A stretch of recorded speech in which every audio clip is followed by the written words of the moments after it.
Chat, I'm here, but I'm eating my breakfast.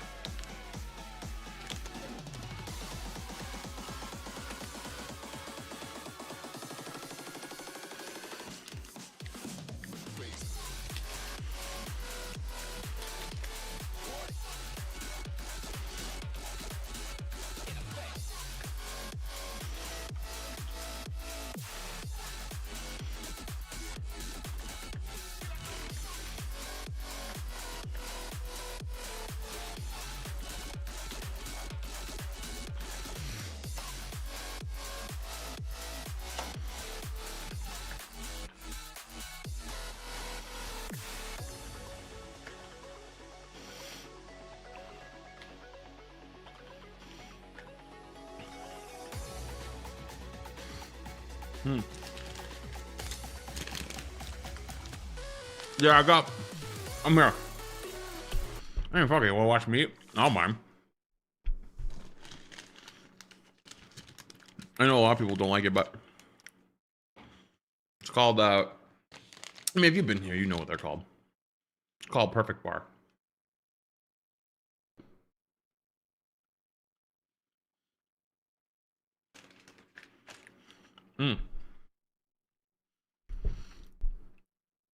They sell them at Costco. They're really good.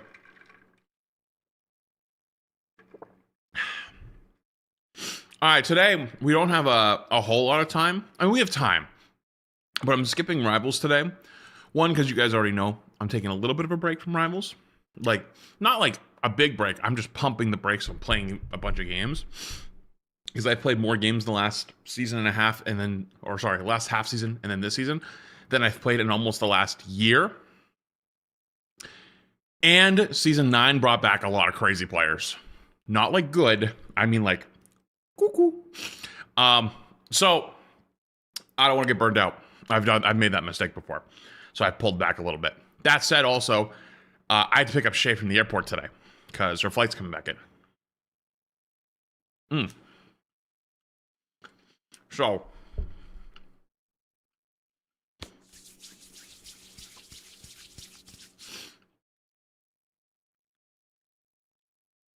So I have a video I want to watch first, and then we're gonna hop into Champions. But it's gonna probably be about an hour. If you're here for Champions, great. I'm excited you're here. I'm hoping you're ready for the return.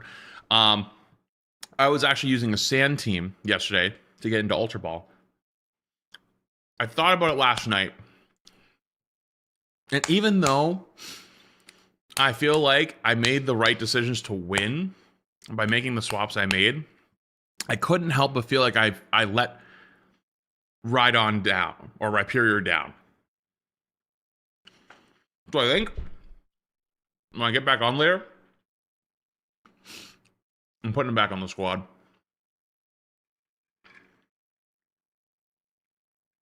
I think I'm gonna put him back on the squad when I get back.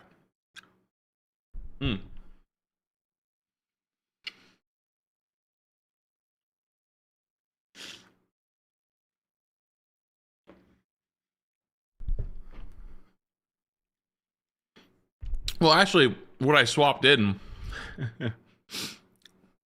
was Garchomp. Sandvale Garchomp with Bright Powder, and I won a game off of it. Sylveon missed Hyper Voice. I fucking rocked this shit because of it. /3. No, maybe this is the donut, but it's not that. Oh, really quick, by the way. Guys, I gotta show you the greatest clip I've ever seen. I saw this a couple days ago, but I realized I never showed you. Guys, if you haven't seen this, this is actually a generational gaming clip. I saw it on TikTok, but I found it on Twitter. Look at this. Oops. This and by the way, if you haven't seen it, I've been playing a bunch of Pal World. I haven't gotten to this moment yet, but look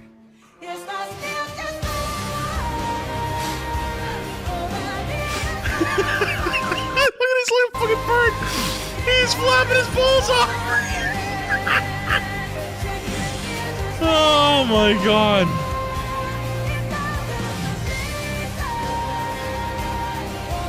I cannot wait to get to this fight. I genuinely can't, but I already know for a fact I will never top this. There's nothing that will ever top this clip. That is a generational gaming clip.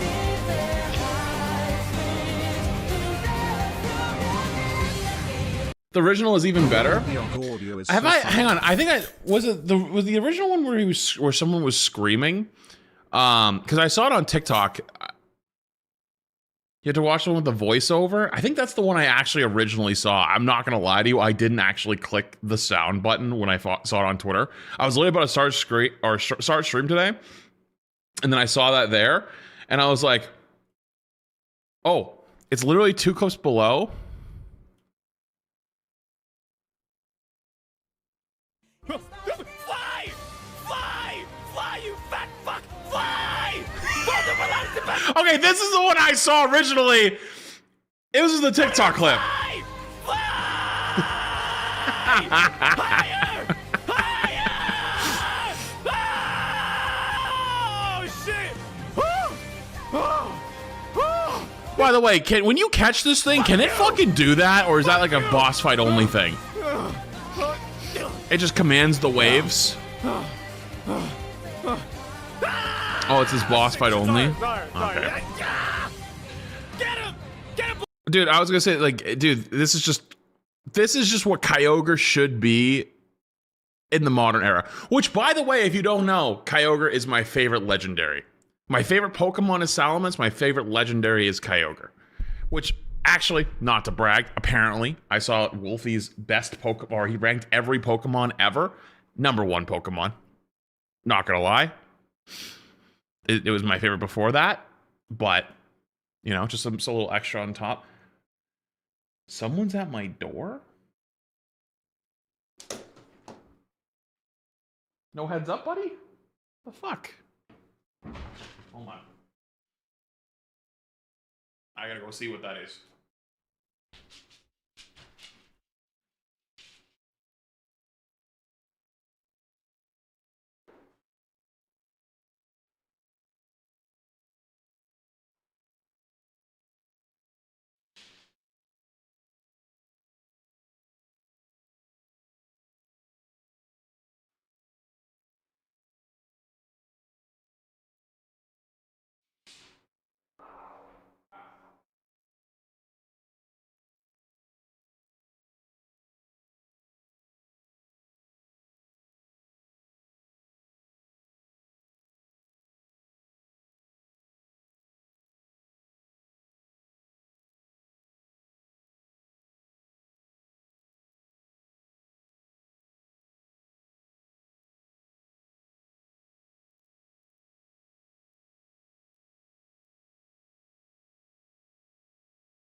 You're such a fucking mess.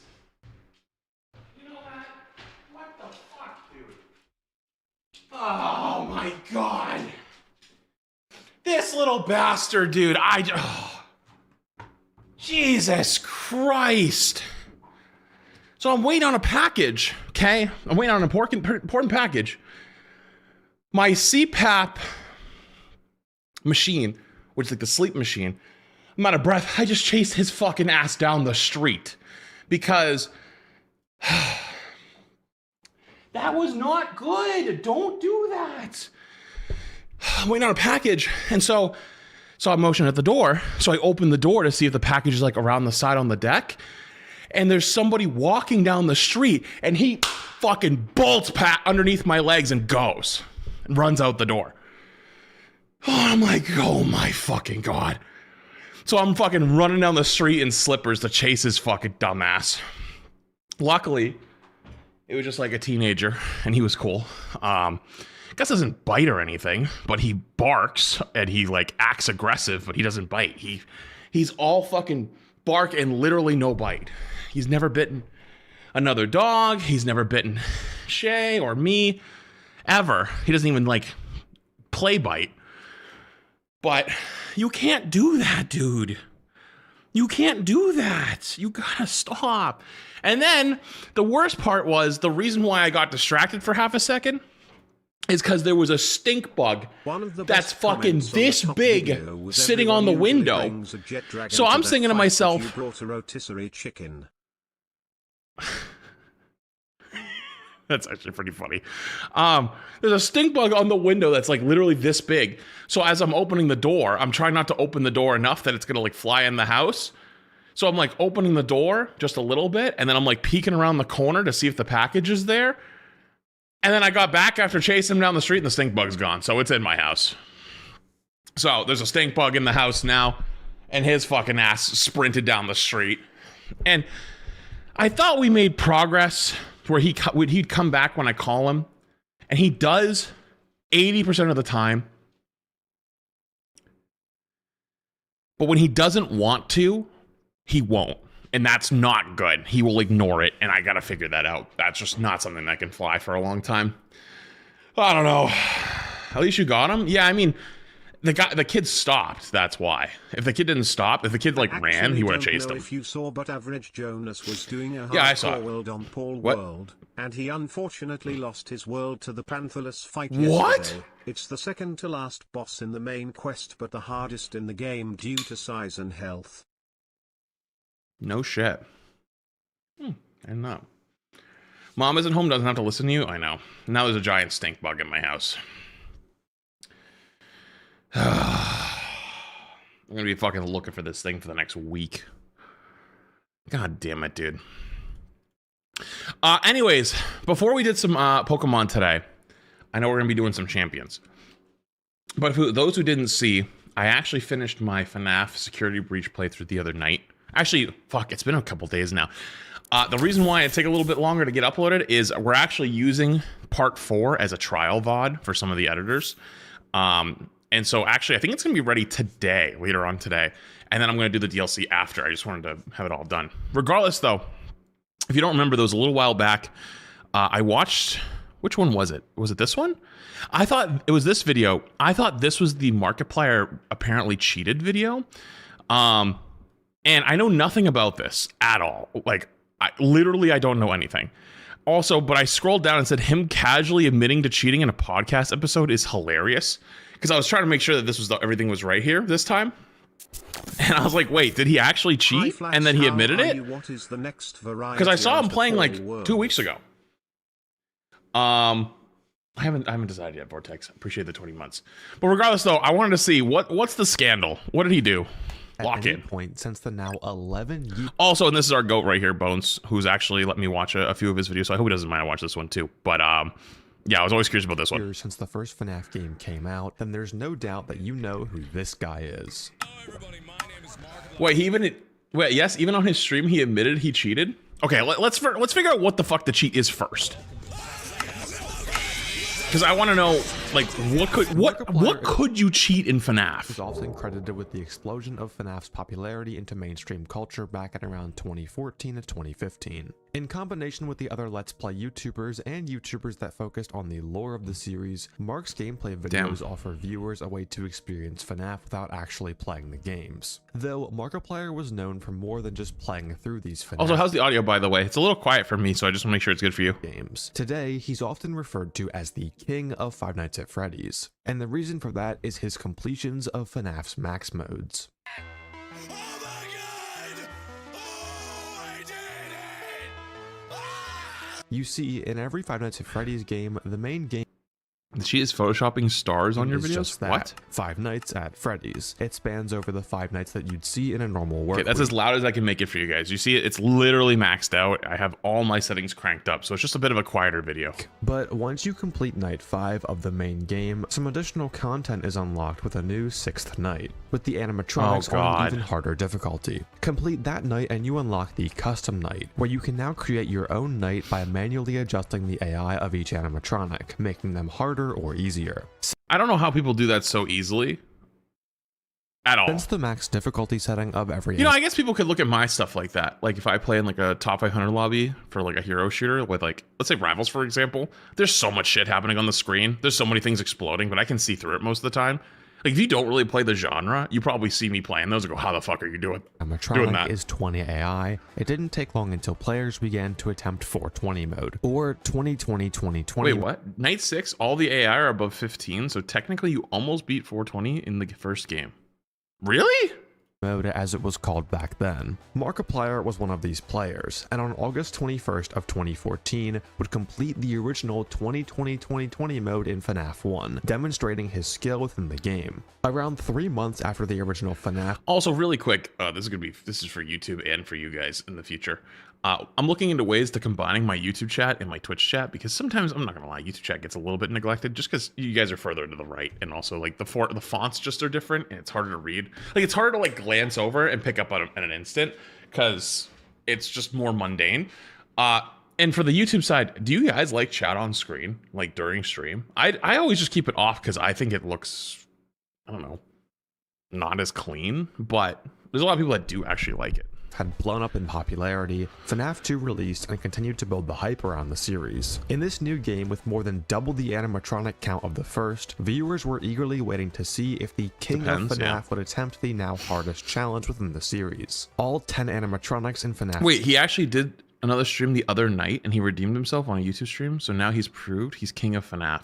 Wait, did he actually beat the 1020 mode? 2 set to 20 AI or 1020 mode. And on December 14th of 2014, Markiplier would do just that, uploading a video in which he completed 1020 mode in FNAF 2. This was the video that really cemented Mark's place as the king of FNAF. But as the years went on and people began to understand more and more about how these FNAF games work under the hood, some questions began to arise as to whether or not Markiplier legitimately completed 1020 mode in Five Nights at Freddy's 2. Some animatronics seemed to be missing from certain parts of the video, and there seemed to be some weird cuts all throughout it. And those suspicions are what we are here to investigate today. Before we continue with this video, I do want to make it explicitly clear that I do not hate, nor do I want people to hate Markiplier. I grew up watching Markiplier. Markiplier is one of the most genuine and down-to-earth people on this platform. I don't want this video to seem like a hit piece made out of pure hate. I just think it's cool that the technical FNAF community is so knowledgeable about these games that with just 15 to 20 seconds of footage, we can tell exactly what's happening within the game. Yeah, remember we watched the big one and it's like the audio cues and stuff like that? Like, dude, how the like I know my headset's not good. Okay, sorry. Let me re-explain. My headset is phenomenal for what it is. Good sound.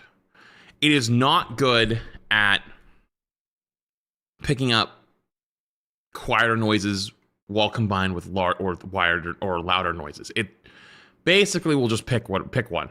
I think that's the best way I can think about it. Because I played FNAF, and if you guys watch my FNAF 4 playthrough, I struggled like crazy. And like you could say, oh, it's just because you're stupid, you suck, whatever. Like, okay, I don't care. But when I watched the playthrough back on myself, on my phone, dude, it was night and day difference between what I could hear and what you guys saw. Like, it was so like crystal clear that if I was playing again with my phone next to me, I feel like I could have done it no problem. Then I played recently Welcome to the Game 3, and I could not hear anyone sneaking up on me ever. So I don't know if it's my headphones. I don't know what it is. I don't know if it's my amp. I don't know what the fuck it could be. But I seriously struggle with hearing quiet sounds in games like this. Also gives me an excuse to go a little bit deeper into my favorite original FNAF game that hasn't been seen on this channel in detail in quite a long time. Regardless of what your opinions are, remember it's just a game that he played 10 years ago at that. Don't go into Markiplier's comments and harassing him. Please keep things to yourself. I'm sure there's plenty of people who did that, and most though. importantly, enjoy the video. Now, before we talk about what was truly going on in Markiplier's video itself, I'm going to spend the first part of this video talking about exactly how FNAF 2 works. I won't be going over how everything in this game works, as it does get very deep with some super niche information. I'll just go over everything that is relevant in order to investigate Markiplier's completion. Because of the nature of this video, whenever I talk about anything related to this isn't Pokemon. Pokemon's gonna be after this. That's why you missed the beginning of the stream where I told you guys I'm skipping the rival section today because I got to pick up Shay from the airport. I have a video I want to watch. I'm going to watch the video first, and then we're going to finish it off with champions. FNAF 2 works. I'll put the source code from the FNAF 2 MFA file in the bottom left corner here. You seen an audiologist? No, but I do know I have tinnitus. Like, I have a very, very weak, minor case of tinnitus where if it's complete silence, like nothing, which is very rare. Yo, 61 months, how's it going? We're back to you starting streams within 30 minutes of me waking up. 61 months, appreciate it. To show exactly where I'm getting my information from. And before anyone comments about this, yes, all code and gameplay that will be showcased in this video is from version 1.031 of FNAF 2, the same version that Markiplier played 1020 on. Is there like a better updated version now? I don't think, did they update these games? Basic thing to go over applies to almost every animatronic. When did he take the OW out of his name? You mean my Twitch name? Let me see. What was the date? June 17th, 2020? You're a little bit late.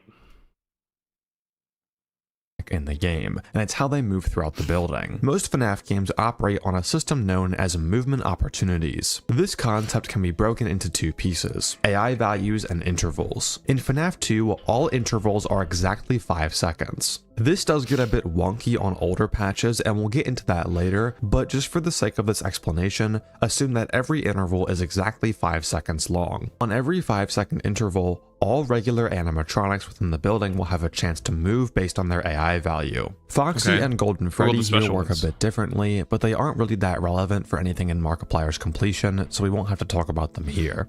Now, let's use Withered Freddy as an example for how movement opportunities work. We could pick anyone in this group here, but Withered Freddy is my favorite animatronic of all time, so we'll go with him. Withered Freddy starts out in the parts and service room, and on his what makes him withered as opposed to normal? Next successful movement will move to the main hallway. So on the next 5-second interval, the game looks at Withered Freddy's AI value. For this example, let's say his AI value is 10. Is he older and dirtier? The game will Is he older and dirtier than when he was in the first game? Roll a random number between 1 and 20. If this number is less than or equal to Withered Freddy's AI, he will move into the main hallway. Think of it like the animatronic rolling a 20-sided die in order to determine if they're going to move. In fact, this analogy has been used so much that you can almost think of it like the frame rule bus analogy from Super Mario Bros. Speedrunning in FNAF terms. If you've been paying attention, then you might have picked up on the fact that when the game rolls the random value to compare against Withered Freddy's dice roll... Yeah, no, I heard that he had been playing recently, so I wanted to look at this. Yeah, I know that he played it a few days ago, but I heard that he talked about the cheating in the past, but the fact that he's already like came back and was like, fuck it, I'll do it for real, and then did it. Like, I think that's really cool, but I still don't know what the whole story is. 1 and 20, the same range of values that we see on the custom night screen. This is why 20 is the max difficulty, because on 20 AI, it wouldn't matter what Freddy rolls. He's always going to be rolling a random number less than or equal to 20. So he's always going to be moving on every 5-second interval. To simplify this further, however high an animatronic's AI value is, that AI value over 20 is their percent chance to move. So for 10 AI, what's the chance? 50%. 15 AI, 75%. Oh, I thought it was 10 or more, it was 100%. It was 9 or less, it'd be 0. 25%. Now, there are a few things within FNAF 2 that we have to talk about regarding animatronic movement. I forgot to turn off alerts. Hey Flats, can you react to Kingsman's Season 9 tier list? No. I think it's funny and would like to see what you think. I'm not reacting to anyone's tier list. I'm sorry. I appreciate the $10 super chat. It's very kind, but I'm not reacting to people's tier lists. That's just not happening. I'm sorry. in combination with movement opportunities. Firstly, animatronics cannot move backwards in FNAF 2. Every regular animatronic Wait, but how do they go back? has a starting camera and a return point. The starting camera is where they will start at the beginning of the night, and the return point is the camera that they will return back to after they're cleared from the office by using the Freddy mask. As you can see in this clip, after Toy Bonnie leaves the office, he does not go back to Cam 9, but instead returns to a closer camera. For some characters, these cameras are one and the same, but for others, their return points can be much closer to your office than their starting cameras. No, I know you mean at some point, not right now. I don't have any interest in watching other people's tier lists. Like the tier list, the whole point of tier list is basically just me yapping about the game and giving like a meta like report of what I think is going on. Other people can have their opinions. I don't really care though. Like, you know what I mean? Like, I'm sure it's fine. I'm sure it's funny. Like, it's just not something I'm interested in. The only regular animatronics that don't follow this movement rule exactly are Mangle and Withered Freddy, who have two 50/50s in their movement paths. Everyone else makes a beeline straight for your office. This will be super important for later in this video. So they have to work their way down though? So remember that animatronics cannot move freely around the building like in FNAF 1, 3, 4, or 6. They are always on a direct path towards your office. Secondly, animatronics in FNAF 2 are never truly at 20 AI. Even when set to 20 AI in the custom night, FNAF 2 will hard cap most of the animatronics AI at 15, with Golden Freddy being capped at 10 and Withered Foxy capped at 17. So is it just like you said it's being like it's close to being night 6, but they're so not all of them, but some of them? The reason for this is to keep some randomness at play even on 1020 mode. So remember that for all regular animatronics, even if you set their AI value to any value between 15 and 20, the game will cap it at 15 when you enter the night. So we know that on 1020 mode, every regular animatronic has a 75% chance to move on every 5-second interval. Keep that in the back of your head as it's going to be super important later. So wait, that's the same thing as night 6 then, right? Later. Now, before we move on to analyzing... Oh, night 6 is in FNAF 1 was 13 to 17. Wait, did I not do night 6 and 2? I don't remember. Markiplier's video, I'd like to give thanks here to It's Taken for helping me with this section and everything that you're going to see from here on out in this video. Now, with all of the background knowledge out of the way, we can discuss Markiplier's video itself. Before we get into the math or anything, it's important to consider why we're even suspicious of this run in the first place. Well, to put it simply, it's because Markiplier didn't include the full uncut run of 1020 mode. But it's not just that. Uh-oh. We're cutting up the mazer size section right now in our playthrough. Oh god. Yes, it is strange that he didn't include the full completion, especially considering that for both Sister Location and FNAF 1, max modes that he did before and after 1020 mode, he did leave in the full run. But you might be saying, well, Mark cut his runs of 420 on FNAF 4 and Nightmare Aggressive only on FNAF 3, so why aren't we talking about those as well? It is true that he cut the footage up in FNAF 3 and FNAF 4. However, I'd like you to pay attention to the placement of his cut at the end of his FNAF 2 run specifically. Here, I'll play the clip. I'm sweating, I'm crying, that was awesome and awful, I hate it, I never want to do it again. Okay, so on the rumor mill, Five Nights at Freddy's 3. Oh, I need a minute. Okay, so the rumor is Five Nights at Freddy's... After Markiplier completes the night, he doesn't just go to the custom night to show off his Golden Freddy star, or even re-enter the night to show off the Golden Freddy plushie that you obtain from beating 1020 mode. Instead, he insists that he has to catch his breath after beating the mode, then transitions using a crossfade to the custom night screen where Golden Freddy mode is marked as completed. At no point do we ever see Mark go from the menu to this Golden Freddy screen all in one cut. This led people to speculate whether or not Markiplier had played on an easier difficulty than true 1020 mode, then passed the recording off as legitimate by cutting up the footage. In fact, Mark even acknowledges cutting the footage in this exact way as suspicious in his FNAF 3 Nightmare Aggressive only completion, in which he did a very similar cut. Aggressive nightmare mode. That is aggressive nightmare mode. Complete, legit, done.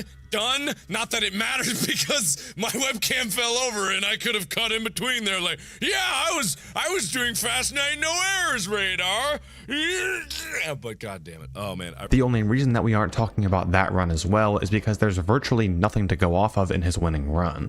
Always in the winning run is Springtrap stared out. Whereas in FNAF 2, as you'll see, there is quite a bit of evidence. I guess the idea might have been a bit fresh in his mind. As early as 11 years ago, a user named Villain Decay brought this up on the r/Five Nights at Freddy's subreddit, and you know what?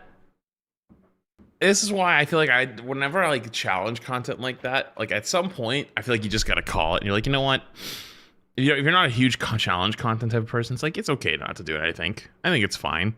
But promise, faking dude, it obviously is avenge different. You because this man got mauled in the replies. So let's rewind a bit. We know that Markiplier is constantly. Wait, what?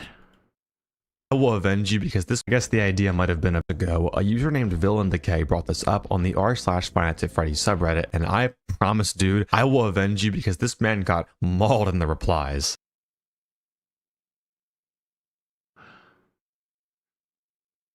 I think I should keep my mouth shut. So let's that is quite common. I've seen both ways. I've seen people's favorite creators get defended to all hell when they probably actually did do something wrong, but like they're like, no, they could never. But I've also seen the opposite. Right? I've seen the opposite where somebody who like people don't like does something and they're dead ass spot on right, and people are like, nah, that guy's stupid. Fuck that guy. Wind a bit. We know that Markiplier is constantly cutting up the footage. Bias always the takes so the only footage that matters to us right now are the last 18 seconds after the last gameplay transition, from 9:09 to 9:27, since this is the only raw footage that we know for a fact is from the winning run. If we look closely at this footage, you might notice that something seems a little bit off. Here, I'll play the clip in full.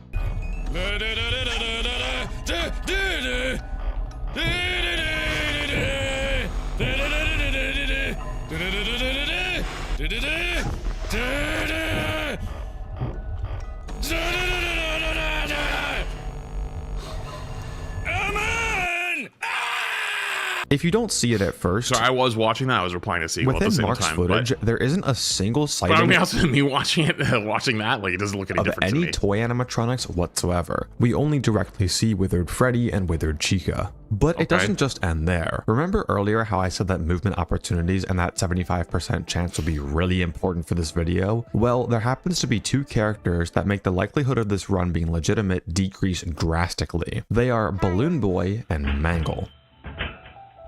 Now, what makes Balloon Boy and Mangle special in comparison to the rest of the toy animatronics that are also missing is that they both have distinct sound cues that they play when they move throughout the building, meaning we're able to know if they fail movements even if we can't directly see them. Balloon Boy's movement path is as follows. He starts in camera 10, then moves to camera 7, then 3, 1, 5, and you're... Wait, so it starts at 10? Oh, over here.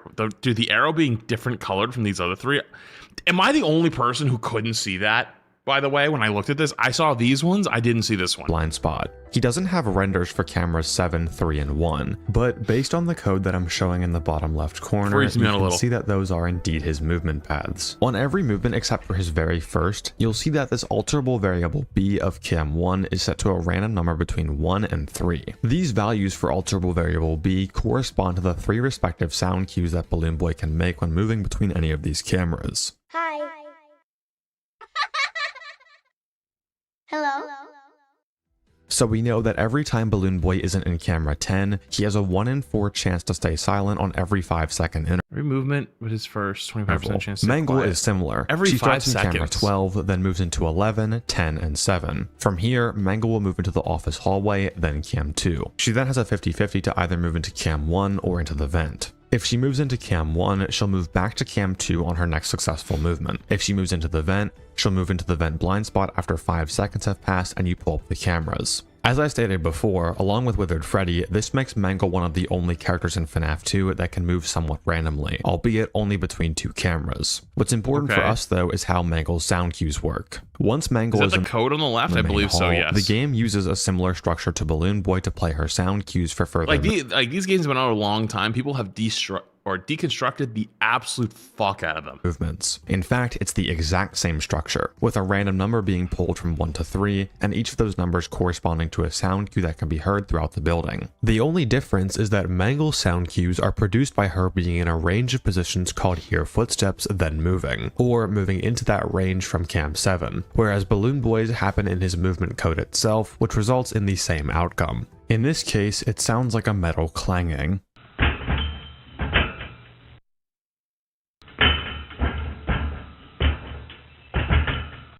And are those different locations? The only difference between Balloon Boy and Mangle is the variable name, B for Balloon Boy and M for Mangle. So we know that Mangle's movements from the main hall into the office hallway into Cam 2, Cam 2 to Cam 1, and Cam 1 to Cam 2 will all play. Cam 6 to Vent Blind Spot also plays the sound cues as in office. Vent Blind Spot is covered by some sort of universal sound cue, basically anything in this area of the building. We also know that Mangle will return to the main hall upon being cleared, meaning that any movement that isn't her going into your vent will play one of these 3 sound cues. And we know that Balloon Boy will always play a I thought the sound cue was going to play. I'm like, wow, I really didn't hear shit. Past his first movement. Now let's watch Mark's winning clip again. Remember to keep your ears peeled for any sound cues.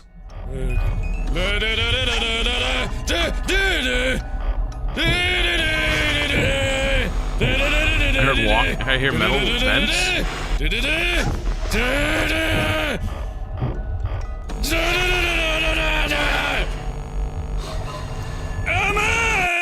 Well, that's a bit strange. On top of not seeing any toy animatronics, we also don't hear any sound cues from Balloon Boy or Mangle. This is weird, but just how weird is it? Well, along with some theoretical math that we'll get into later, I also decided to do some field research by collecting some 1020 runs that I know are legitimate. First, I have Oh Look It's FNAF's completion of 1020 mode, the first recorded completion, which was a raw recording in its entirety. For extra insurance, I also went ahead and downloaded the 1.031 patch of FNAF 2 that Markiplier was playing on, and beat 1020 mode with the same old strategy on that patch. If you'd like to see that full video uncut, it's up on my second channel. So let's look at the last 15 seconds of footage from those 2 other completions.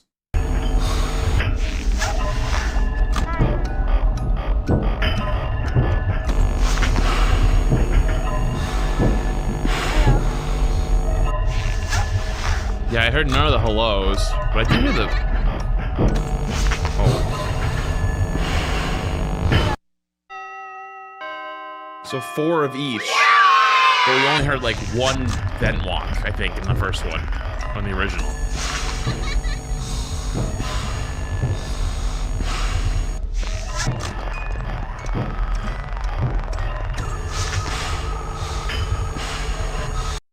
The reason a Mangle sound cue played here is that she's still having MOs while in the vent, but she's stalled and can't leave, so the sound cue still plays. You can try this yourself in Custom Night and just put Mangle on, and leave her in the vent blind spot. She'll keep playing the metal walks until she leaves. What the fuck does that mean? How do you put her in the vent?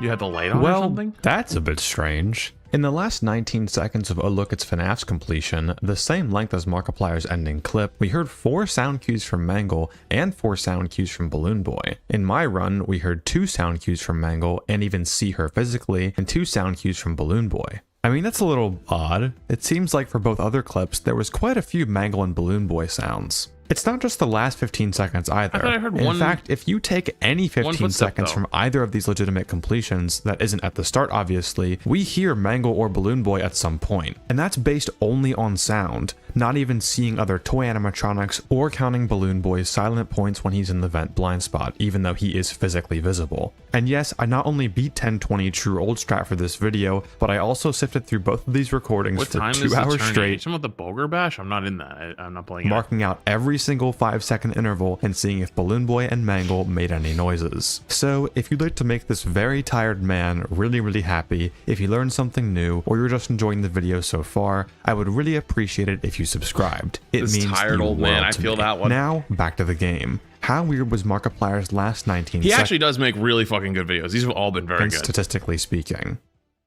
This clip is approximately 19 seconds long, meaning 3 5-second intervals took place within the clip. We know that everyone moves on 5-second intervals, so if we hear a bang in the vents, we know that that happened on a 5-second interval, and we can use that to map out all the intervals within the clip. For this section, I'll be speaking in video timestamps when referencing intervals. We hear vent bangs at 9. Wait, are we going to say the vent bang is edited in? 9:13 and 9:19, but we don't hear any at 9:24, meaning an interval did pass, as it was 5 seconds away from the last vent bang. But no one was close enough to the office to enter the vents or leave them.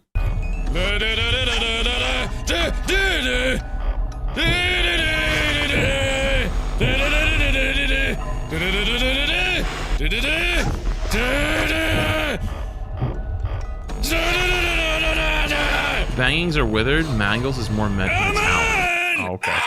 We So also the know that banging the right last there interval isn't- to happen before this clip had to have been at 9:08, 5 seconds before 9:13. Keep this in mind as this will be important for Mangle specifically later. This means that in the last 19 seconds of Mark's completion, he passes over 3 intervals where either Balloon Boy or Mangle could have made their sound cues. We also know that Balloon Boy couldn't possibly be in camera 10, where his next movement is silent, as right when the clip starts, Mark still has the mask on from a blackout, and we don't hear any immediate banging in the vents. When a vent animatronic that isn't Toy Bonnie leaves the vents, they'll always play this audio file. I don't know how you can see that's anything different than...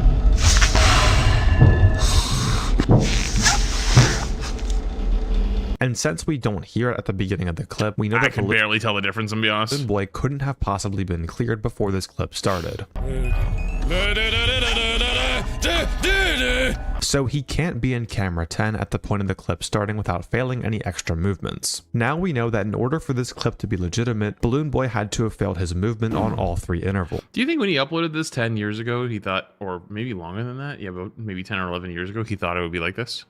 Totaling at 3 failed movements. Mangle is a bit more complicated. Unlike Balloon Boy, Mangle's sound cues last pretty long, ranging from 2.2 seconds to 4.7 seconds. Why is this important? Well, remember that this clip fades in at exactly 9:09, and we know the previous interval before this clip started would have been 9:08, meaning even if Mangle's random sound cue selection ended up on her shortest sound cue, Metal Walk 2, we'd still be able to hear it as the clip transitions in. If you think I'm just cherry picking here, we can look at earlier clips in the video that were played on actual 1020 and hear this exact thing happening. If we look at 322 to 329, a clip where Mark dies at 325, you can hear a Mangle sound cue from an interval that occurred before the clip started. God damn it, damn you!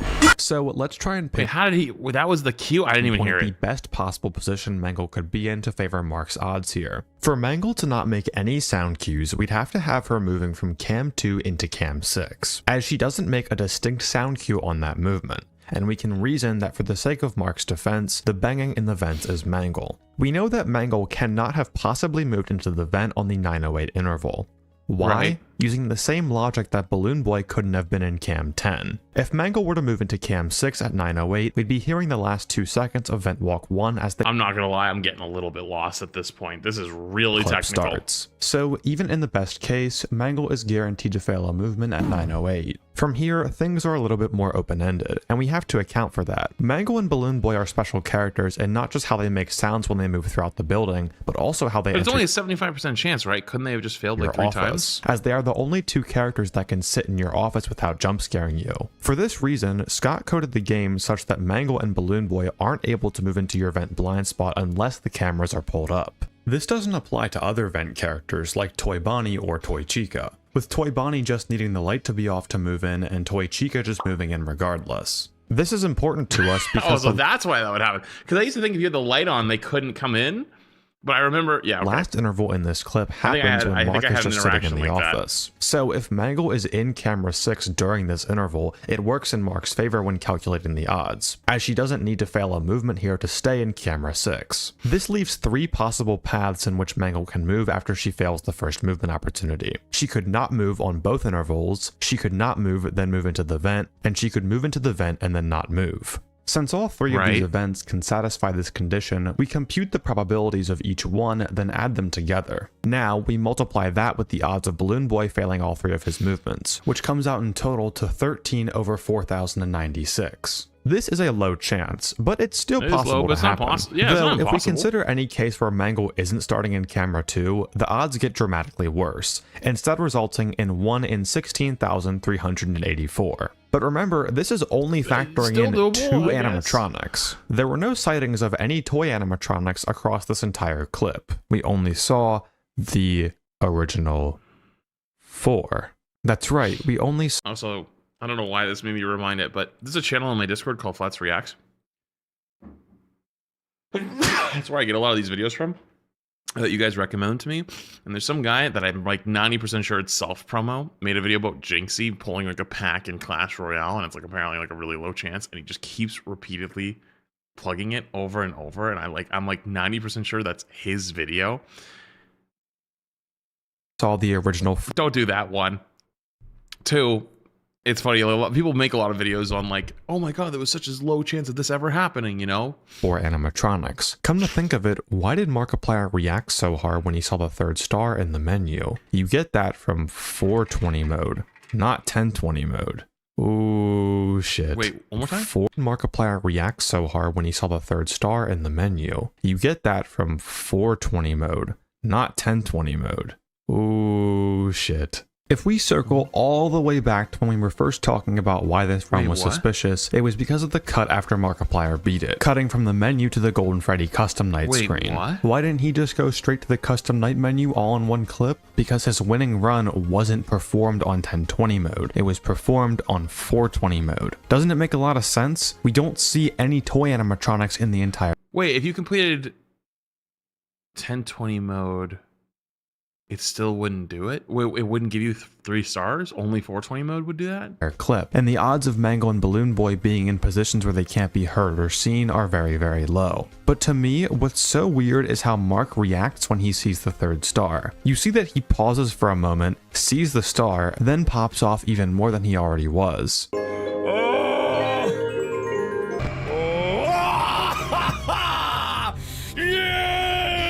However, you don't get this star from 1020, you get it from 420 and only 420. If we go into the save file for the game, you'll see these variables, C1 through 10. All of these variables correspond to a custom night preset within the custom night menu. If one of them is set to 1, then you obtain a specific reward for that preset. For 420 mode or C1, you unlock the gold star. For New and Shiny, you unlock the Toy Bonnie action figure. For Double Trouble, you unlock the Bonnie plush. For Night of Misfits, you unlock the BB plush. For Foxy Foxy, you unlock the Foxy plush. For Ladies Night, you unlock the Chica plush. For Freddy's Circus, you unlock the Freddy plush. what's For the Ladies Cupcake Night? Challenge, What? you unlock the Cupcake. For Fazbear Fever, you unlock Withered Freddy's microphone. And for 1020, you unlock the Golden Freddy plush. All of these events are completely exclusive to their own presets, meaning if you beat 1020 and only 1020, you would still have 2 stars. Why does this matter? Well, Markiplier didn't have any of the rewards on his desk for any of the other presets. He just went straight into 1020 mode. You can even see in the clip from 525 to 540 that when Markiplier dies and the game goes back to the main menu, he only has 2 stars. He had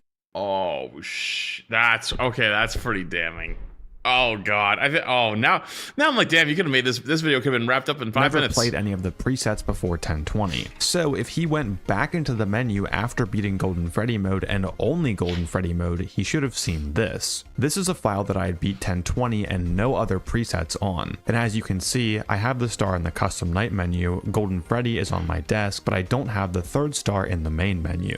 So we've determined that Markiplier played 420, acted like it was 1020, then cut the footage to the custom night menu to show the supposed proof that he had beaten 1020 mode. But if he didn't beat 1020 mode, how did he get these stars in the custom night menu? Believe it or not, FNAF games are insanely easy to cheat, especially the first and second game. The most well-known method is a simple cheat code. In the first FNAF game, by pressing— Guys, I don't know why. I understand Markiplier's a loved YouTuber. I know he's a good dude, and you guys are getting very defensive. He already admitted it. I know. We talked about it at the beginning, guys. We talked about it. It's still interesting to see the whole thing and like know what the story is and how it happened. Like we're not starting a hit piece. Like it's both true that he did cheat. It is true that this video came out and found that he cheated, and it's also true that he's admitted to it. All things are true. That's it. That's all it is. C, D, then the plus key on the number pad of the keyboard, you could instantly jump to the winning night frame and skip the night. This also worked in FNAF 2, with the added condition that your cursor had to be over Toy Freddy's nose on this poster in the office. However, this method wasn't discovered until the code of both FNAF 1 and 2 was decompiled, which happened after Markiplier's video. But the other well-known method was known way before his video, and that method is file editing. It was during early YouTube.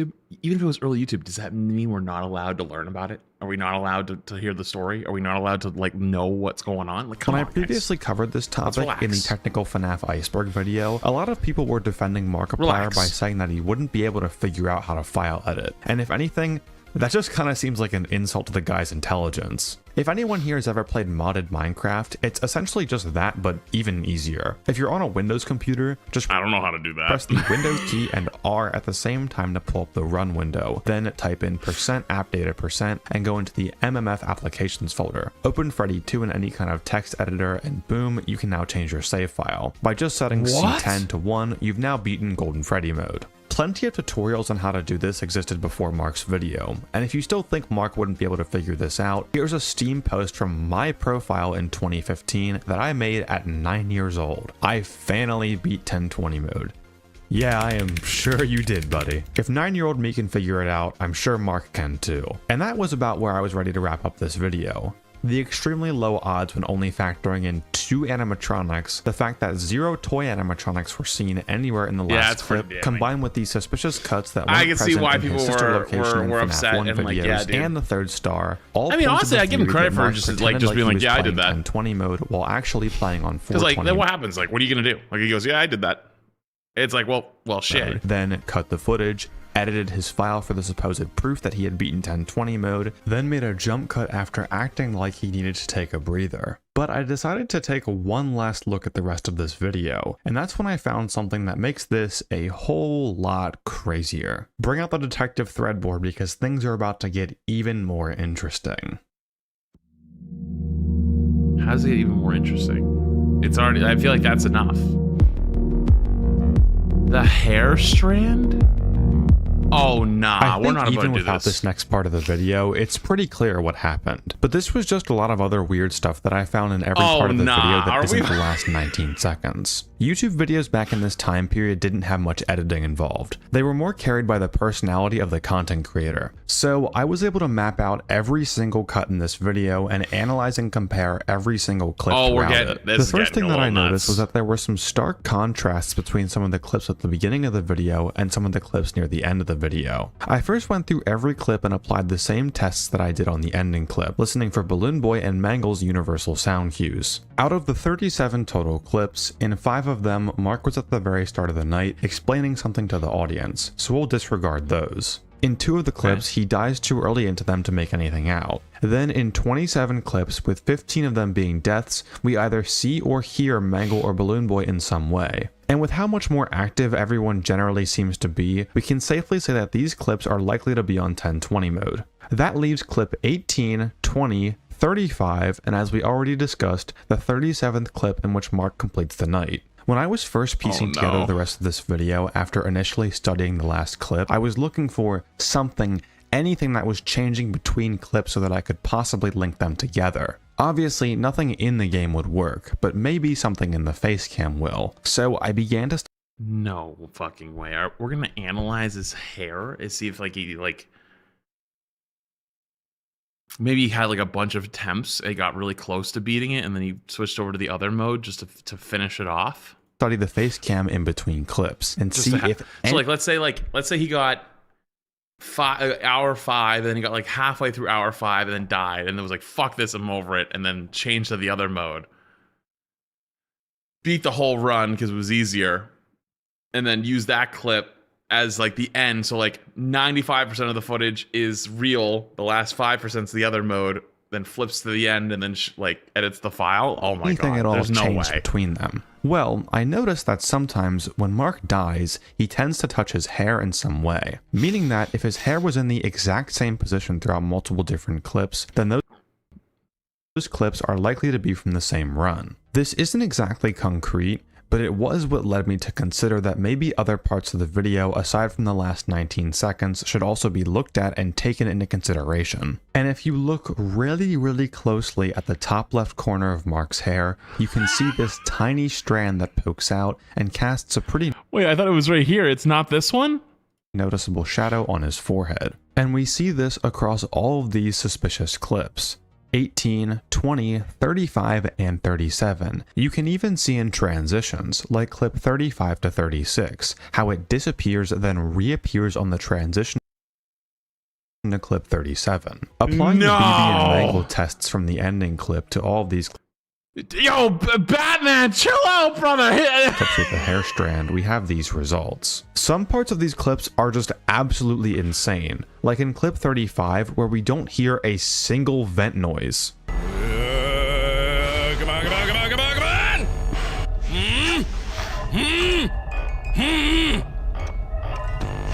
Hello? Some others also just Come on, come on, come on, come on, come on!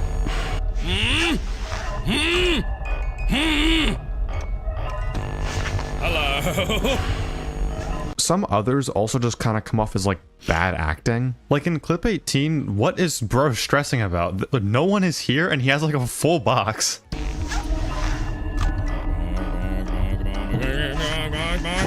If we take all of this into consideration, it's very likely that these 4 clips were all part of the same winning run, and were stitched in with 10-20 fails to give the illusion that the run was legitimate.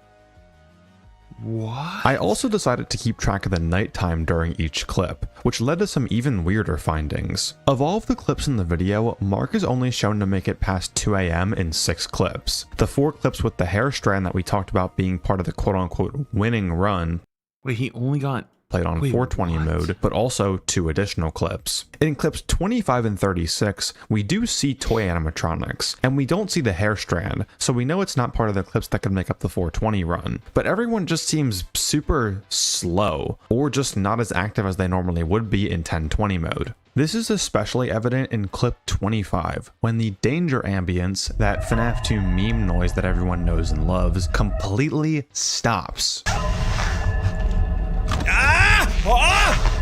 Oh, fuck. I mean, it completely stops.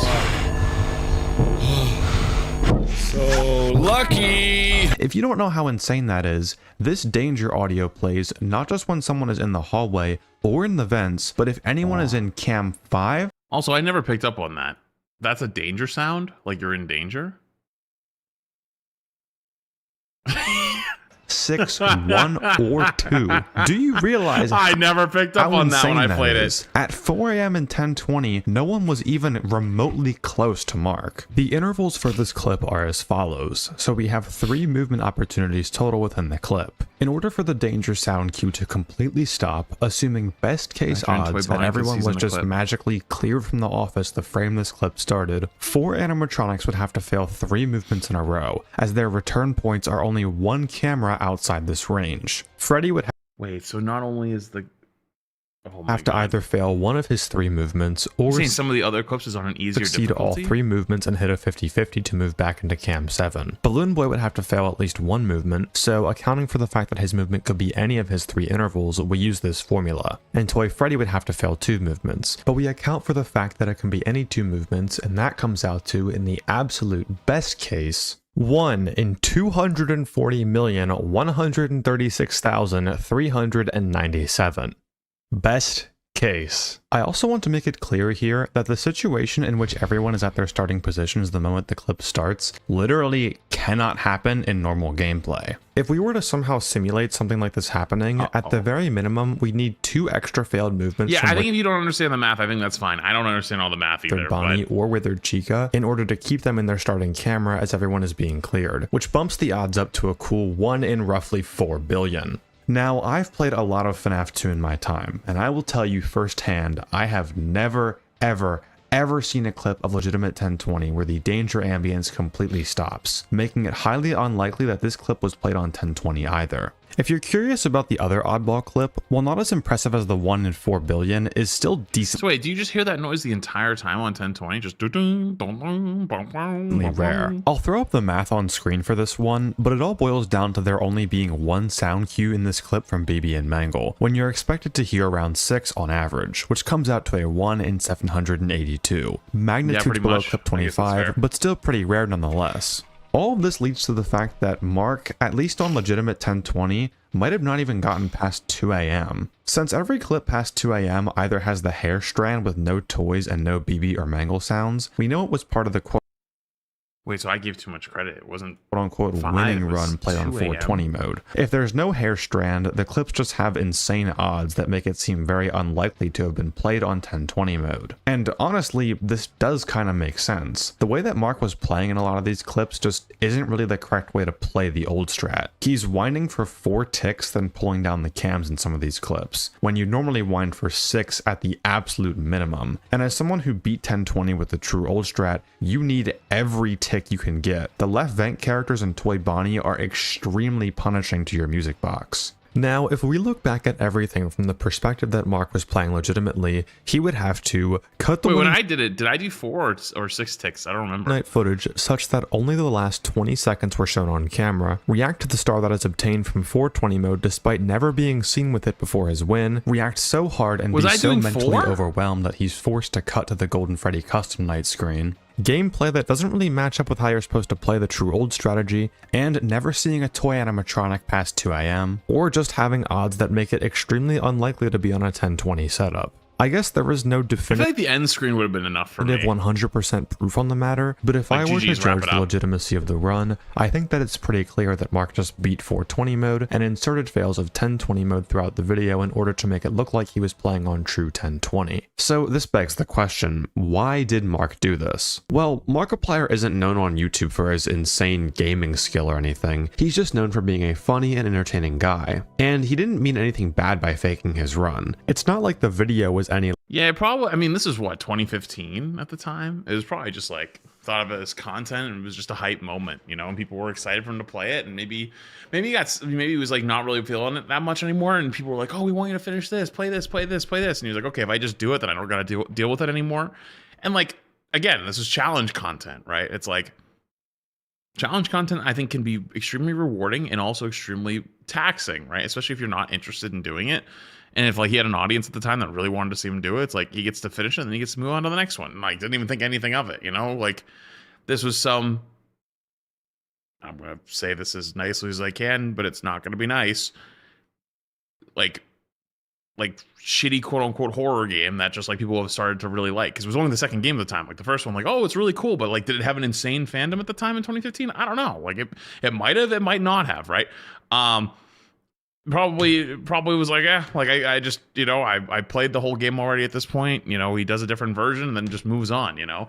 Obviously it gets more serious with time going on. People learn all these fucking texts and all these windows and rooms and movement patterns and sound cues and how many times to movement intervals. Probably didn't think about any of that stuff. But it's also important to consider that the style.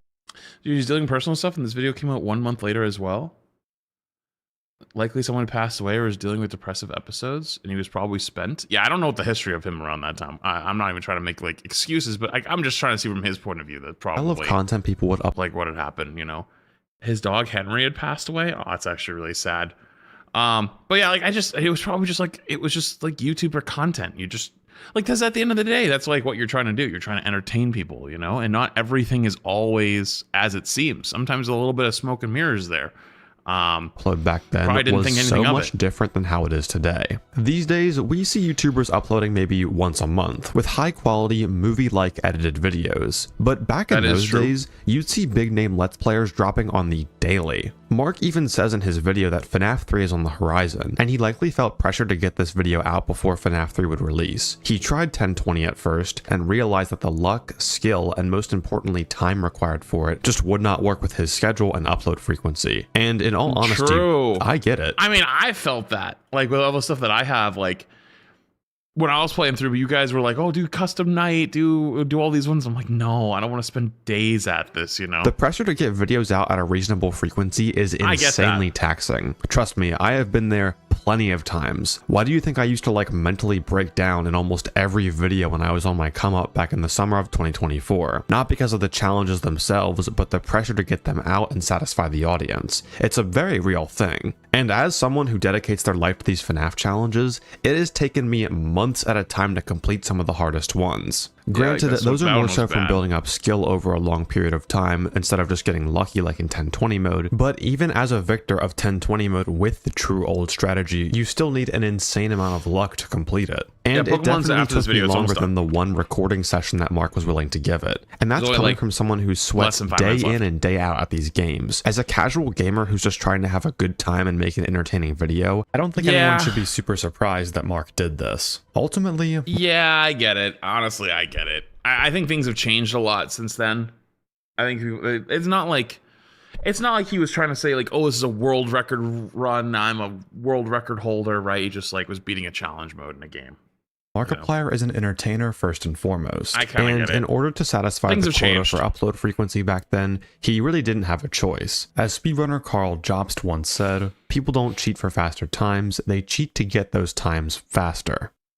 Now, I'd like to dedicate the last portion of this video to addressing some common counter-arguments that I often see regarding Mark's 1020 completion. The first and most common counter-argument that I've seen has to do with how Mark edits the footage, with something along the lines of, well duh, Mark cut his footage, he wouldn't want people to sit through a ton of footage. And that would be fine, except for the fact that he cut the footage at the single most important point where you shouldn't cut it to prove that it was legitimate. And remember from earlier in the video, Mark knows this and acknowledged it in his Nightmare Aggressive Only completion.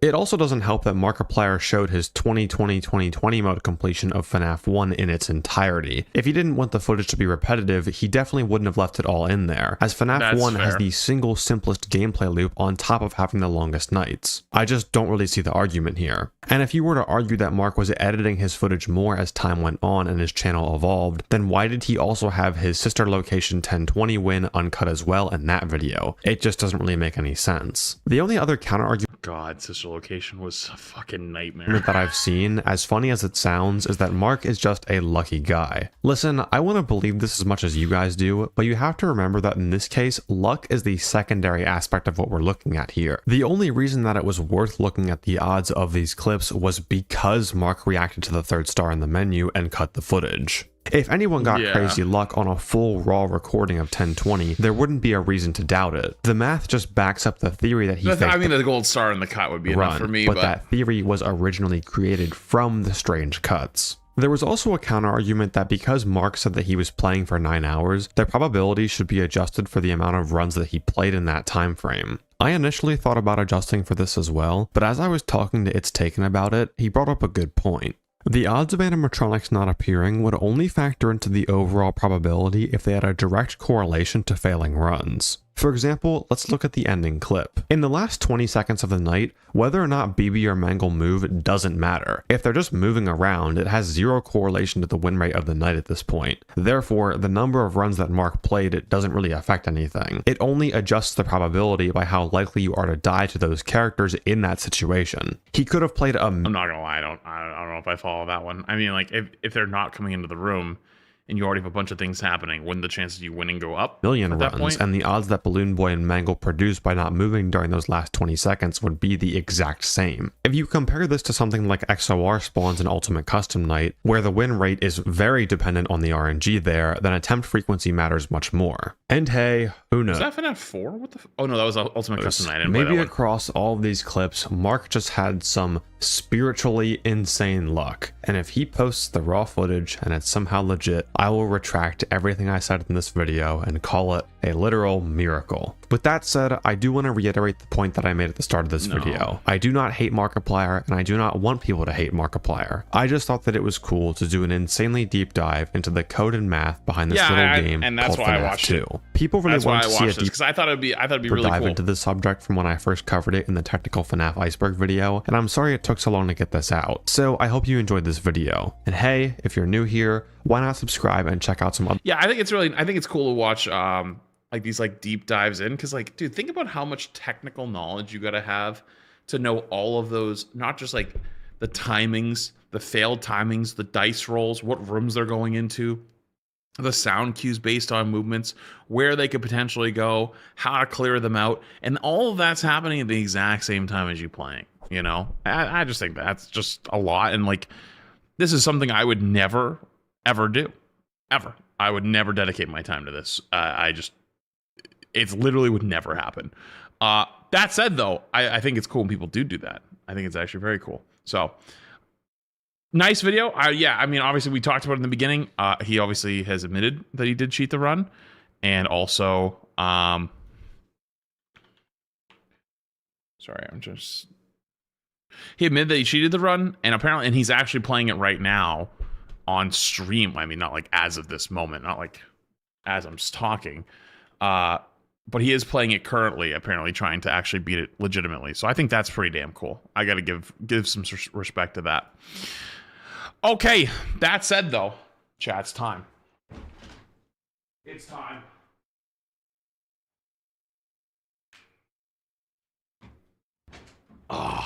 You guys ready?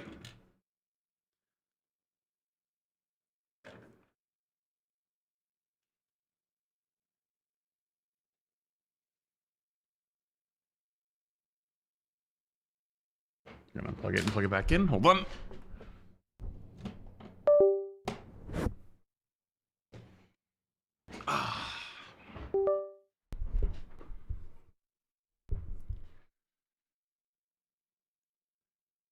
Also, wait, can you guys hear it? Oh, there we go. Okay. All right, Chi. All right, team. I gotta go pee really quick. But before I do, chat, we are continuing our unranked 2 Master Ball run. If you missed yesterday, we actually climbed our way up into Ultra Ball. That said, though, I feel like I've spiritually made a mistake because what I did is I changed a few members on the team. I feel like I played a couple games with it. Even though it actually worked, I think I'm going to change it. I feel like I want to make it all the way to Master Ball with the original plan, which was I was going to use some mons that I pulled from the ranch, and Rhyperior was one of them, and I was like, damn, Rhyperior team would be kind of funny. I'm down. And so I'm going to bring Rhyperior back onto the squad. I'm going to do something a little different, though. Hello? Oh, I forgot I didn't reset my game. I am going to do something different. I'm going to change his set because I want to give him a boosting setup move. Hold on.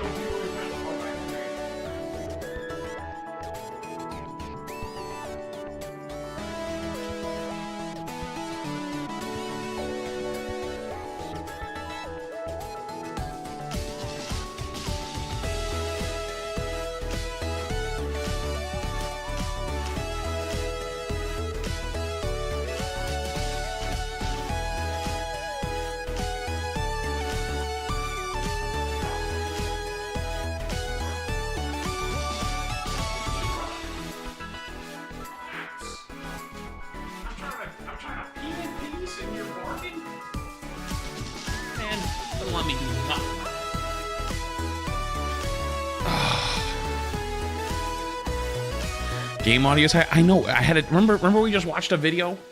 Or we just watched a video, guys, and it didn't work. Okay. Cool. I remember I had to change a bunch of the stuff when we were watching the video. Oh yeah, Cobblemon should be back soon, I think. Okay, I gotta redo that again. So here's what we're gonna do. Like I said, we're gonna bring back Rhyperior because I feel like spiritually he needs to just be here. Spiritually, he needs to be here. The other thing I'm gonna do is I'm actually gonna give Swords Dance to Rhyperior so he has a boosting move.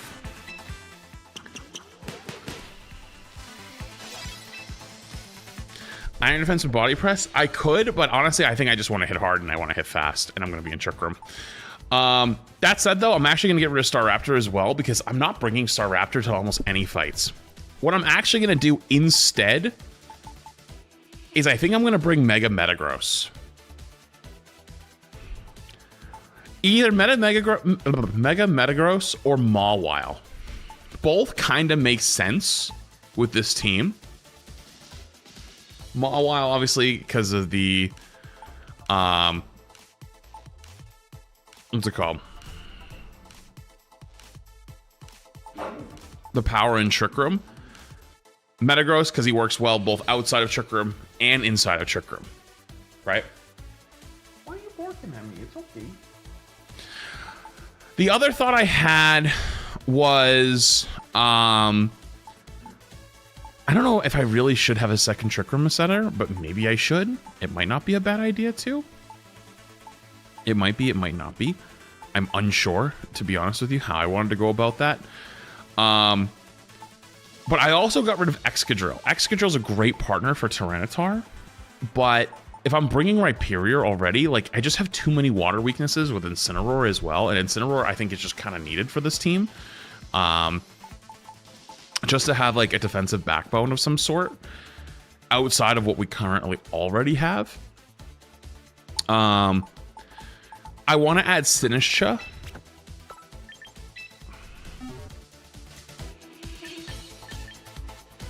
Wait, is this my right Sinistcha? Hang on. Is this my other Sinistcha? I think I have two. Do I have two Sinistchas? Oh, no, I don't. Hold on.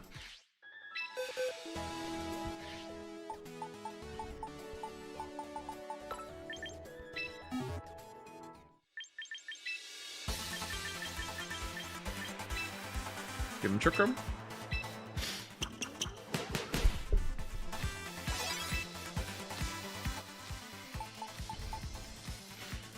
Let's see to our speed. Zero investment with speed drop nature. It's slower than the giraffe. Do I want it to be slower than the giraffe? I guess in Trick Room, yes. I guess if I'm a hard Trick Room team, then I kind of want... Yeah, I hadn't thought about that. You're probably right, actually.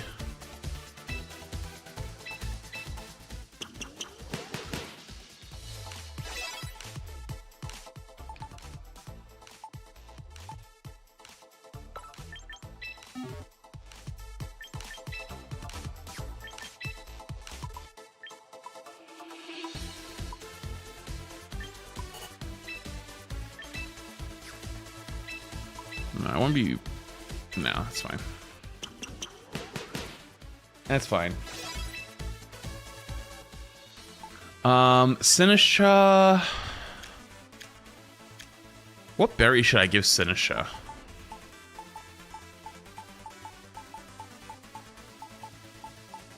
Culver berry, maybe?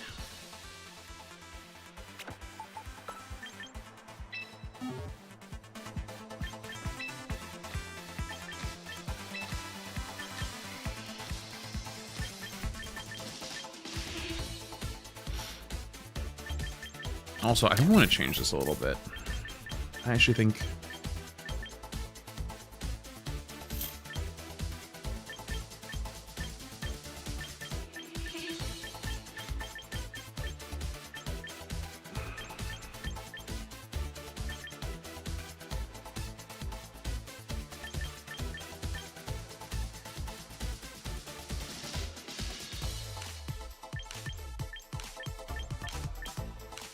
I wish there's got to be something else I can give for Rigorath. Dude, Endeavor could be kind of hilarious. Wait, Endeavor for Rigorath? Because turn one, I'm going to set up Trick Room, right? And I'm probably going to get hit hard by what other Mon is on the other team, and then I Endeavor them after. Probably fucking stupid, but it could be funny.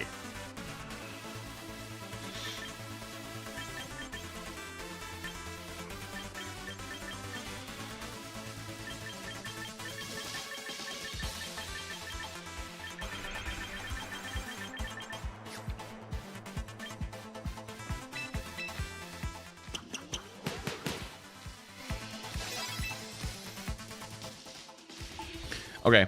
Last but not least, I think I need another offensive mon. I need a special attacker.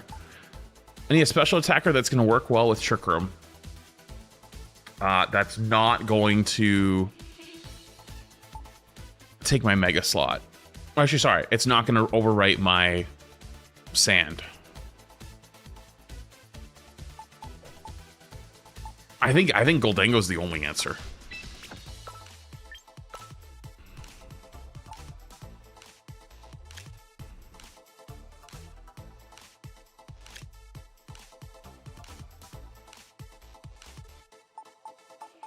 What do I give him then?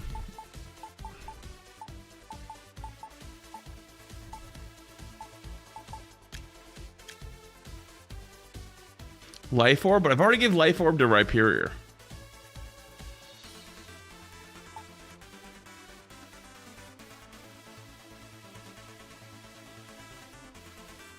What if I made it a bulky Goldengo? Is that stupid?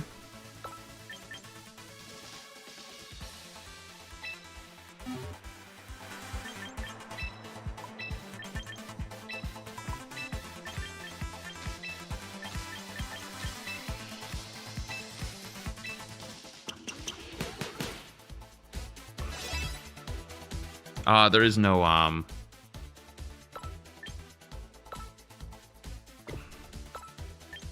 choice specs in this game.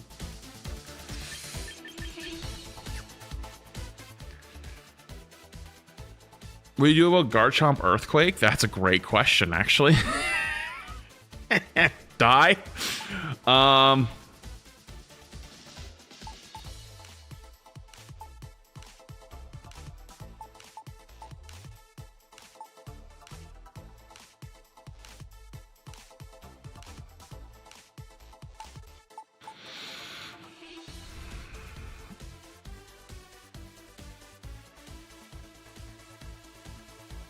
Oh, I do have T-Tar Ice Punch, but there's a bulky Goldengo going around right now. That one Sand Team is high ladder. So you think I'm onto something with Goldengo? Do you think it's the right call?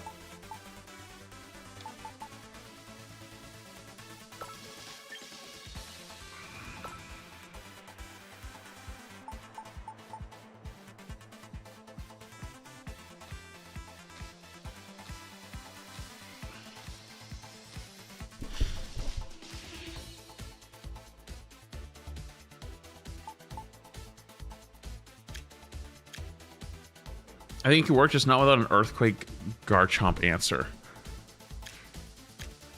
I guess my Garchomp Earthquake answer is setting up Trick Room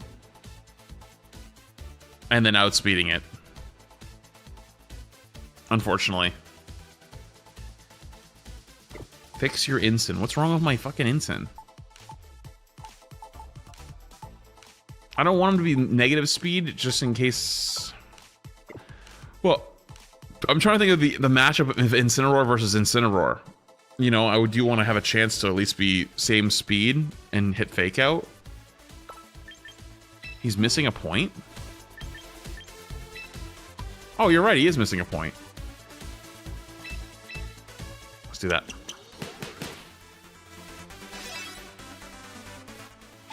What about... I don't want to... I need a special attacker. I really, really need a special attacker. I have zero other than Farigiraf on this team. Oh, I guess actually Sinistcha and Farigiraf both count.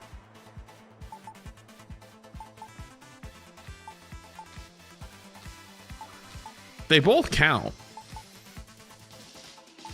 Yeah, why? Yeah, they both count. Do I really need another one?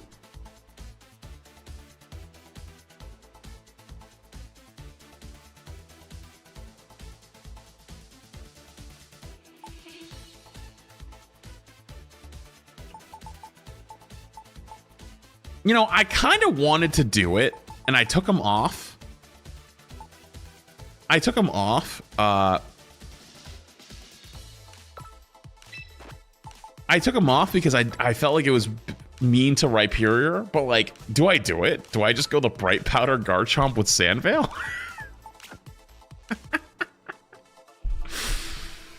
I could do it. That's a Garchomp answer, technically.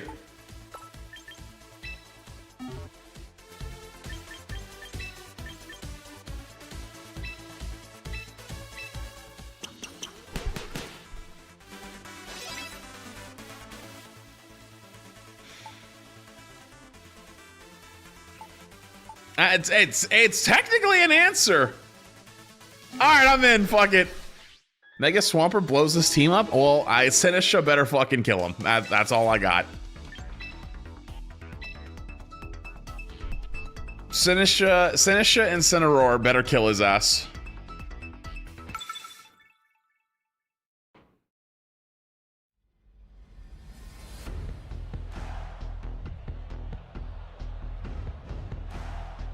Holy shit, it's hard Trick Room versus hard Trick Room. Oh boy. Who needs Trick Room more though, him or me? I think the answer's me, actually.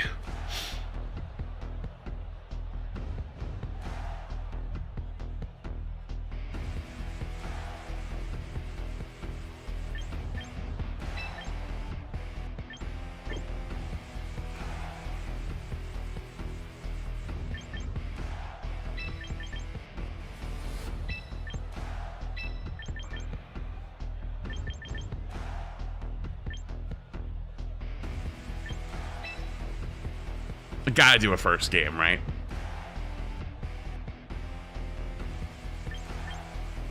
Gotta do a first game.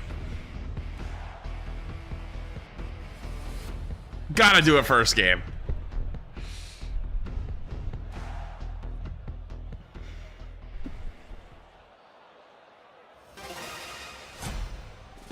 Set the record back to 0-0. No, I'm gonna keep the record because I'm still in the same run to Master Ball.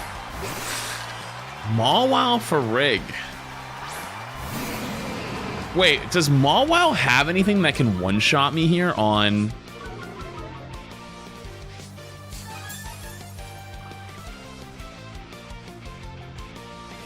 Hold on.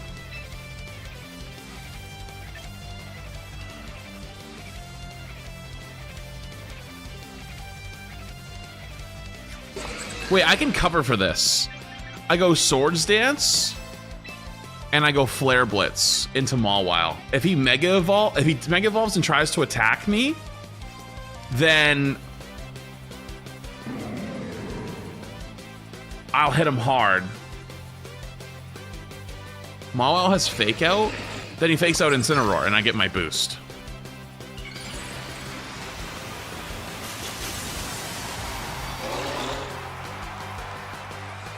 Let's see. He doesn't use Fake Out. 41, not bad.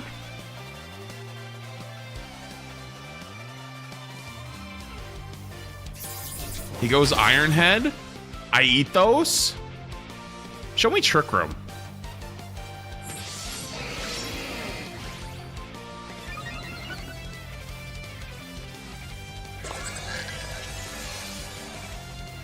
Okay. So I'm gonna protect Rhyperior this turn. I'm gonna go Darkest Lariat into the Farigiraf. Did I bring Sinistra? I don't think I brought Sinistra, I just realized. I need Sinistra this game, actually.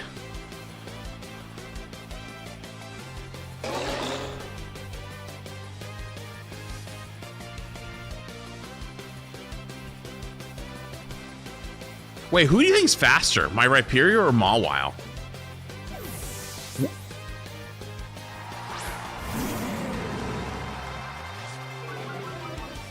Oh my god, he just gave me it. Wait a minute. Hang on. Oh my god. Wait, I'm back to 0 again on Rhyperior.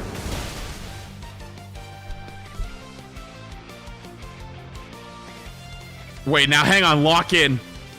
Earthquake. I swap into Farigiraf to block the Fake Out. LARPers in chat are saying Mawwow has Fake Out. Does it not actually have Fake Out?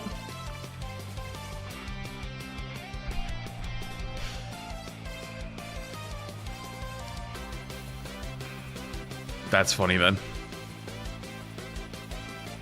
It does learn Fake Out. I don't know if it bring it to doubles though. Oh. Ready?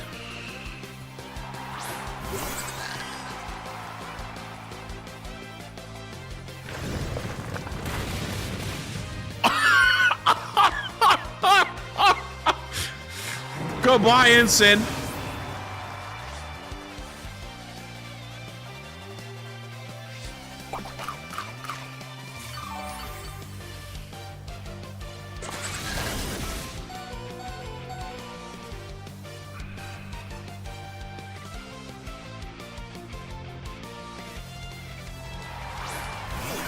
Rotom.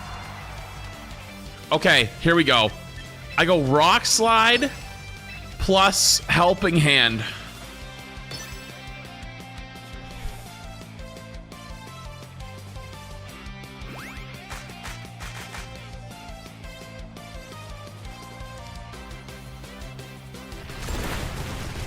Oh my god, he's crushing! I just checked. Mobile does not learn or Fake Out. Lovely.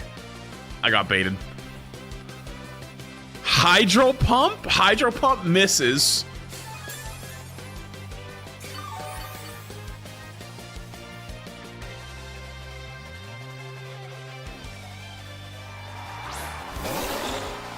Okay. So Rhyperior's obviously a massive threat, right? Wait, didn't my Rhyperior go last on the first turn, by the way?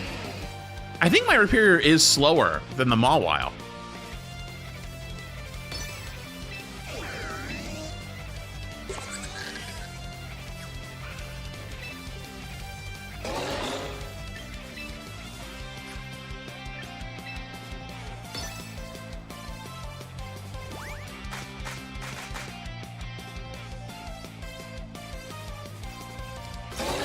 He goes Protect. Okay. Kill Rotom. Goodbye.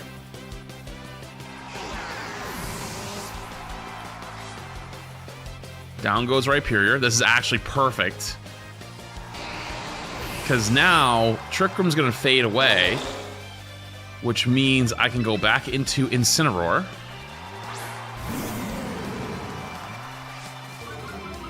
Lower his attack.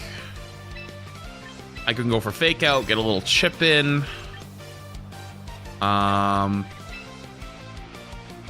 go Psychic, just in case he can go for double Protect, but...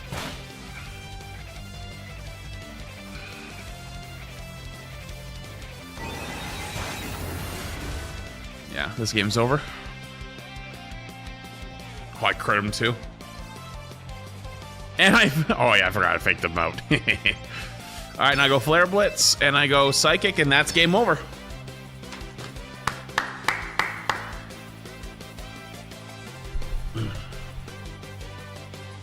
Yeah, Goldengo I think also would have worked well with this, but oh, actually, oh, I do have Goldengo. You're right. I didn't bring him this battle though.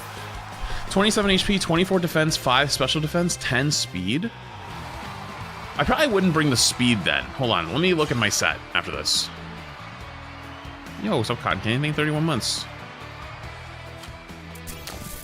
That's a big rank up right there. Oh, you're right. I did add Chomp. JK. You're right. JK.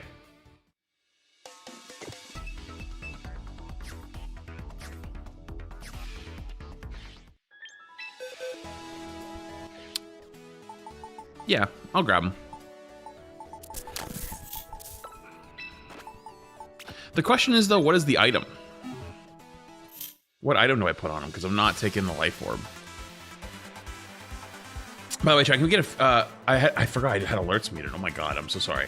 Stokey thing, the 7 months. Cotton Candy thing, 31 months. Fire King thing, 11 months. Yo, chat, can we get a Feels birthday, man, for Cotton Candy? I appreciate you. Thank you. 27 HP.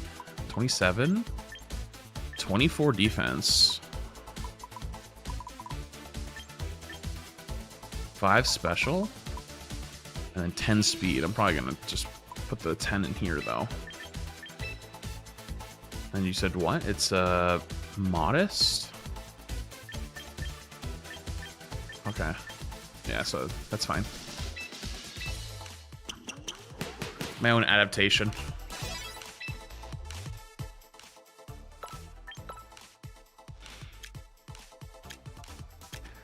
Oh, maybe White Herb.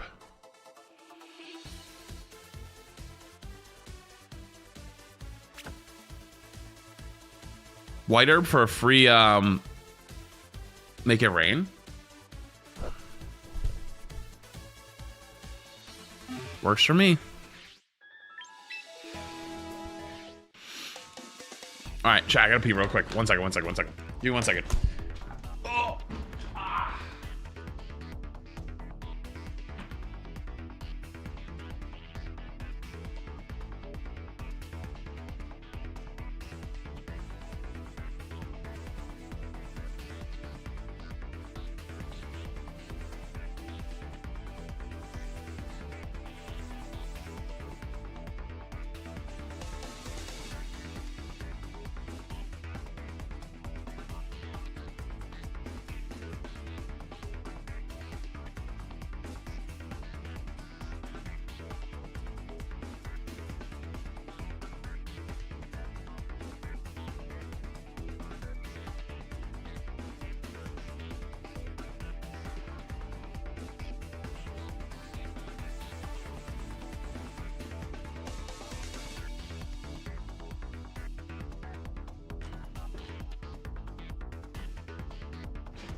Okay.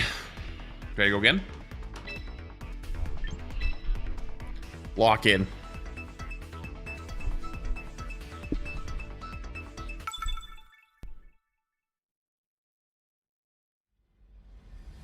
Personally, Mega Gastrodon is the best Mega. Use Gastrodon. This has gotta stop. This has gotta stop.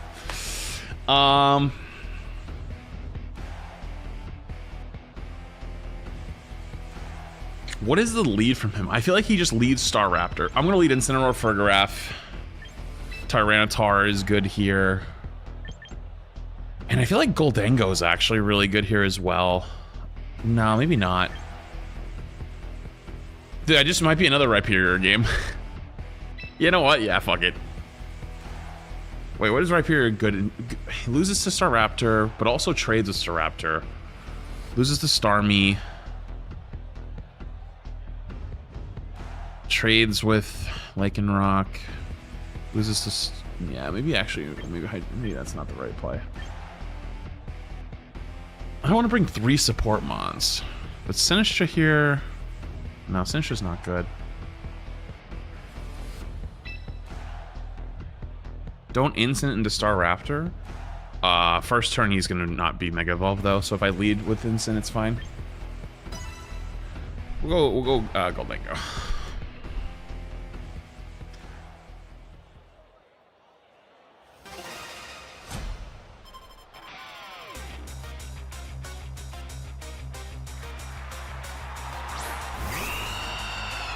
Talonflame Staraptor. Okay. So Intimidate.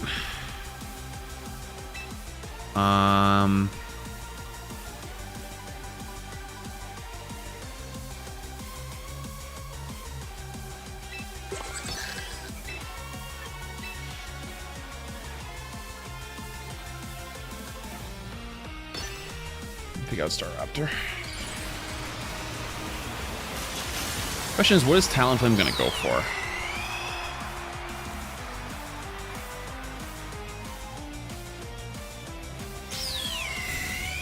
Wow, he protected Staraptor. Interesting.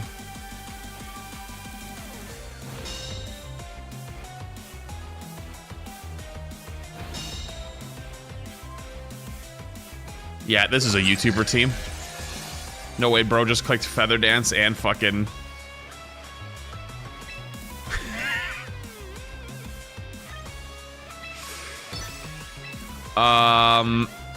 I need to break the priority on Talonflame.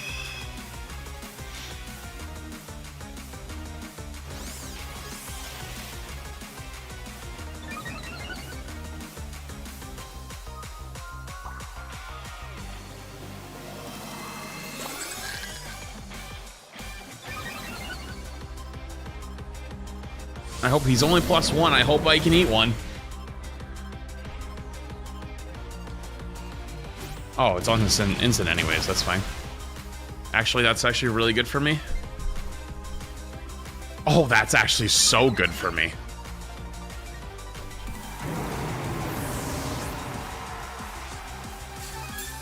Talonflame's got leftovers? What?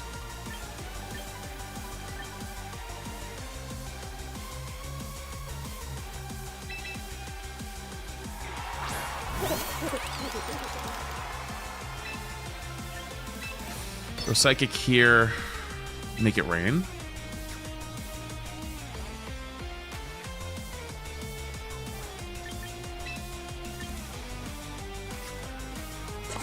It's a little spooky because I feel like Talonflame attacks this turn.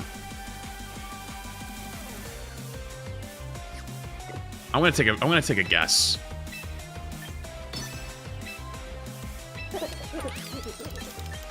And I'm gonna cover.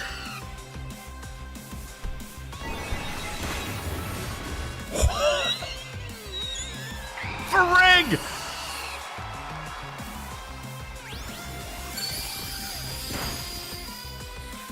Okay.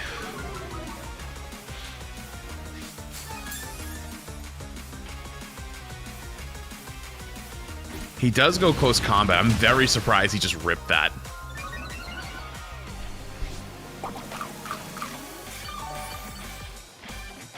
Who comes in now for him?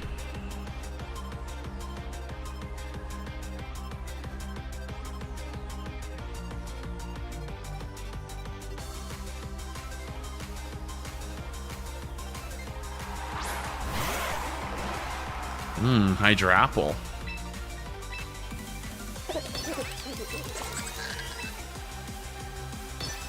Okay, just ripping it.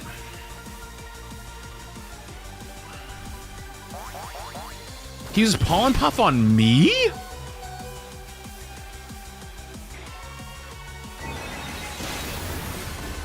One HP. Are you kidding me? That's actually ridiculous.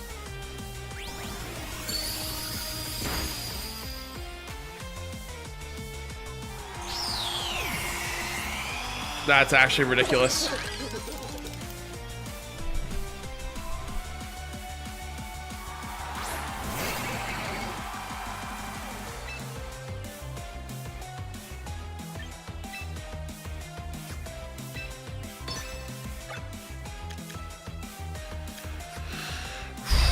Oh, we're in a little bit of trouble here, actually. I think +2 Make It Rain is like my best play, and hope I can kill Lycanroc. Oh my god, it's got Quick Claw and fucking Trick Room. Are you joking? Wait, what? Wait, Helping Hand doesn't affect Goldengo? I'm sorry, what?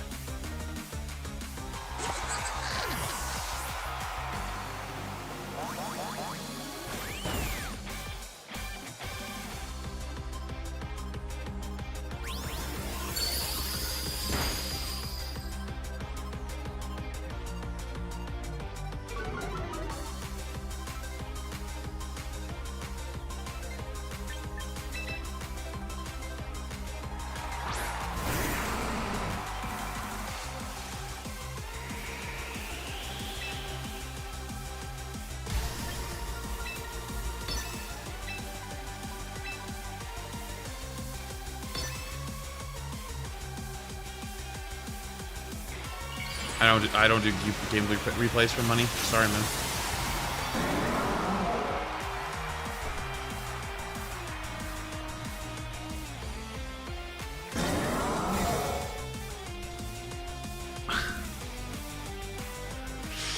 Can't believe that. I actually cannot believe that. Also, it doesn't have... Wait, is this Scarfed? Why is he using Rock Slide? Doesn't it have close combat? Is he fishing for a flinch?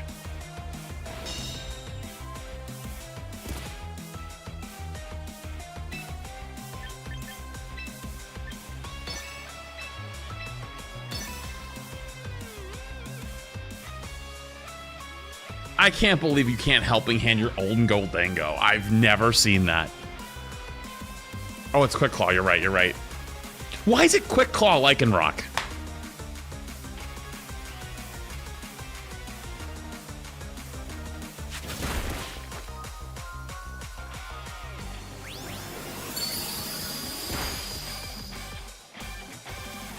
Honestly, the Lycanroc was the bigger threat anyways, so glad he's gone.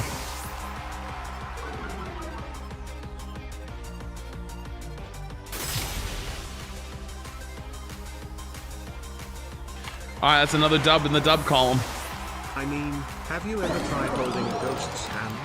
Doesn't work, buddy. Okay. Well, now I know, okay? I've never seen that interaction before. You can't life do Goldengo either? What about hospitality? Does hospitality work on Goldengo?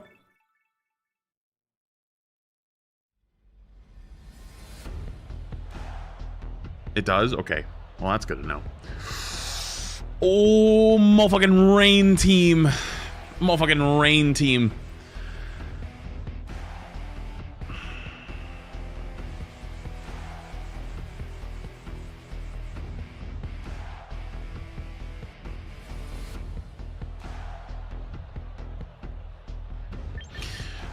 One, two.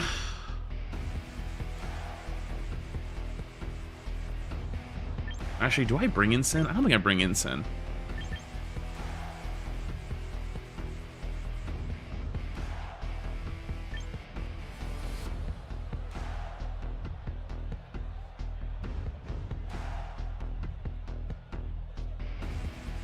What do they lead? I feel like they lead with Grimmsnarl and Sneasler.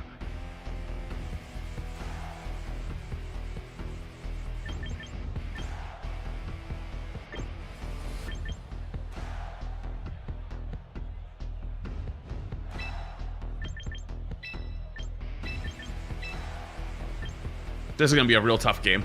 This is gonna be a very tough game.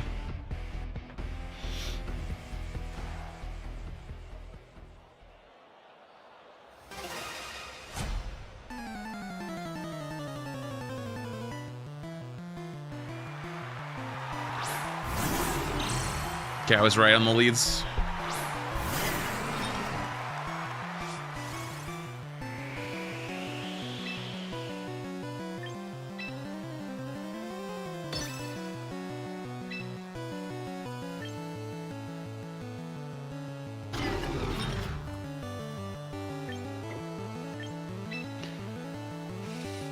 He can't fake me out this turn.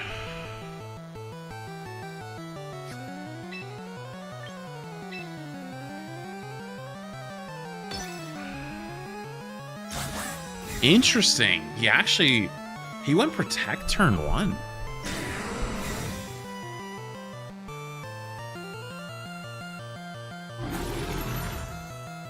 Very surprised at that.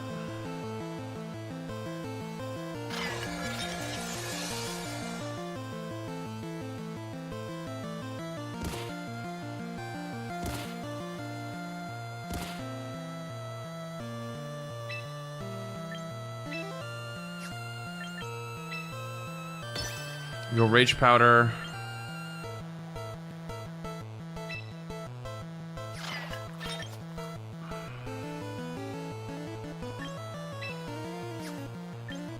Mega Evolve Rock Slide.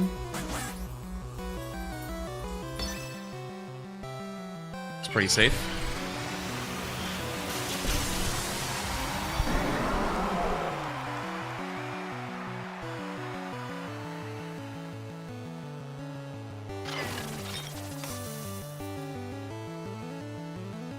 Probably sets up light screen now, right? Oh no, Spirit Break. Let's see if he called me. Did he go Dire Claw?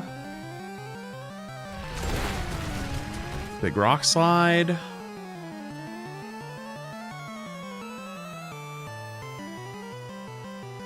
He does not call me.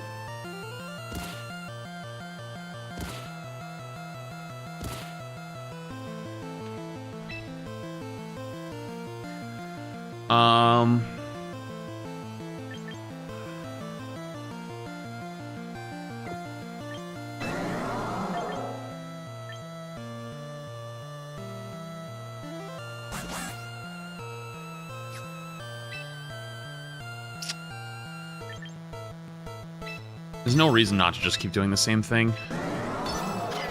I could actually just not Rage Powder, but this Parting Shot. Show me Pelly. I'd love to slam this Pelipper right now.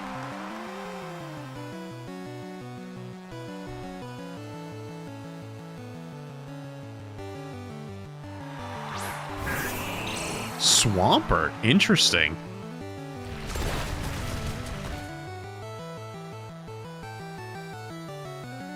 So he doesn't have light screen up, by the way. So I actually have a very safe Matcha Gotcha Rock Slide. As long as I don't miss. Yeah, the flinch was huge there. I mean, if you went Dire Claw, I think I'm still gonna be okay though. Sinister's -2? Yeah, -2, but -2 on quad effective plus Rock Slide. Yes, Trick Room's still up.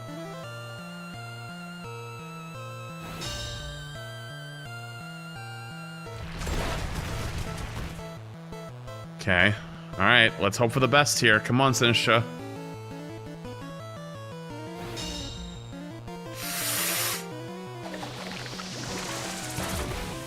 Oh, that's bad. That's actually really bad. Did he go close combat? He goes Dire Claw! Oh my god, I fucking got... He slept me.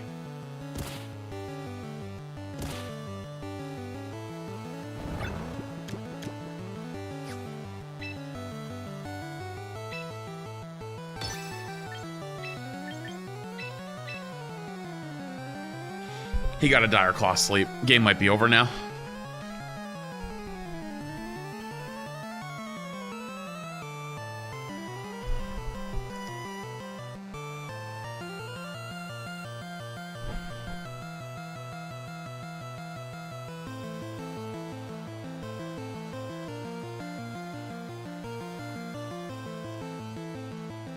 No way he doesn't swap out here. He's got to be swapping out of...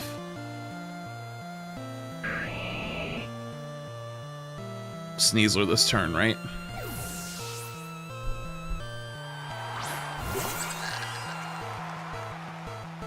Yep. Show me Pelly?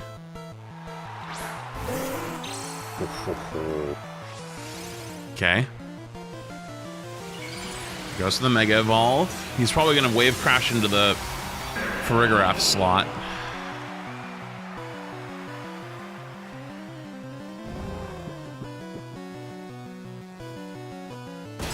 Ice Punch into Sinistra. Interesting.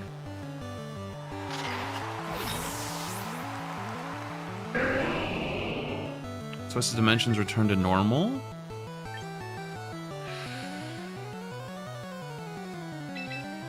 Now I go back into Tyranitar. Take the weather back. So the question is, you know what? I'm going to make a bet here. I'm going to make a bet. My bet is that he's more afraid of Trick Room again than he is afraid of Tyranitar. I'm gonna click Trick Room and I'm gonna click Rock Slide. If he kills Tyranitar, I still have Rhyperior in the back, but I'm not gonna protect. I'm gonna step on the gas. He got the Hurricane. He got the 30% Hurricane. Are you joking? He got the fucking 30% Hurricane. Well, at least it was a smart idea to step on the gas, though.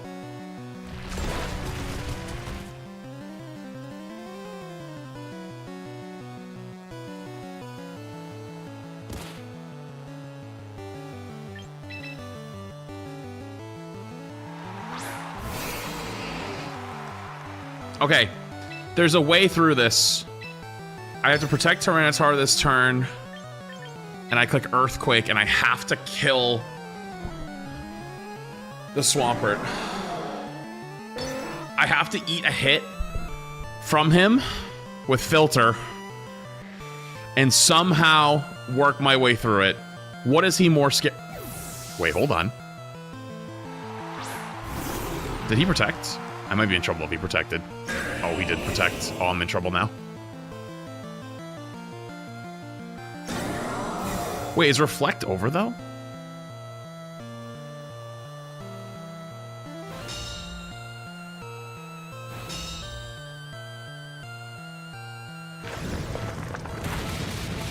Shit.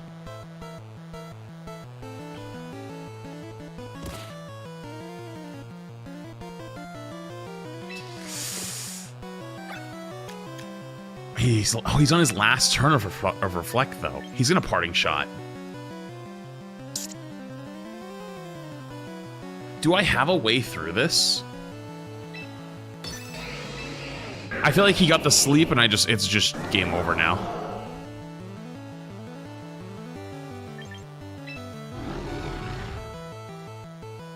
Double rock slide's the only thing I have. I think Tyranitar is just gonna explode though. I'm gonna get one shot by rain boosted. Fuck. Wait, what?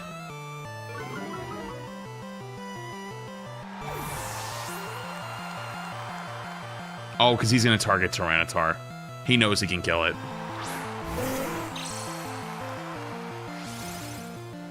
Oh, we can't target Tyranitar because of... Yeah. Yeah, I was just dead either way, though. I think I should have went for a double protect.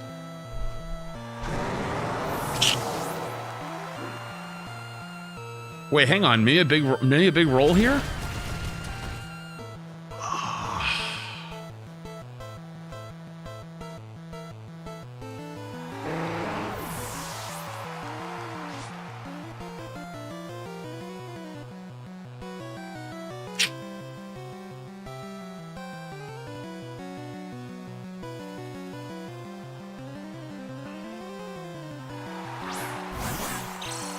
You could have protected to Rapier to block it?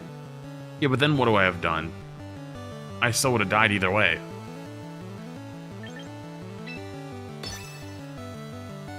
I should have protected this turn. Honestly, I should just forfeit. Dude, I literally lost on a Dire Claw sleep. That's actually so fucking sad. Let's see if I gave up too early. No, I didn't give up too early.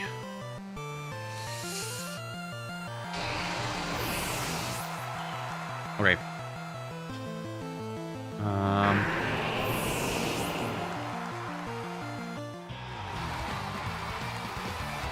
Damn. Well, sand is only going to boost my special defense, not my physical defense. I literally lost a Dire Claw sleep. That's so sad. I think I could have won either way though. I think maybe swapping into Farig that one turn was a mistake. I could have just kept Farig healthy, and I think that would have been smarter. I think I still could have won that, even with the Dire Claw sleep. I think I could have played that better. But damn, dude, he rolled the sleep? Danzilla thing 3 months, by the way. Oh, this is a very speedy team. Okay. All right, what do we think he's going to lead with? I think he leads... Zarina Superior, maybe? It could be Perish Trap, too.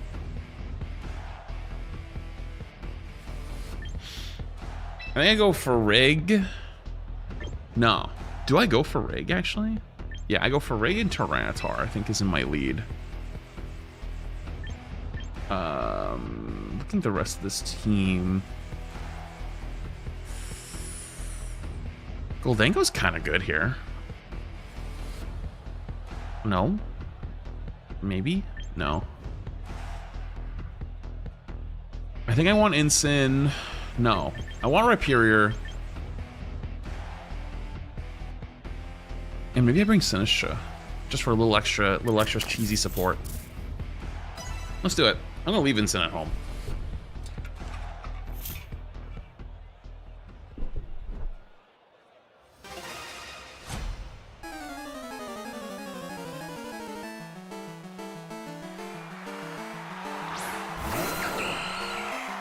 Aerodactyl Zarina.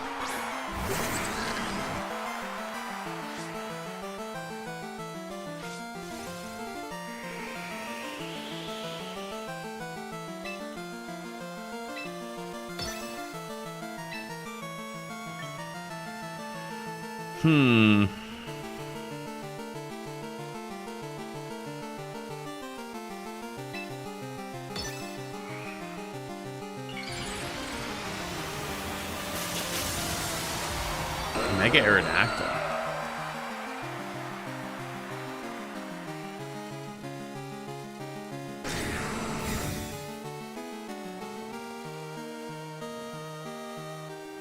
Oh, he's gonna try to flinch me out.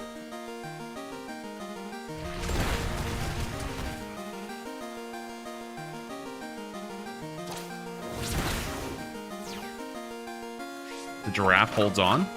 The giraffe is not afraid.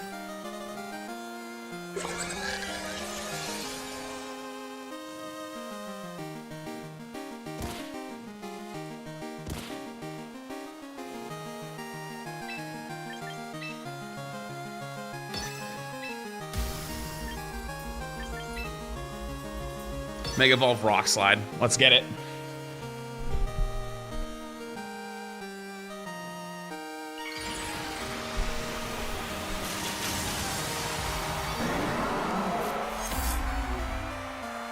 Yo! Thank you for the super chat on the YouTube side. Your bold route of pocket teams are awesome. I'm gonna try to find Mega Skull repeated Tyrandrum. I see. Hell yeah, dude. Low. Appreciate it.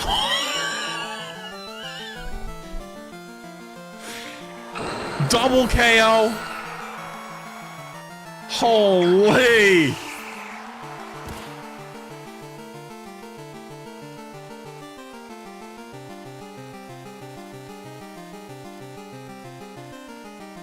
Yeah, did you hear that dad got a big play?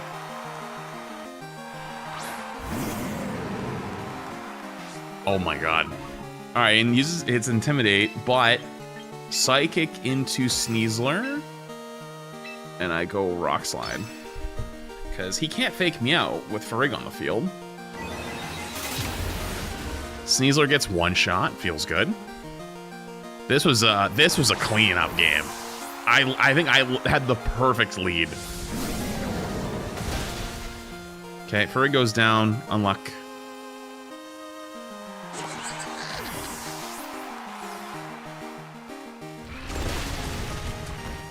Dude, that did so much. Even at -1? Is this Ensign, like, not bulky? Or is Tyranitar just that strong? Damn.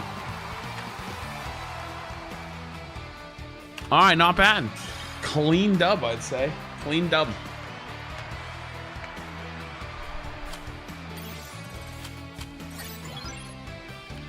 Beautiful. A single target, that was a lot. True, actually, single target, you're right.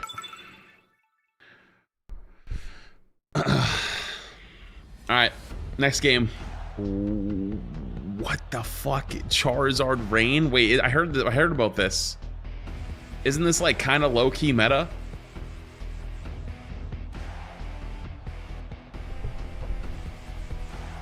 Fuck.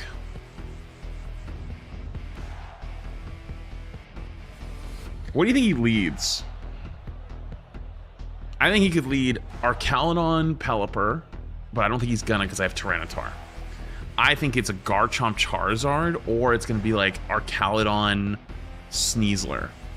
I'm gonna bring Farig. I'm gonna bring Ensign.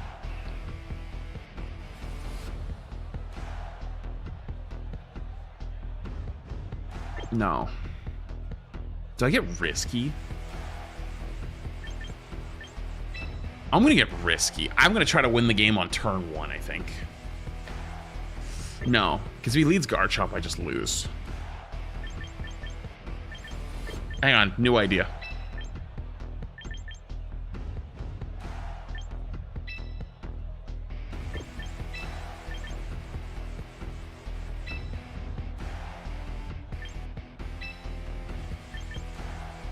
Probably a dumb idea, but I'm doing it. Dumb idea, but I'm doing it.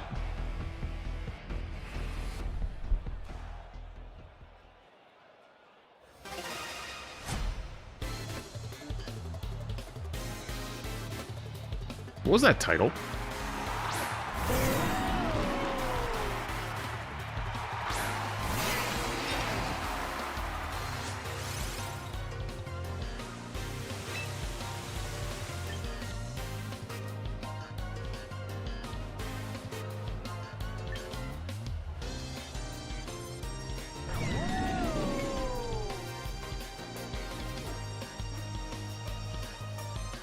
Wait, can I win the game on the spot if I get a boost?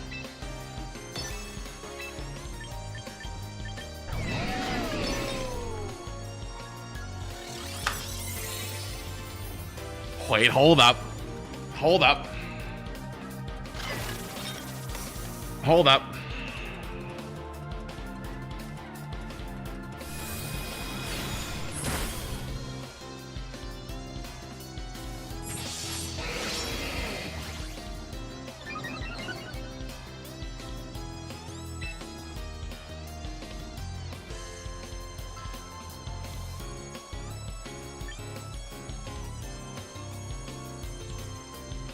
Do I live the hurricane?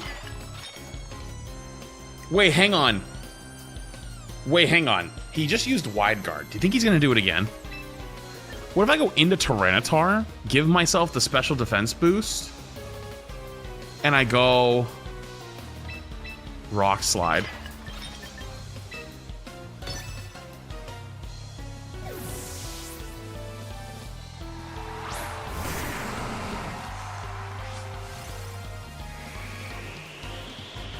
He clicked it. Oh my god, he actually clicked it back to back.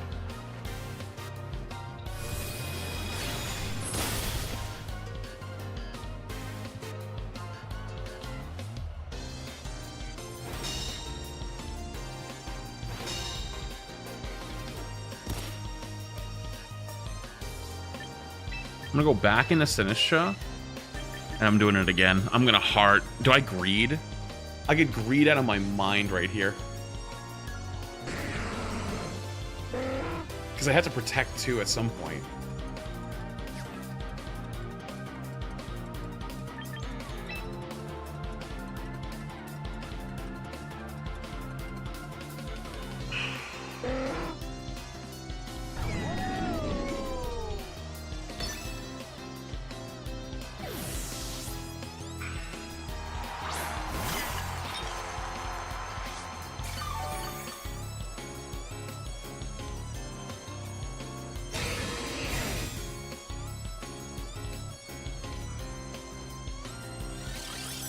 So Pelipper's just going to wide guard the entire time.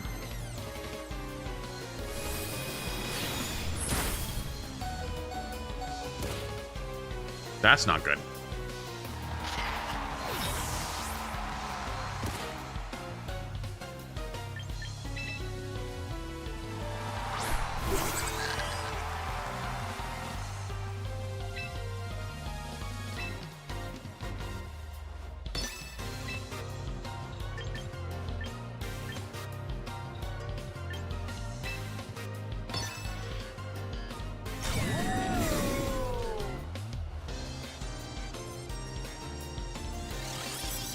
He's just clicking wide guard every turn.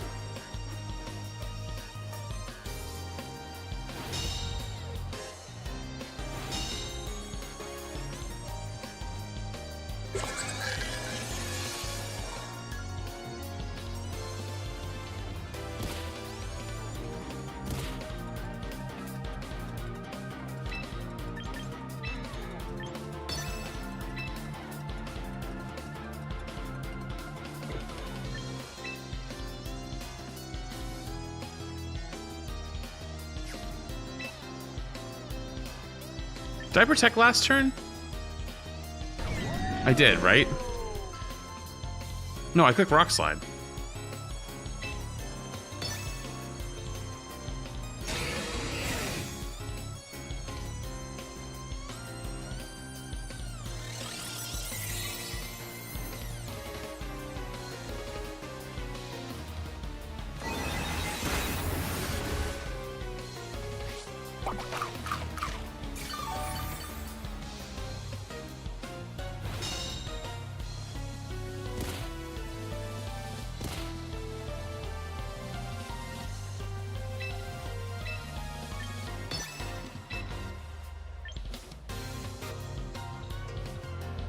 So if he just wide guards again, though, I'm in big trouble. Why don't I just go for another boost? Because I'm walled until I kill that thing anyways.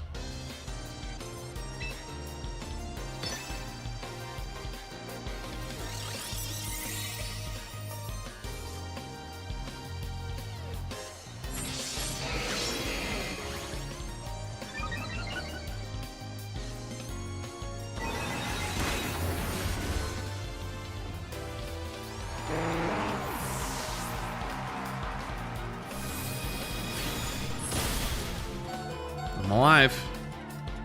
All right, who comes in here? Sand Source subsides. Okay.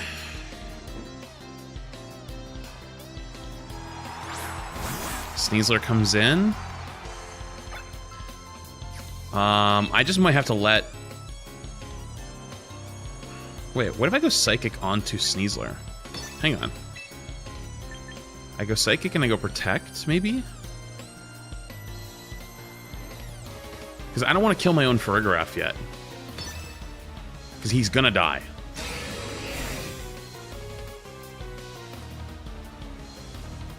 He faked me out? Hello?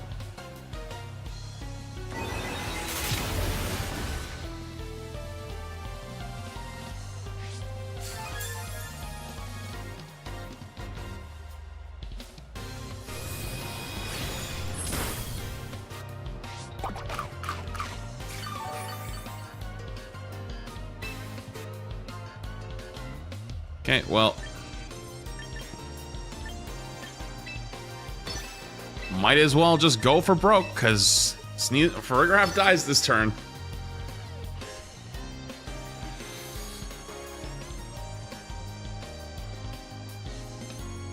Goodbye, Farig. I can't believe he faked out an attack that turn.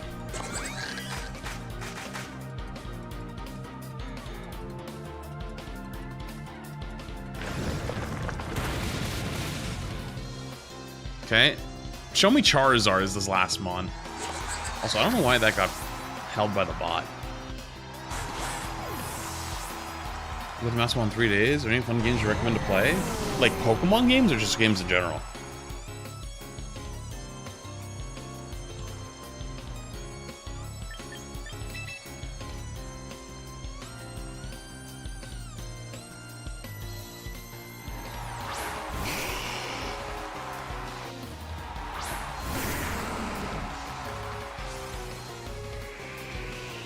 Okay, I'm not gonna Mega Evolve. I'm just gonna protect this turn on Tyranitar.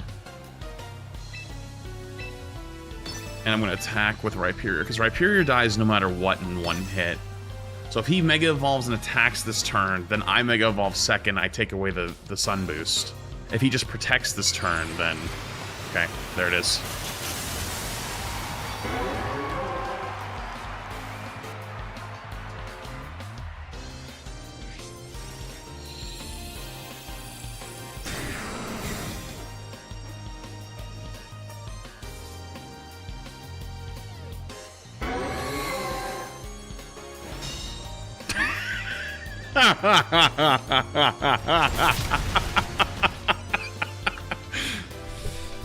Okay.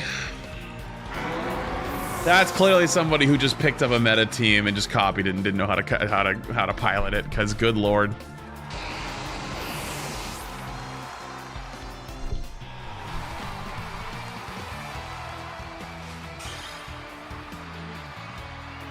That was truly a match of all time. Thoughts on Mega Sceptile? Not my favorite. Not my favorite.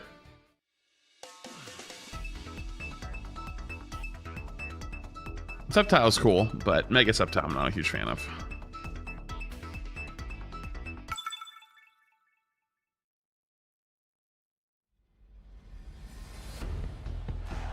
Alright, let's go again. We're getting real close to that Master Ball rank, finally. Hello?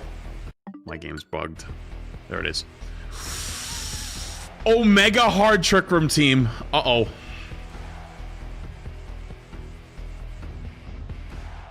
Okay. What's his lead? I think it's Farigiraf Blastoise.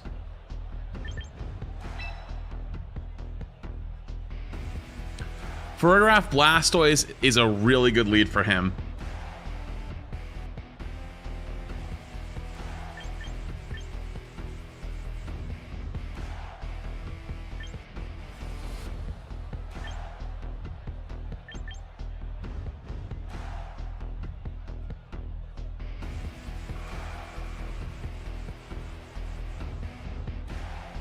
You always bring Goldango here? For what?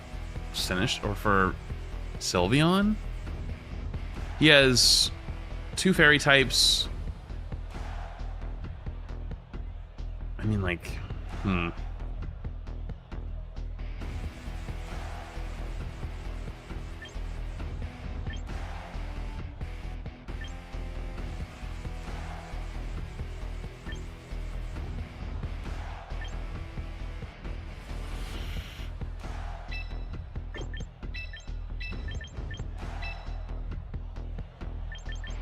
I think this is the play.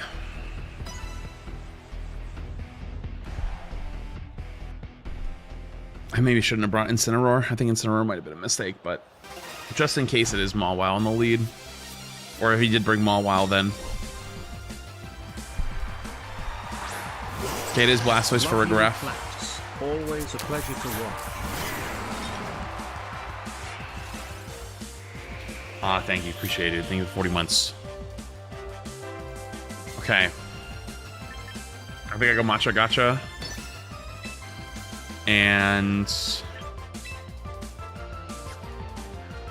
honestly, I should have let off with Rhyperior. No, Rhyperior wouldn't have been any better. I kind of want to let him set up Trick Room. But he might be even slower than me.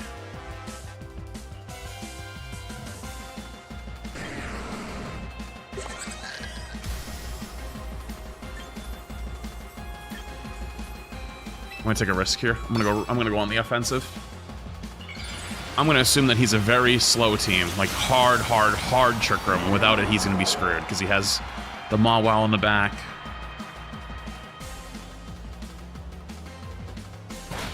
Fake out. Okay, so he is going hard Trick Room. Okay.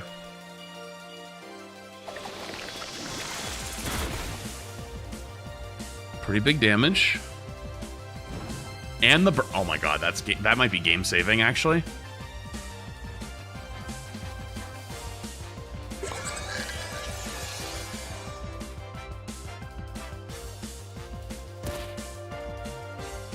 Burn plus Sandstorm chip. That's a guaranteed kill.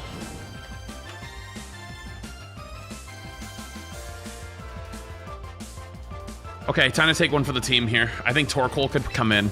I think he swaps out of Blastoise. I'm gonna go into Rhyperior.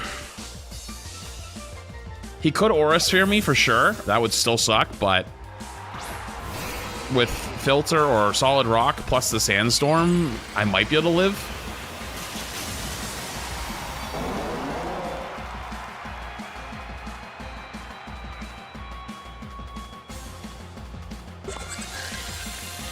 It's Rain Dance for a graph.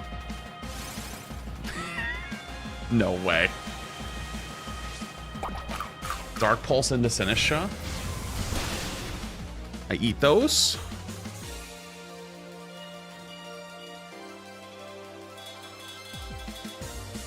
Blastoise avoids. Oh my goodness. That's pretty bad. Alright, good news though. I think he's chipped down enough that I can actually still kill him with Rhyperior. I think Rhyperior is strong enough. I'm gonna click Protect, and I'm gonna click Earthquake. I think I'm slower. I actually didn't make my Rhyperior of negative nature. I should have done that.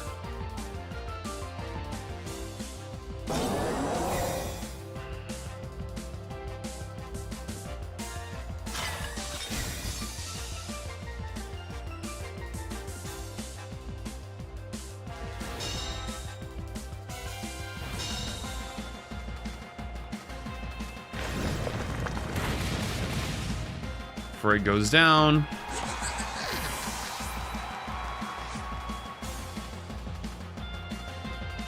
Can anyone learn Protect? I believe every mod can learn Protect, yeah.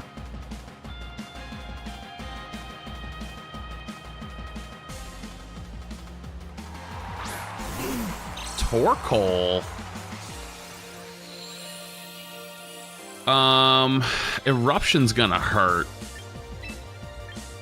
I'm gonna go into Incin, and I'm gonna click Earthquake. Incin probably dies here, but that's okay, buddy. You are saving Sinistra, and that's all you need to do.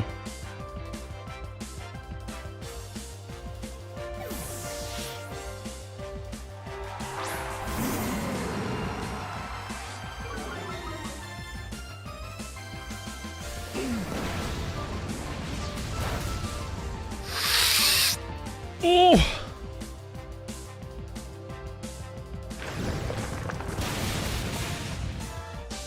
Down to 11%.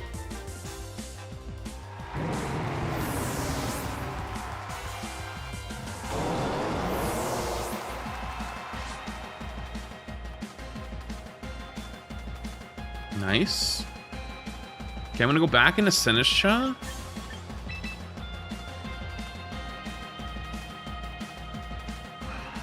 Garchomp.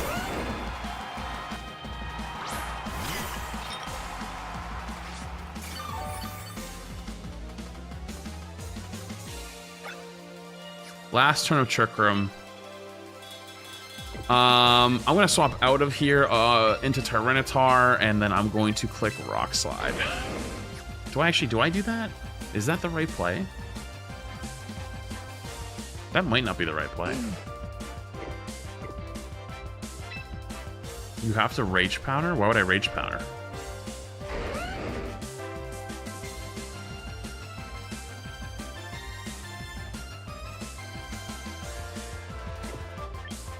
I'm more worried about Garchomp. Or Rock Slide.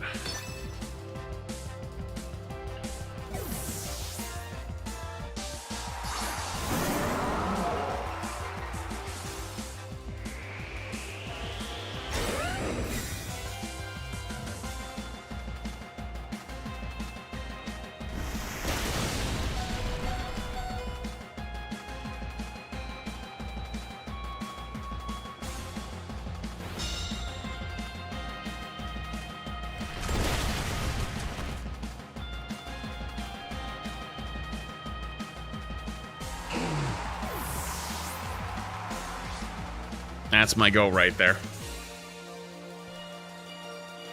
Twisted Dimensions return to normal.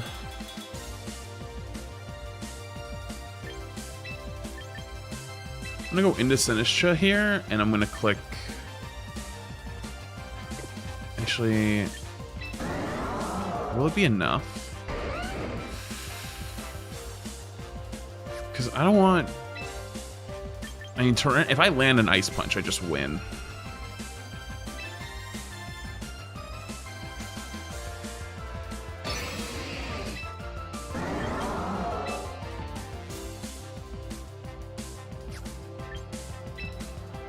Yeah, what if he's Sandvale? That would suck.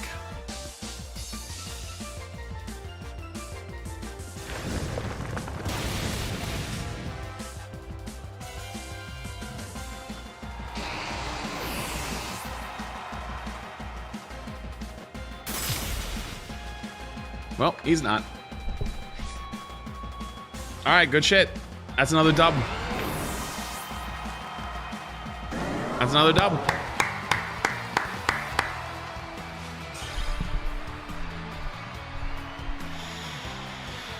Just alright, how's the team going? I think it's doing pretty well. I'm glad I added Rhyperior back. I feel like the soul of the team is returned.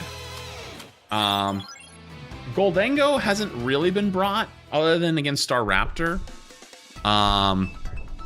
Which I guess is kind of what it's there for. The rest of the team, though, has been pretty good.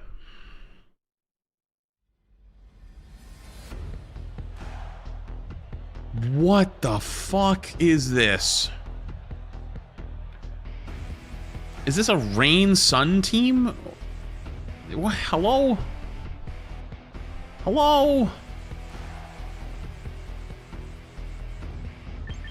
I'm gonna go Farigiraf, I'm gonna go Rhyperior. Crazy fucking lead, but I'm doing it.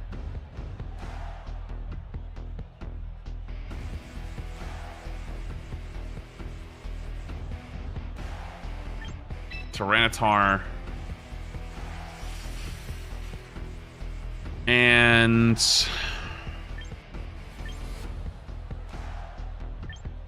Sinistra? Is Sinistra even good here? I don't know if Sinistra's really even good here. Ensign would be good for what? Venusaur, Whimsicott. That's about it. I guess he could take moves from Charizard, could take hits from their Ensign. Goldengo, not really good into much here. I think I bring Sinistcha. I think keeping up Tyranitar and Rhyperior is going to be the right play.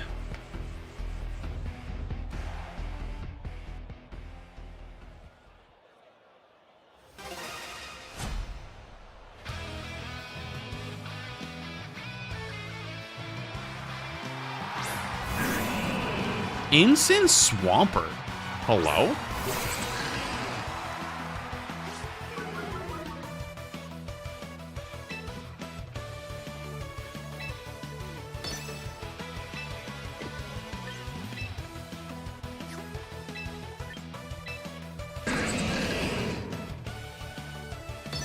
I think he's more scared of Trick Room than he is of Rhyperior.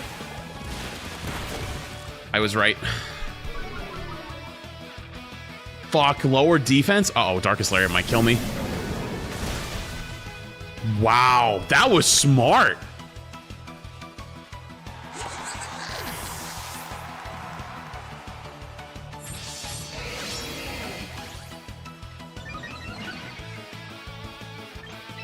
Good thing I brought my other one. Thank God I brought both.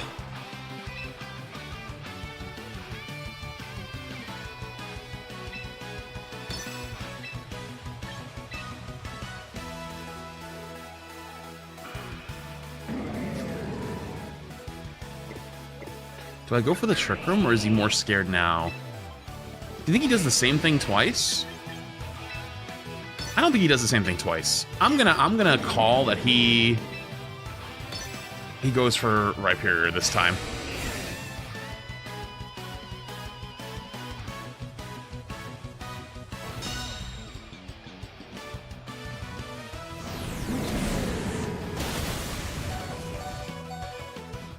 We're okay.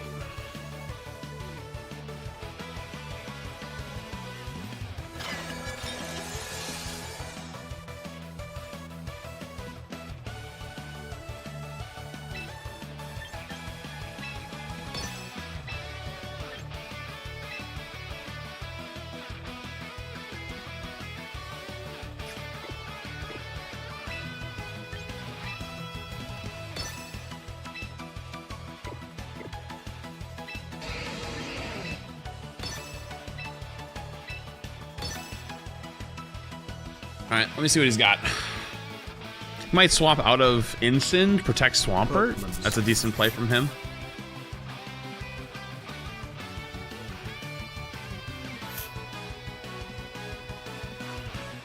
Thing is, I think I can take a hit on Rhyperior. I cannot take a hit on the Matcha guy. He doesn't do either.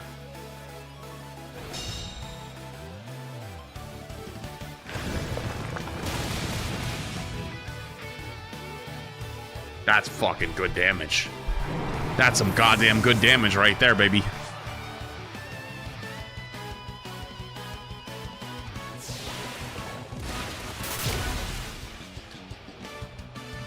Dude, hello? I'm actually very surprised I died to that. Okay. I know it's 4x, I know, but I thought with Solid Rock it'd be okay, but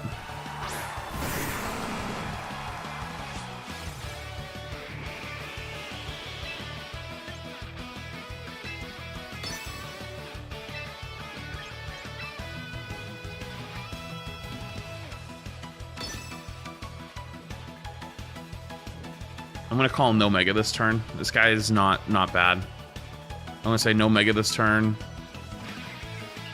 Oh, he Mega'd. Oh my god, he ripped it. I might lose right there, actually.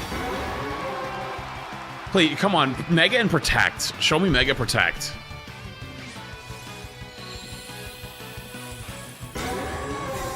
Wait, we're alive. We're okay.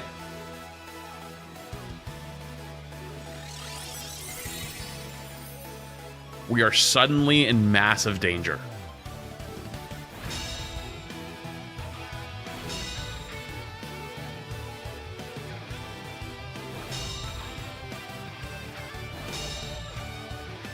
Okay, hang on. No, there's a way through. There's a way through. I go Rage Powder. I Mega Evolve, and I go... What's his potential Backmons? Potential Whimsicott, potential Dragonite. I'm gonna go Ice Punch into the Swampert slot.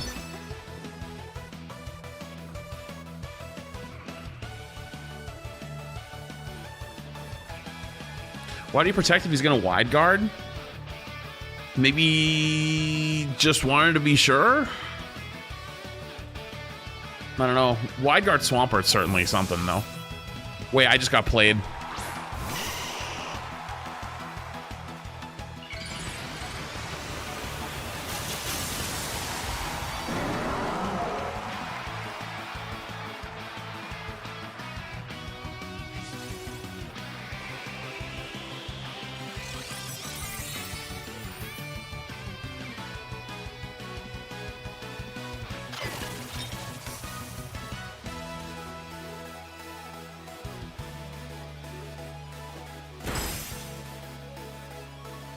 Ice Punch on this slot was a choice?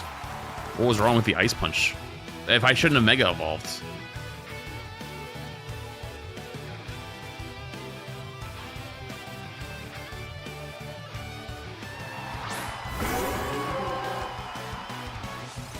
So that was last turn of Trick Room, I believe, right? No, one more turn of Trick Room. I Rage Powder. I think he protects Zard. Can I Rock Slide kill Venusaur?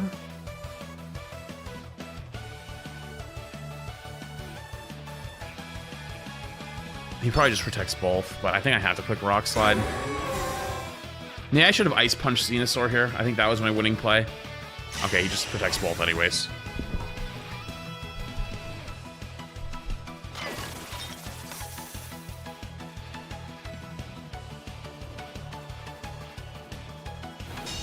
Well, there is no swamping. I don't think I have anything in the back. Do I have anything in the back still? Am I stupid? Do I have something left? No, I don't. Okay. Okay, so there's some good news and some bad news. Which one you want first? Good news, if he goes for Sleep Powder, it's going to go into Sinistra. Bad news is I'm probably going to take a full power Solar Beam.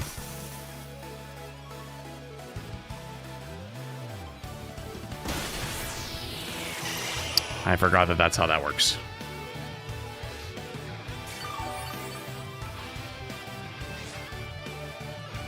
It's Life Orb Venusaur. Oh my god. No wonder it hurts so much. Okay, I'm alive. Not by much, but I'm alive. Okay. Come on, Tyranitar. Come on. Alright, I'll just go fuck myself, I guess. Okay, I'll just go double fuck myself, I guess. I actually think I could have won that. That halved... A crit 2 is diabolical. A crit 2 is actually diabolical.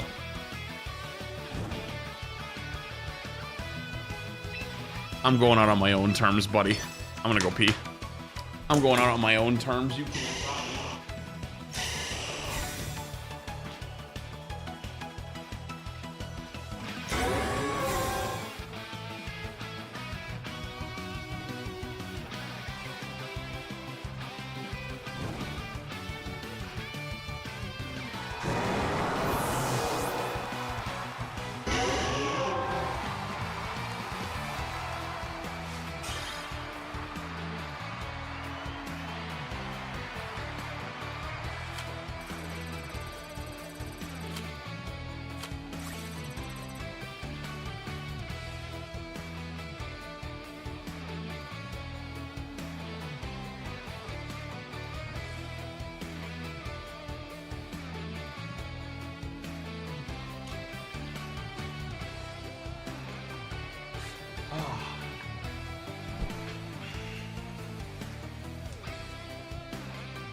Okay.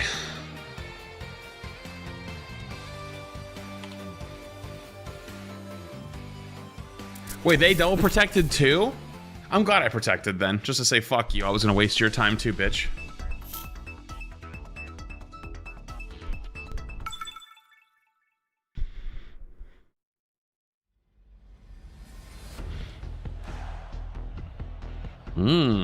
Okay, another rain team.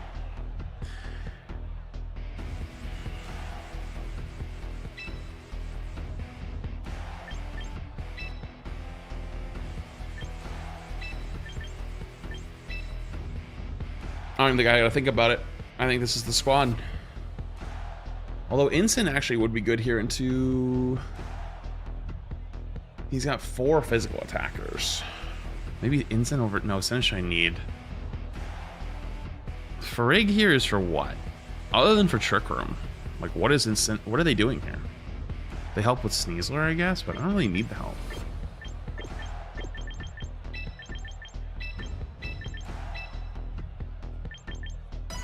Do it.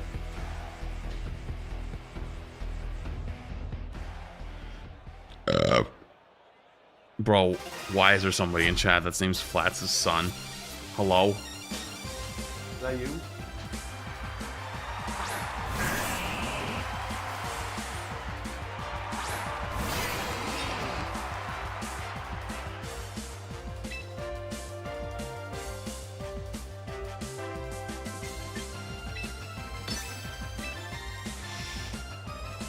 Chat, what do you think the chances are he doubles Sinistra and gets the kill?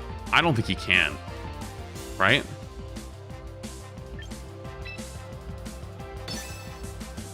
I don't think it's possible. Not with this. What, Dire Claw Mega Evolve Wave Crash?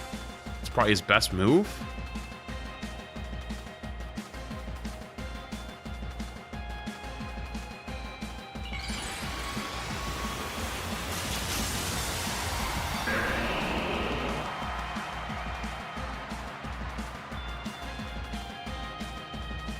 Oh, it could have Ice Punch. Yeah, Ice Punch maybe too.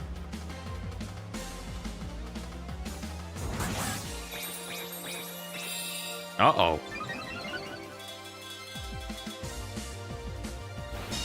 Thunk.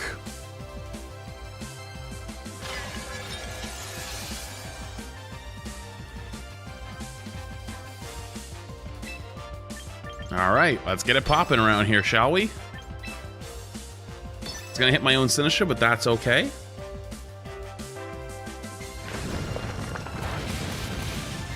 Down to Focus Sash. Sinistra's about to fucking drink this man.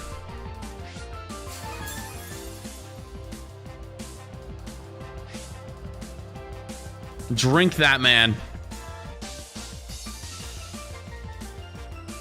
I missed. I missed the one I need to hit. Can we stop? This is pissing me off today.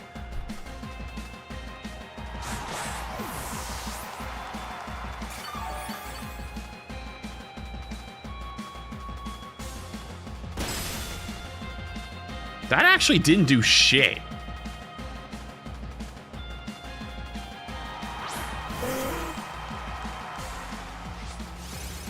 Chat, what's the chances that thing's got wide guard?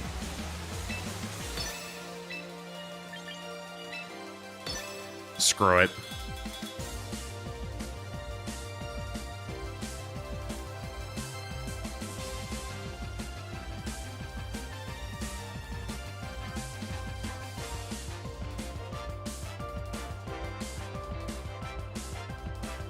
It doesn't.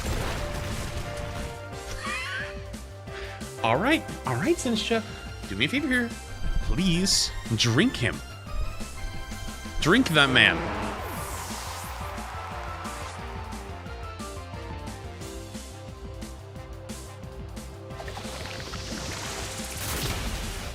Thank you.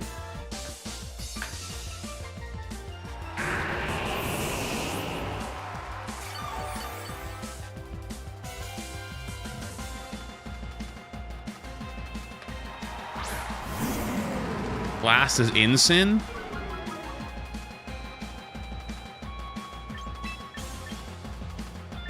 I'll bring out my own. Wait, hang on.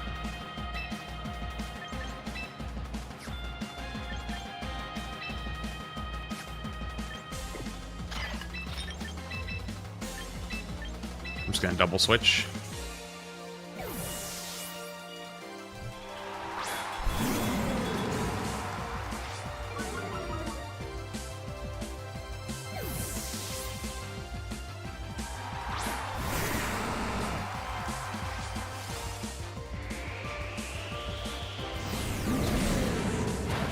Oof.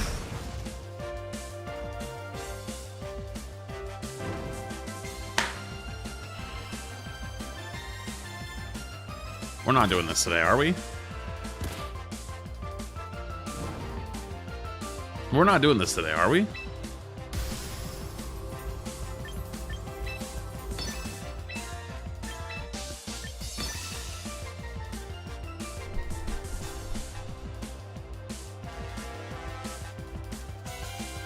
Because Ultra Ball is extremely low elo. Okay, let's be real. That's like someone saying like Masters in Overwatch or like High Diamond is not a high rank. That's saying like extremely low elo when it's like probably what? In Pokemon, I don't know, maybe say top 20%. Maybe top 30. I don't know what the cutoff is. Ultra is high silver? I don't believe that. Out of how many people play Pokemon, I doubt that. I know it gets real once you get to Master Ball 4, but I doubt that. It's not like, I'm not saying it's high elo, but like treating it like piss low is, I think, a little disingenuous.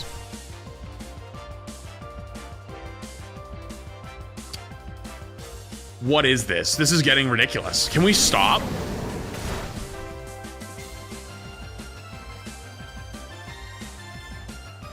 Can we stop?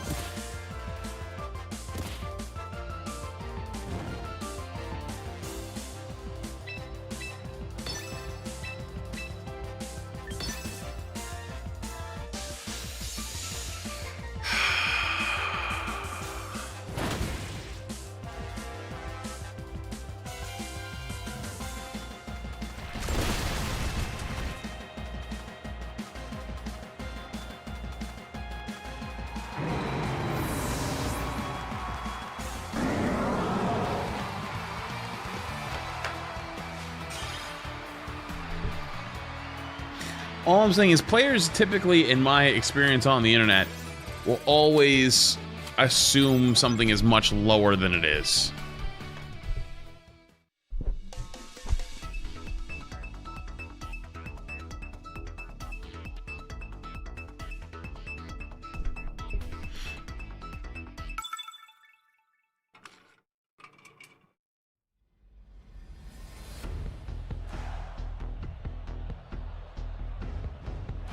Mm-hmm.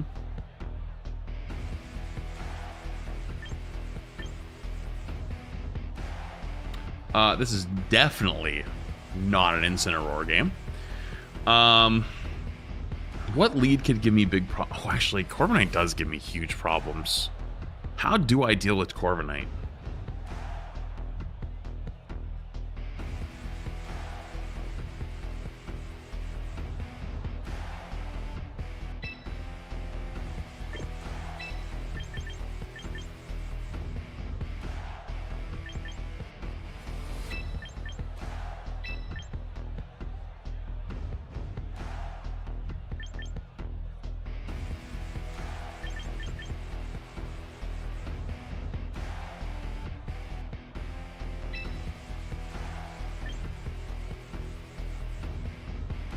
This team also seems really slow. Like, do I even want to run Trick Room against this team?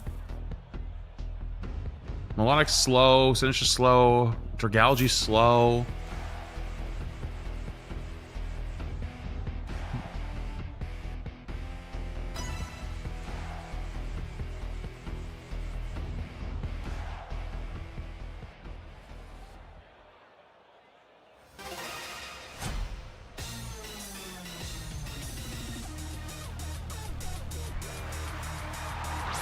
Dragalge Melodic. Can either of these guys threaten Goldingo right now?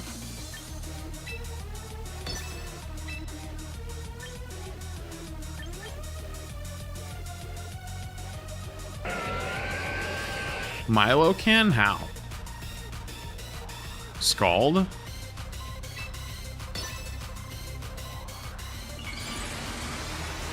Dragalge learns fire moves? Uh-oh.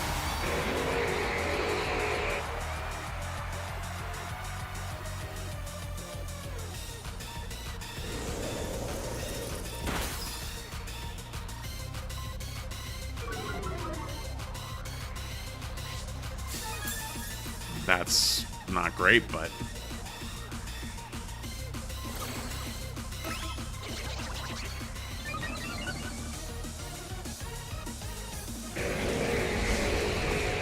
What the fuck is that? Toxic?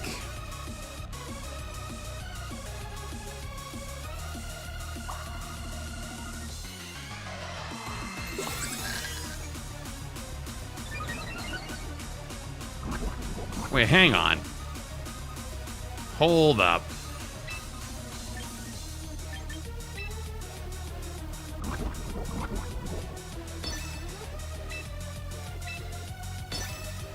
I'm doing it again. He can't stop me. He might be able to stop me.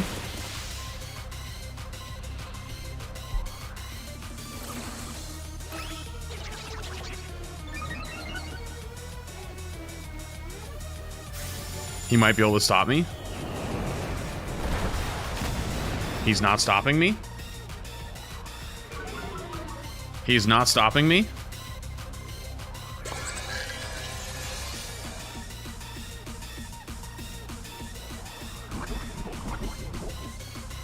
All right, time to press the go button. Helping hand. Make it rain.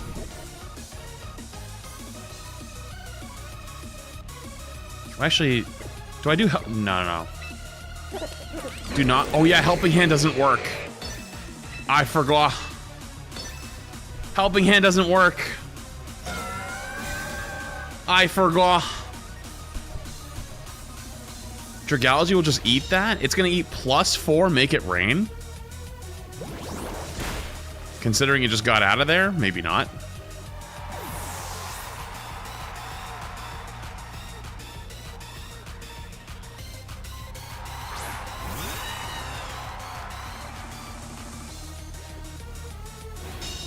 Is this technically single target because the protect or no?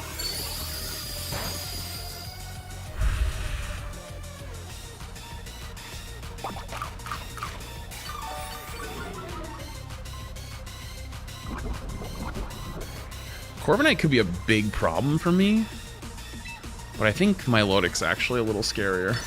So he just protected. I'm gonna click it again. I could have Shadow Balled. Shadow Ball actually might have been a better play.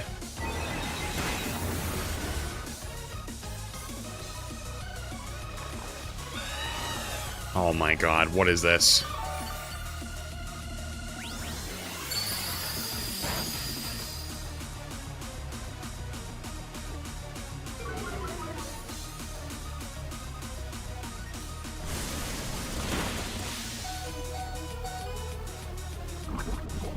Did I bring my Sinistra?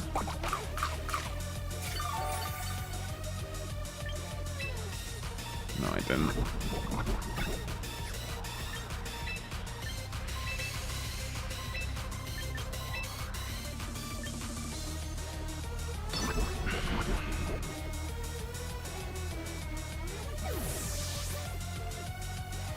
I think I should have went for Shadow Ball instead of Make It Rain again. I think that was actually a mistake.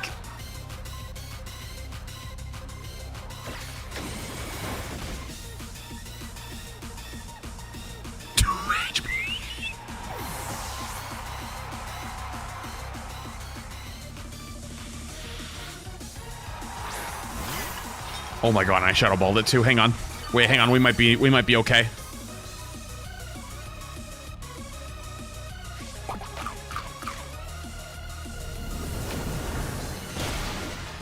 Golden Goat.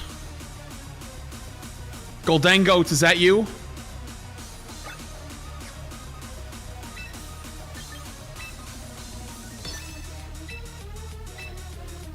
He just protected on the Milotic slot, so... Make him Rage Powder, maybe? I don't know if that's the right play.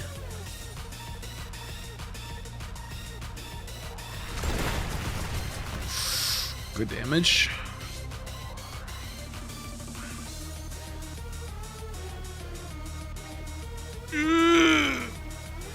He's gonna get big health off me here. Ow. Ow.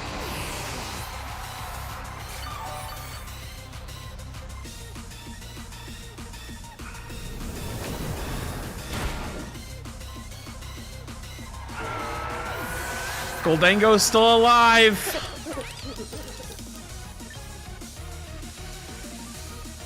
I don't even know if I want Trick Room back up anymore. What's his last mon, though? I don't know what his last mon is. I'm gonna go back into Farig.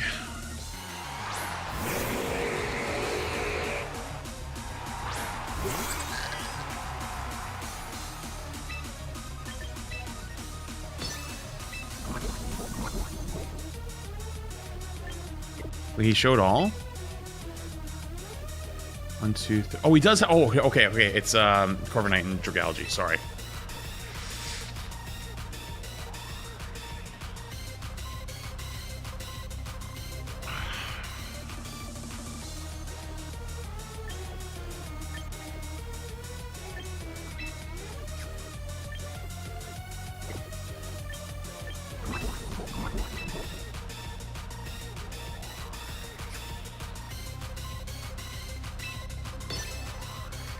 I should have Trick Roomed.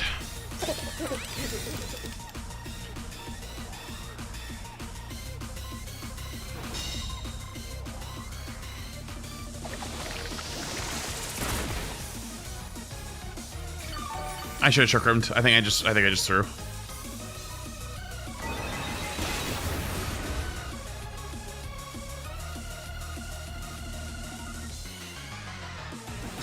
We block flip turn. That's pretty good, actually.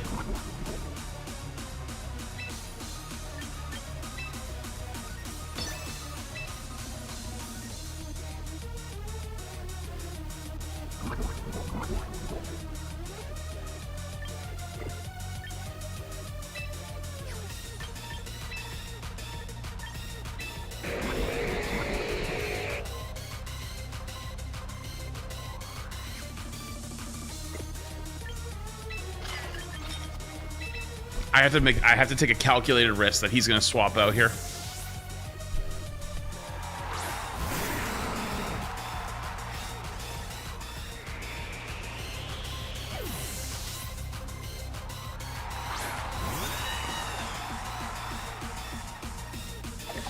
Come on. Oh, yes. Okay, I'm gonna get my Trick Room off, which is good.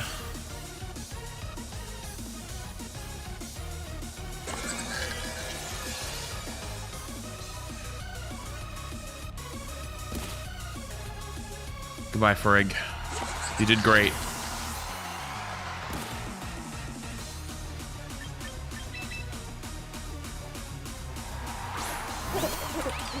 Aren't all his mons slower than ours? I actually don't know, to be honest with you.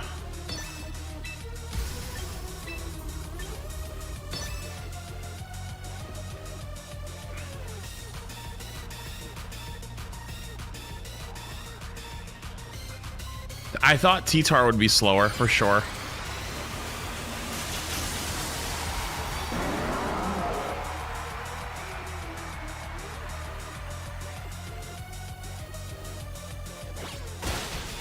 Okay, that's what I needed more than anything else, I think. Oh, crit as well? Oh my god.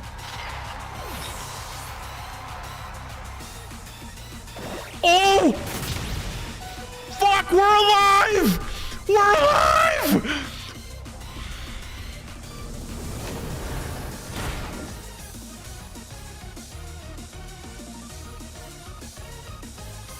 The question is who's going to be slower, Tyranitar or Dragalge? Probably Dragalge, right? Okay, if I'm him here, who is the bigger threat to my team? Tyranitar, I think.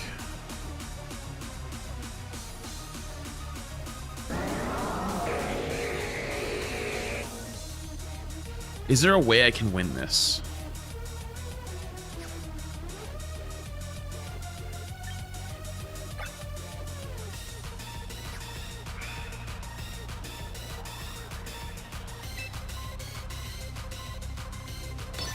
Maybe I just go protect, just to scout, see what happens.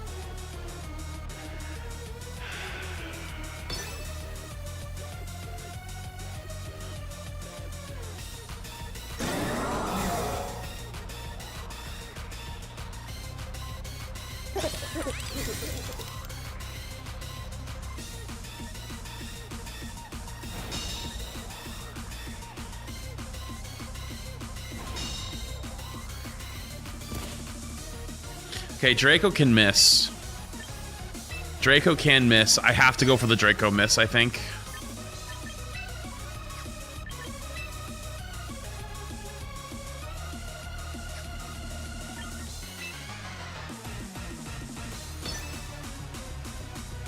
Draco has to miss for me to have a chance to win, I think. I think I lost.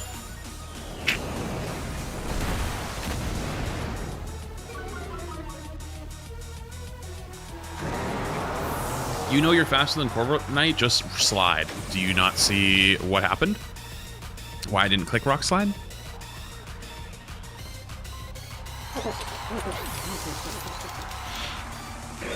Sometimes you guys talk at me like I'm a fucking idiot, and then in real time you watch your plan fall apart.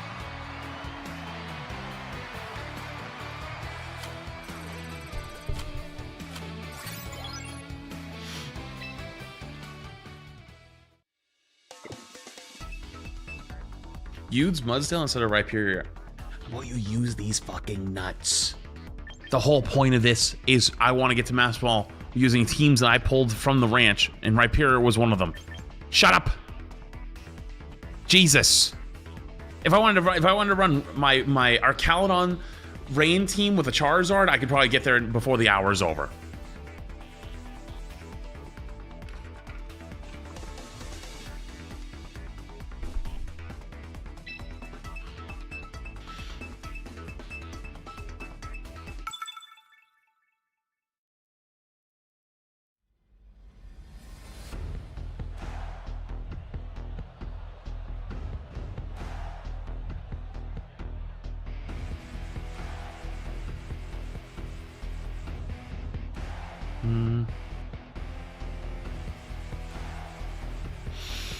Okay.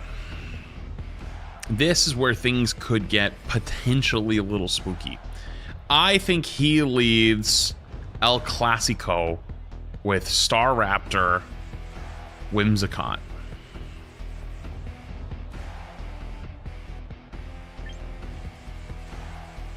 How do we punish?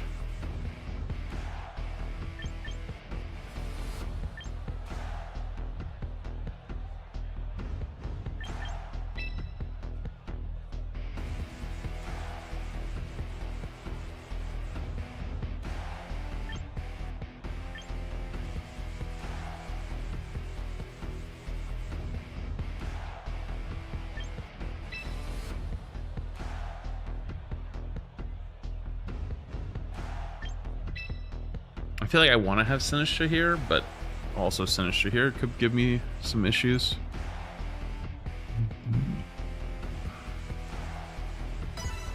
Let's do it.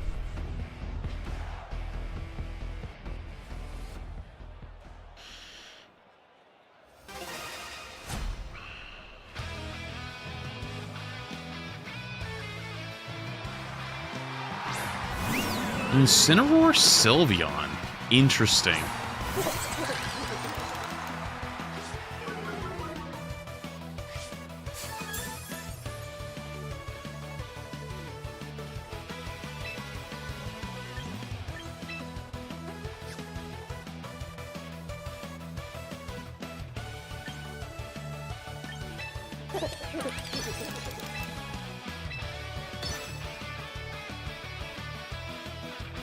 He could Hyper Beam me. I could see it. Hyper Beam Darkest Lariat. Or maybe Hyper Voice Darkest Lariat.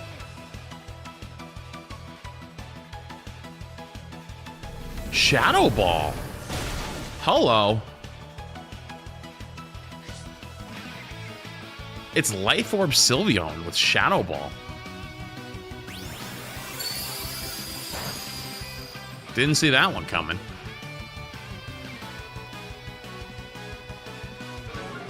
Double into me for a sec. I just want to see something.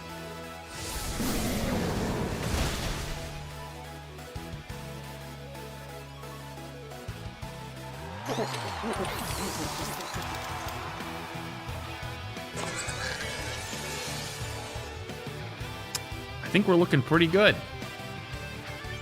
Do you think it's close combat in Cinnamon?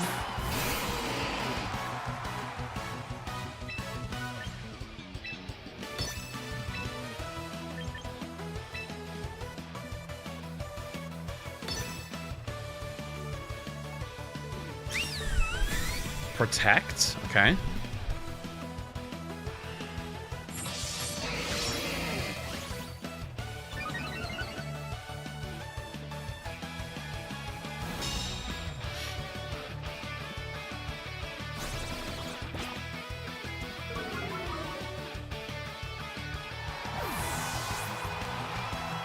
Wait, who did he get parting shot into? Rapirier?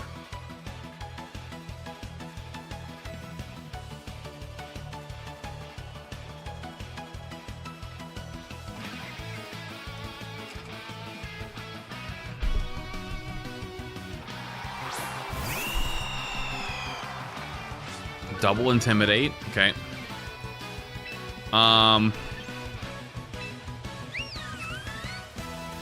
If I'm him here, I swap back into Incineroar to give me another drop. Do I eat one close combat?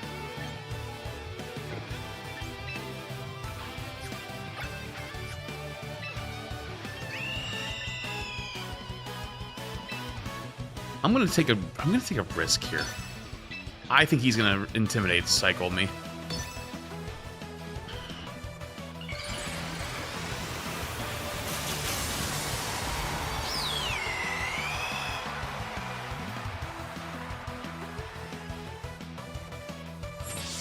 He stayed in with Sylveon. Uh-oh, I might be in a little trouble here.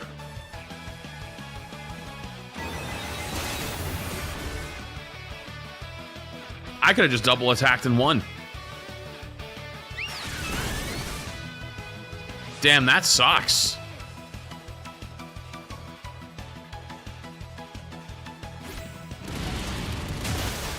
Damn, that Omega sucks. I could have won on that turn.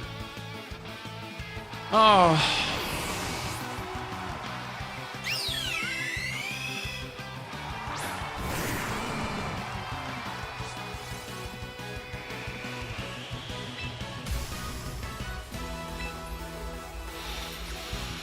I think I just do a similar play, actually. I go Helping Hand Rock Slide, because if he swaps into Incineroar this time, I think I can kill both. Or not kill both, but at least kill the Staraptor. I don't think I need a Psychic to slot, just in case he swaps in and protects, maybe.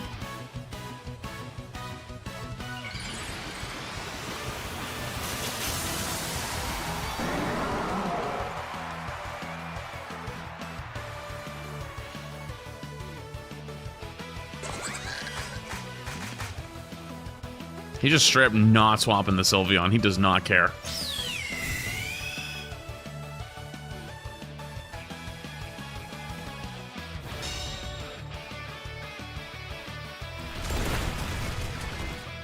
Okay, well, I can guarantee kill Staraptor next turn, depending on who he swaps into here.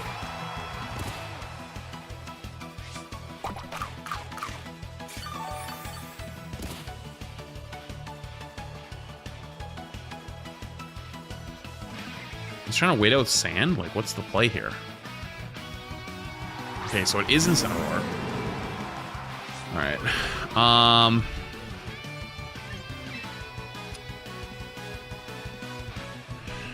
If his last Mon is Sinistcha, it's probably a bad idea for me to go Helping Hand. So I'm gonna go Psychic into Staraptor and Rock Slide. Oh, who is it? Whimsicott. I guess that kind of makes sense, but now? Did bro throw? Maybe not. God, that hurt.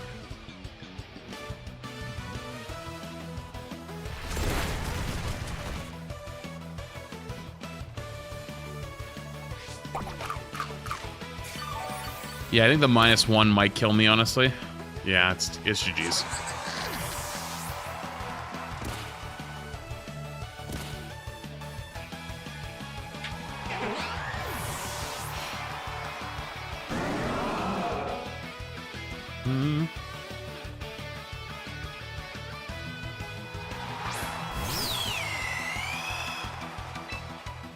Damn. I'll try for it, but I think it's just GG's. Might get lucky crit, maybe. Maybe a lucky crit. Maybe if I'm lucky. Am I feeling lucky? Come on, lucky crit. Maybe. Maybe. Not crit meat. Okay, never mind.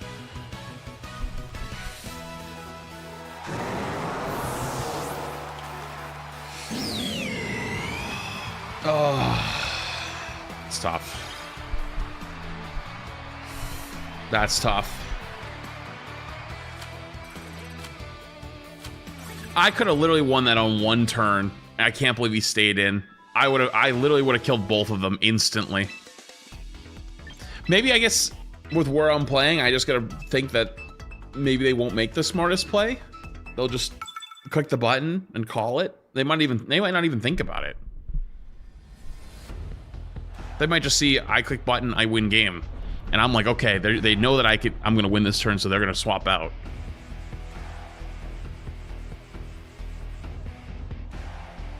Tough call either way. Is this Mega Sableye? I mean, it could be Mega Sableye or Chandelure, I guess. You know, maybe I just be a crazy person this round.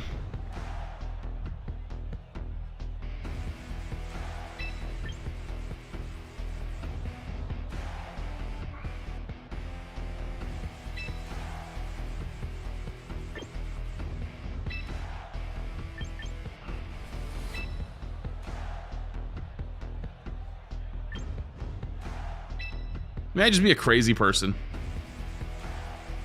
Works for other people, right?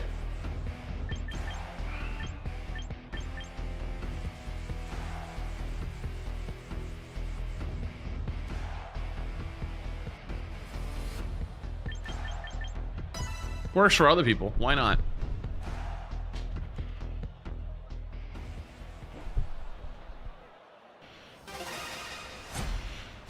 Let's try some shit.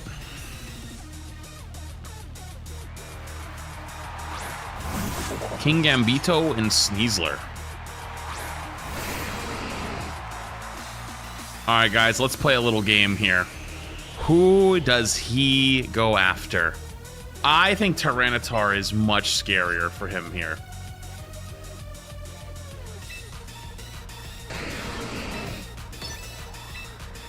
Everybody roll their dice. Everybody roll their dice. Does he want the Tyranitar kill, or does he want the Rhyperior kill?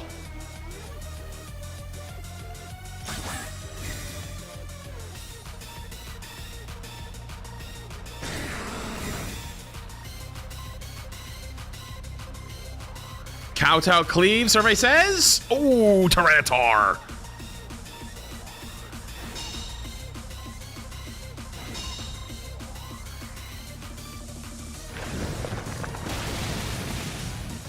All right.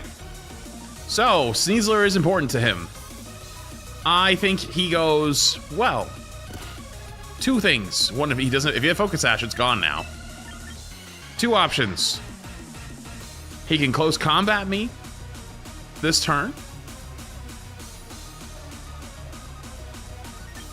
I'm gonna do some crazy shit. I'm doing some crazy shit. I'm killing my own Incineroar.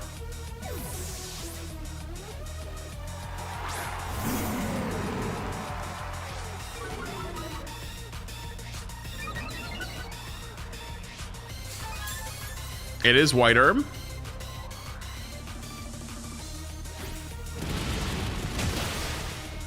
I live. Perfect. Show me attacks in Incineroar. Oh my god. All right, Ensign, you did your job. Good night, buddy. Have a good one.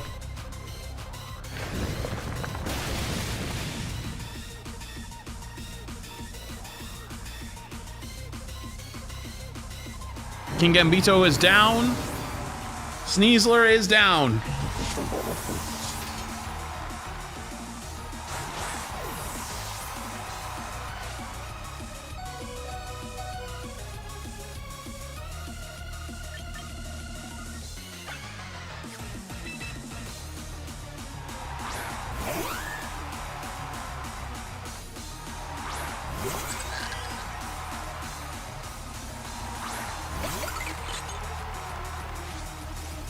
Okay, snow's up. We go Trick Room. And we swap into... Actually, no, we go Trick Room. We go Trick Room and we go Rock Slide, right? He's gonna hit me with a 100% Blizzard. But if I swap into Tyranitar...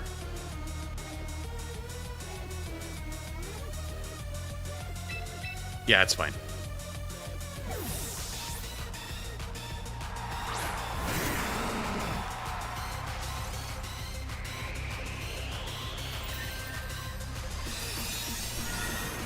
Into Farrig. He gets the double Blizzard. I'll go fuck myself, I guess.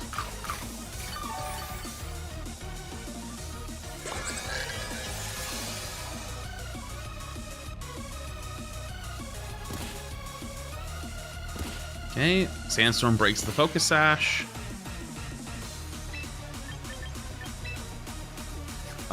Now we go Helping Hand, Mega Evolve, Rock Slide, and that should be game, right?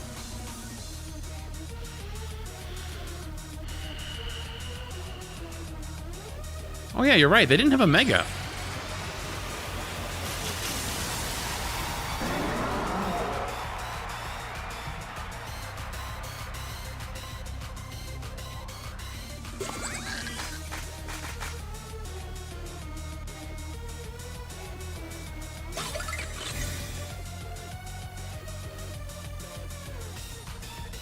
Well, they didn't have a Mon that could Mega. They didn't bring one.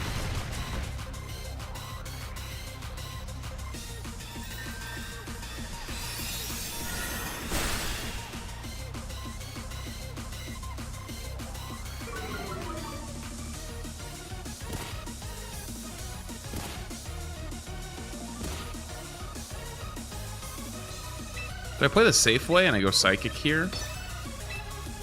Then I go Rock Slide.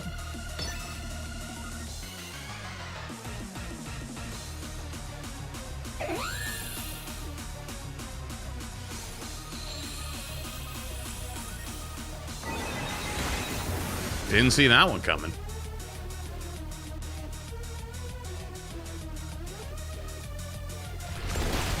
Okay, I got the one that mattered. A sunny day ice cream, certainly a choice.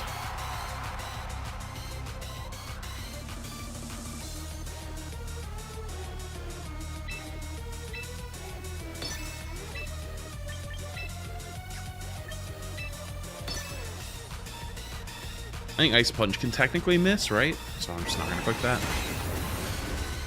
Okay, we got a dub back. You know, I played a little recklessly that game, and I feel like it worked out.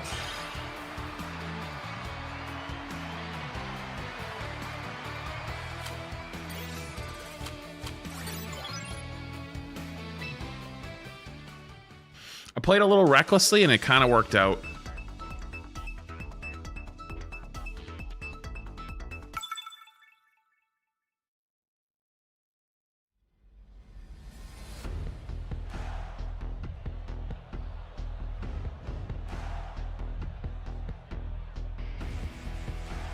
The fuck is that?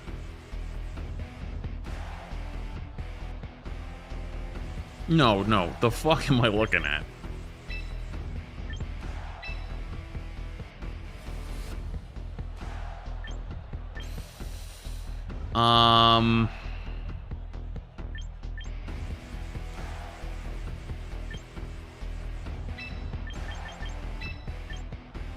Sure.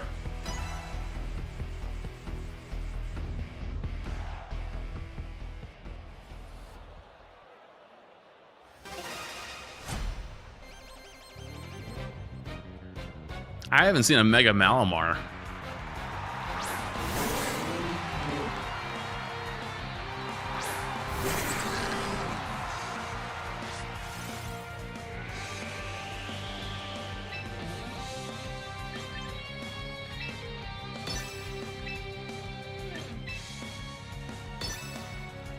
Let's see what they're cooking over there.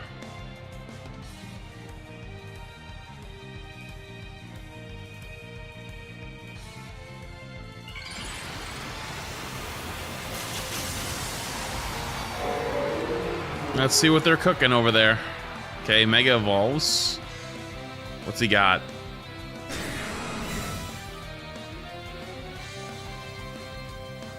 Close combat. Superpower. Okay, live those. So even if this thing has Focus Sash, he's gonna die. Nice.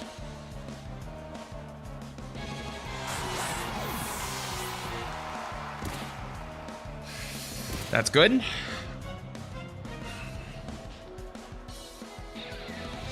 Yeah, the Malamar is going to be a problem if I let him get going, but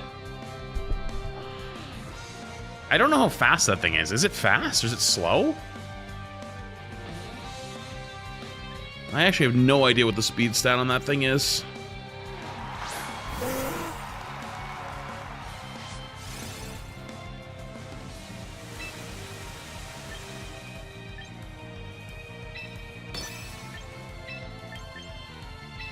I'm gonna go into Sinistra so I can get this Trick Room up.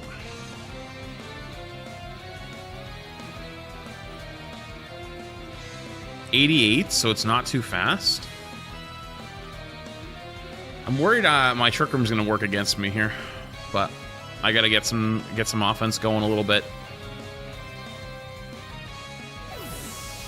Withdraws Pelipper.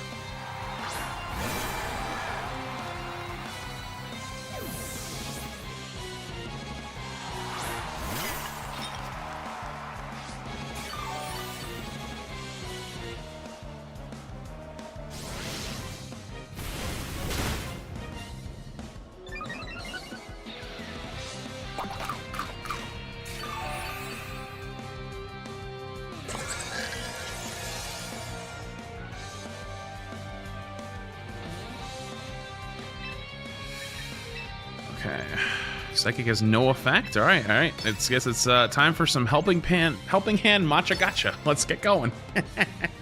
Oh boy.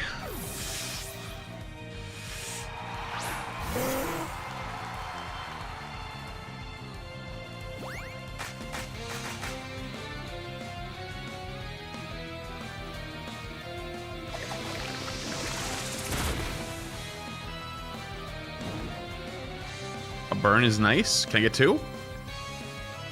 I guess 2 is asking for a lot.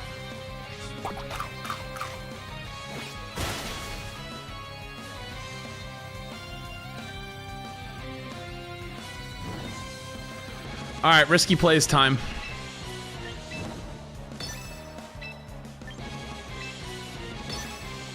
Let's scout for wide guard.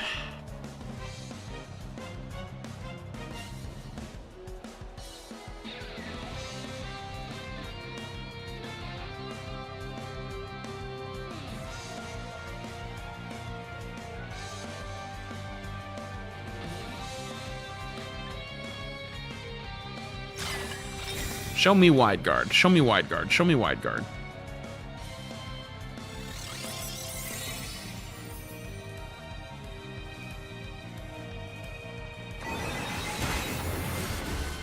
Okay, not bad.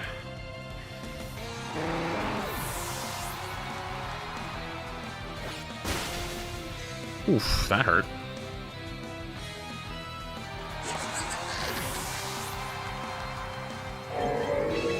All right, back into Tyranitar.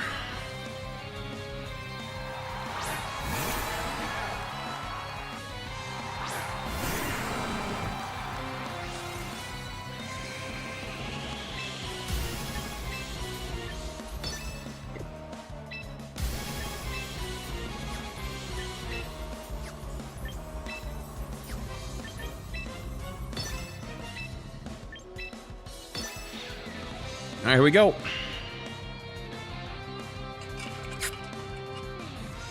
Calm Mind is cooking. I haven't really gotten that many chances to use it, if I'm honest, but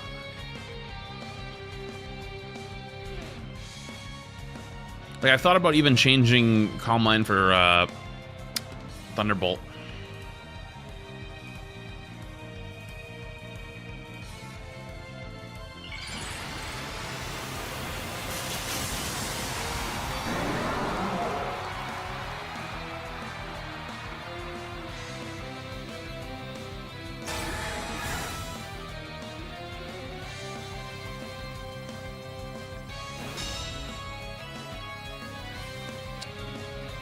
It might be game over.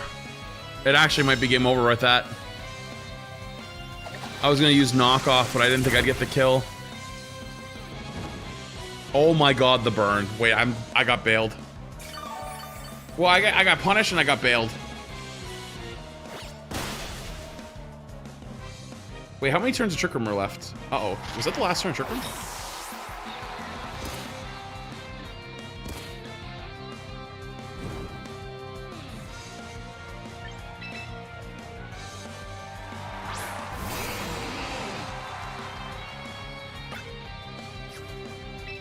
Wait, hang on, hang on. What do I go? Rock Slide?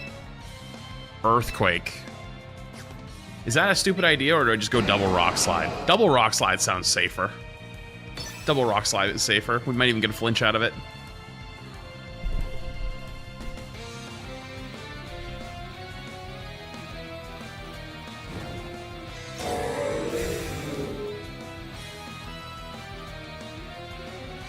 Goes for the double, doesn't get it.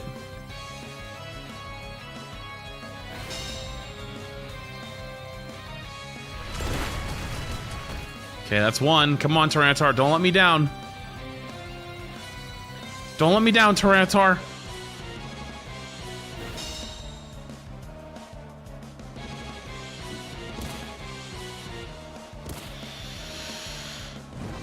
Let down like crazy.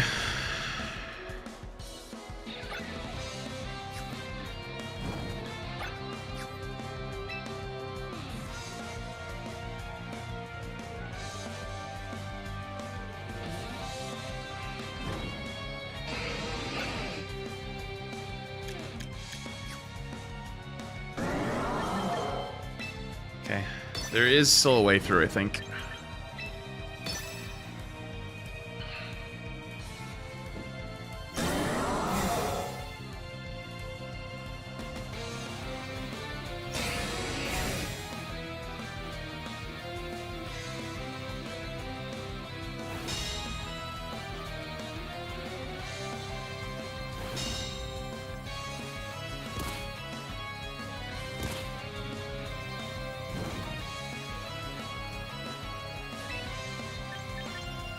You guys ready?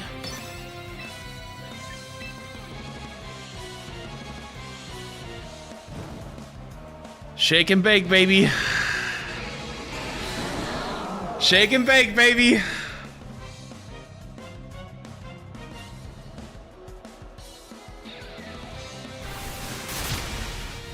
Oh, shake and bake.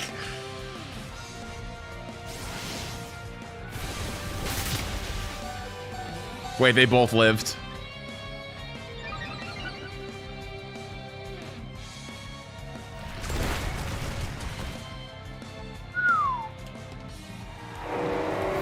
I have no fucking clue why that guy clicked Aqua Jet. I'm gonna be real with you.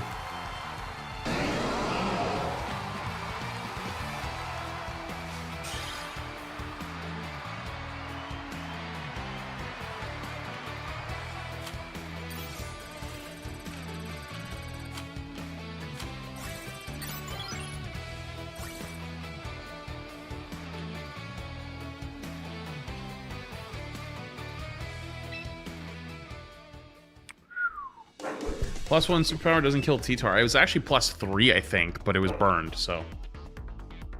Oh, unless you mean because the burn is half and then +1. Okay, I see what you mean. Buddy, it's okay. It's okay. Lock in.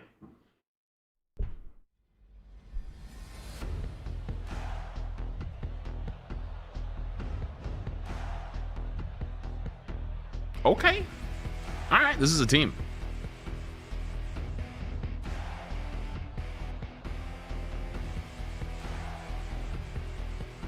Okay. Okay. All right. Okay. Okay. Okay. Okay.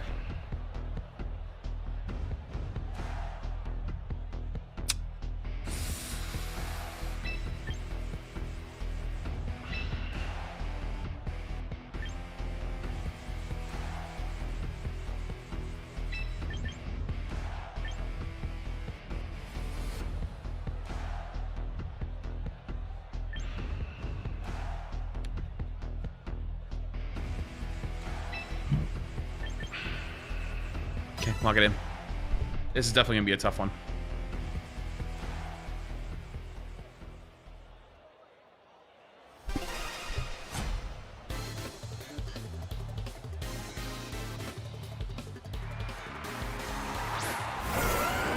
Garchomp Milotic.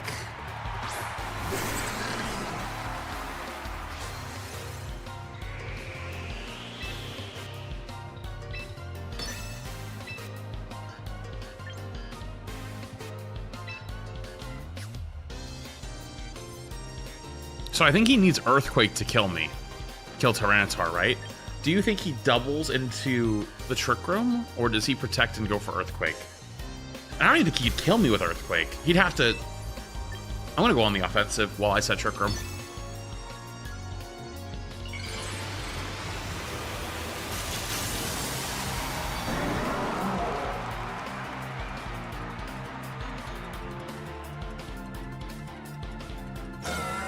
He does. Okay, so he's gonna click Earthquake.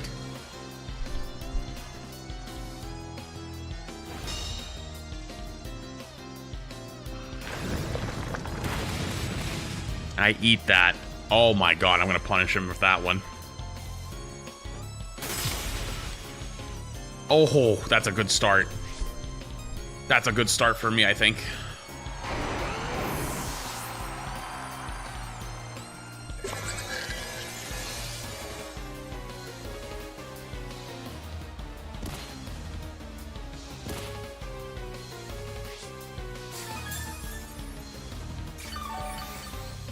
I gotta get rid of those leftovers.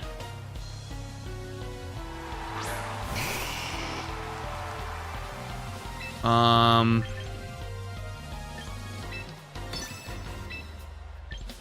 think he Mega Evolves or protects. Maybe he won't protect. Maybe it won't Mega Evolve? No, I don't think he Mega Evolves. I think he'd be stupid too. Okay, he's gonna go for it. I don't think he attacks though, will he? Unless he's spec to survive a Rock Slide.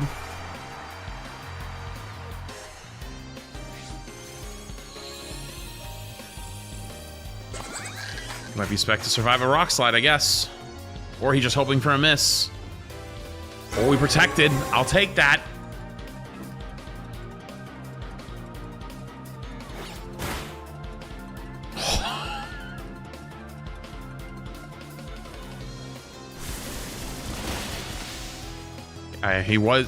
He was trying to get rid of my sand defense, but he gets lowered.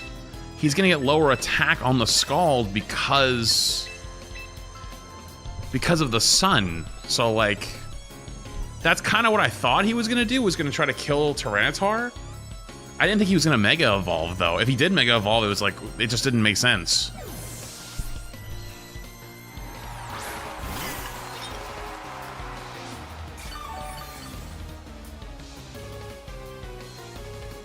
Withdraws Charizard. Is he gonna protect Milotic here? So he brought Sceptile? Wait, he brought Sceptile? What?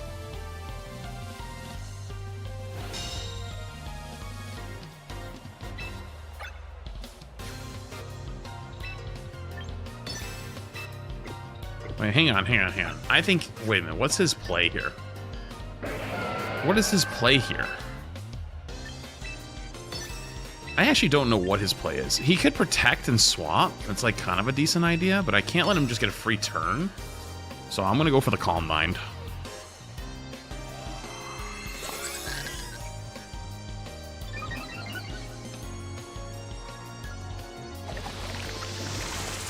Okay, so I get the kill on the melodic, which is nice. And I got the burn. Oh my goodness, poor guy. Oh, poor guy. That did what, like 12 damage?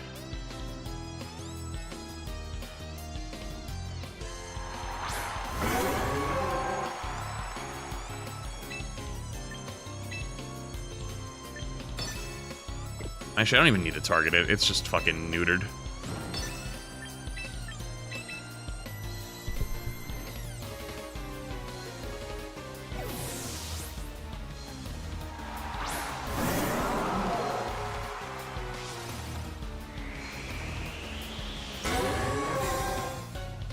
Okay, he does attack. He does protect. He double protects, so I get the free swap. Wait, is this my last turn of Trick Room, by the way?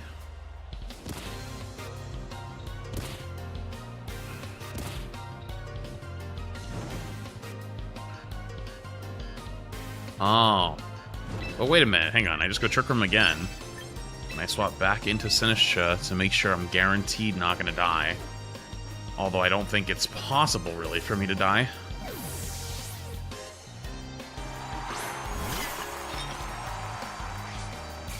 Honestly, I could have just attacked. I didn't even have to swap. I just thought it'd be funnier for this to watch him do 3 damage. Ooh! Ooh, was that a crit? Wow, he just hits that hard. You know what? Probably better to just play it safe.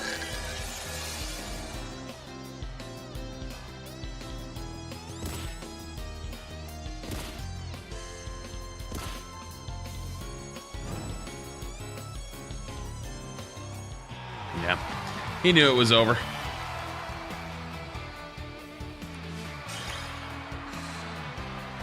right, I'm gonna go pee. I'll be back in 2 seconds, okay?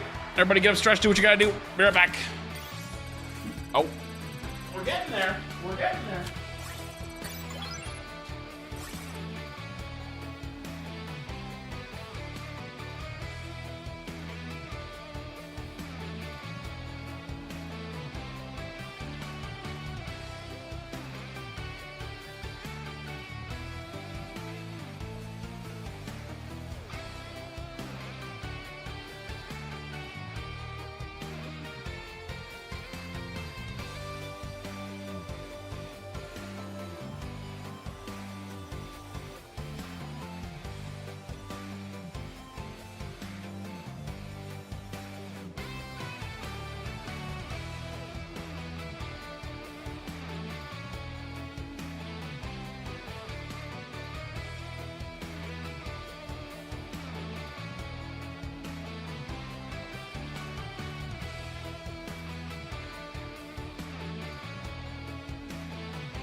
Chad, do you guys see how cold he is, by the way?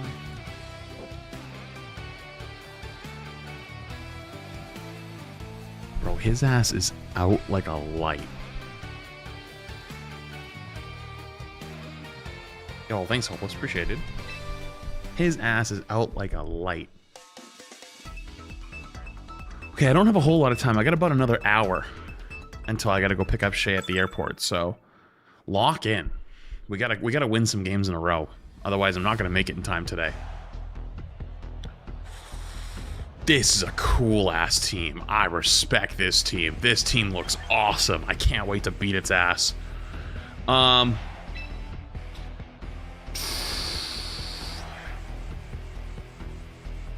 am a little worried about Milo, but honestly, the rest of his team is like really strong physical attackers. I feel like Ensign could be good here. Actually, is this a Goldango angle? I think this is a Goldango angle every day of the week. Tyranitar. And then, actually looking through it, Ensign's good into Whimsicott, Skarmory, Weavile. Can take hits from a couple, and the Intimidate might be nice too. But I think I want Sinistra, right? Sinistra's good for what, Milo? That's it though. It's only really good for Milo. I'm gonna bring Ensign. This might be crazy, but I'm gonna bring Ensign.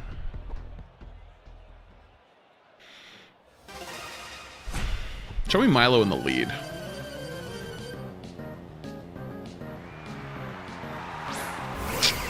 It's not really what I wanted to see, but...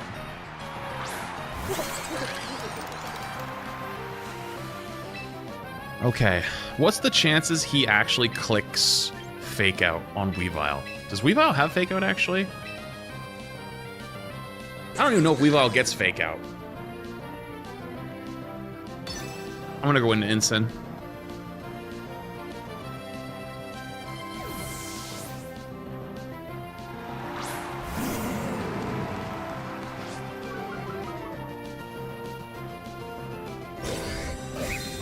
He protects. Fling? What? Does that actually flinch?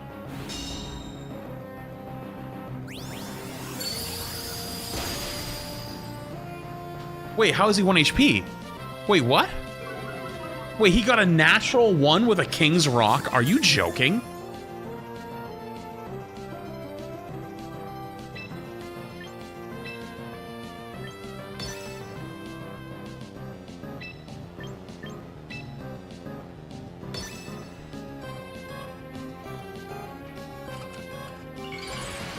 It's Mega Gallade, Mega Gallade, Mega Gallade, Mega Gallade, Mega Gallade. Uh-oh. Is my Incineroar about to pop like a balloon?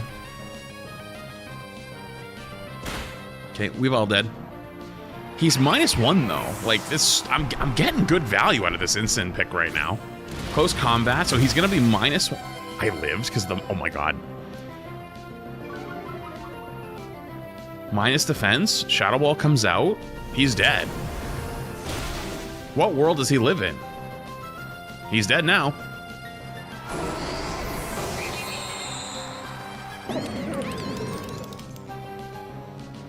Nice job, Goldango. Arcanine. Arcanine Melodic. I'm gonna go Parting Shot into Arcanine, and I'm gonna click Protect this turn on Goldango.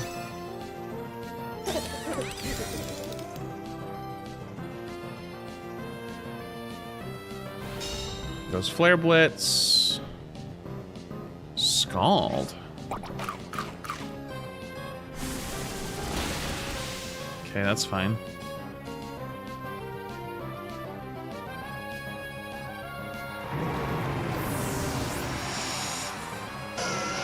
I want to go into Tyranitar at the end. I'm going to go into Farig.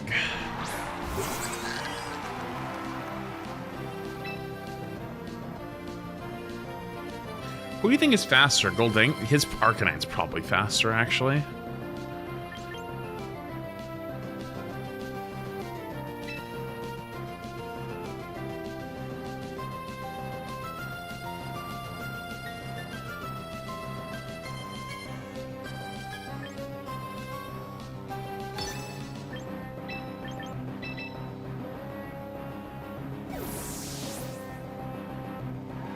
This might be the wrong play, but that's what I got.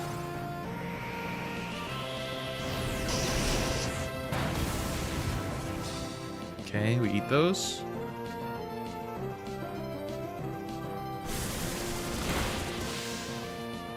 We eat those. Oh, he crit me. Oh my god, no wonder it did so much.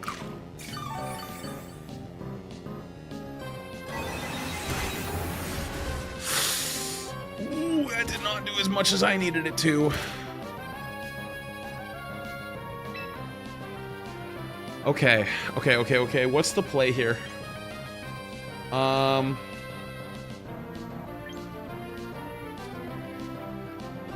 Helping Hand knockoff? Into Arcanine?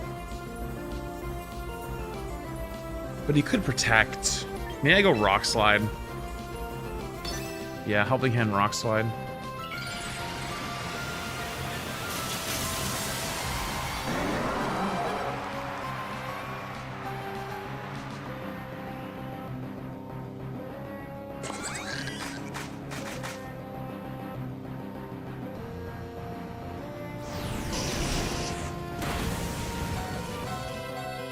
Is he only Scald here? Oh no, that's bad for he dies this turn now.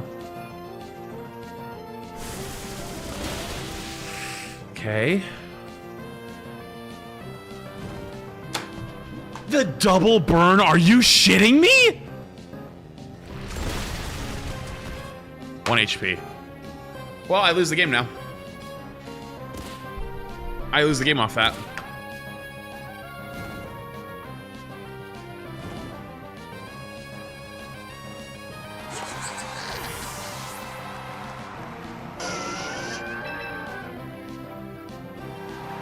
He got he got 1 HP twice, not on focus ashes. There's nothing to really even say about it.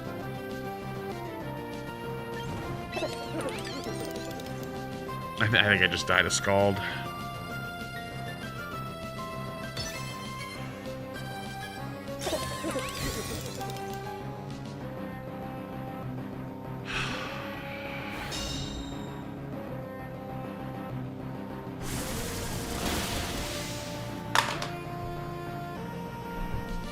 Dude, what the fuck is that?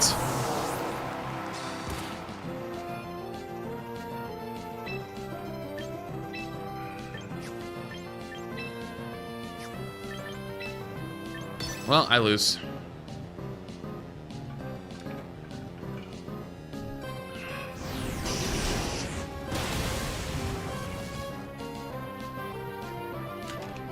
Kind of unbelievable.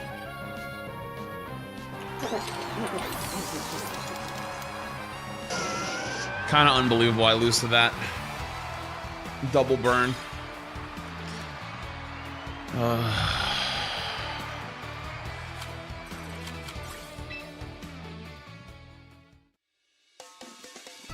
Wasn't it better to Trick Room 3 turns around to outspeed Arcanine? Then Goldango no longer outspeeds Milotic, which is my answer for Milotic. I don't know. I thought that a Psychic plus a Helping Hand Rock Slide would have been more than enough. My bad, I got double burned. Holy fuck. Hello, can you let me in, please?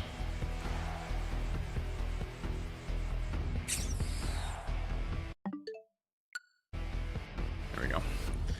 Oh, Jesus Christ. What the fuck is this? All right.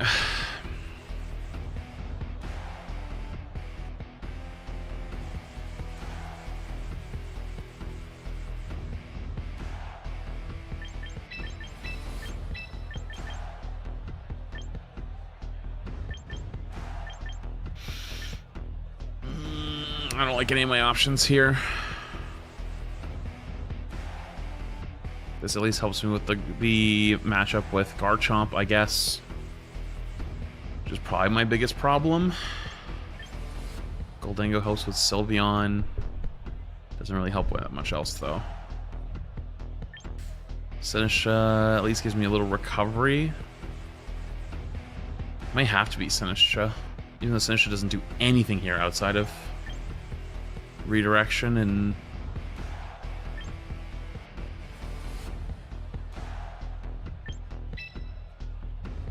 The Instant doesn't do anything either. Okay, let's go cold. Let's go.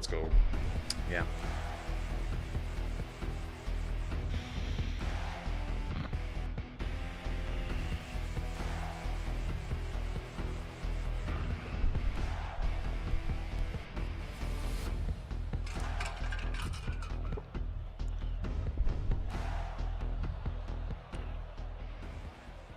What was his top 2 mods, by the way? It was Charizard and who? Charizard and someone else. I wonder if he was also bugged out. Nope. Confirmed not bugged out.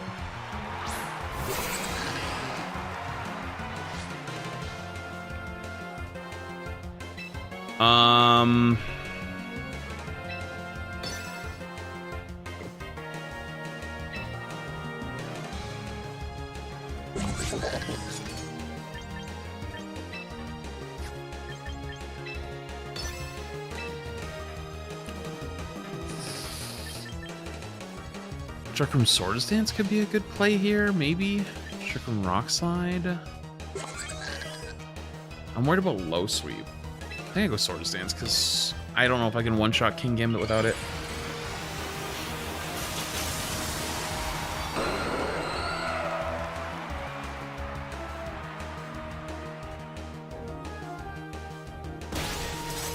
Oof.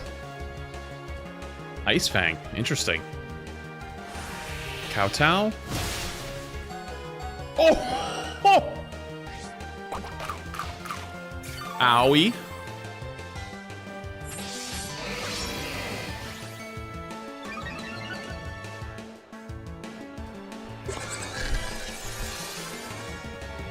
Okay. So I can eat another Ice Fang, no problem.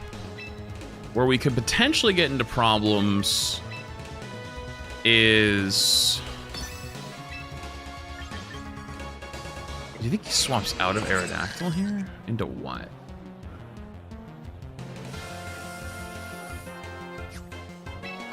Honestly, I gotta get Farig off the field too. Farig actually has done his job. I'm gonna click Earthquake. Even if I just kill Farig, it's fine.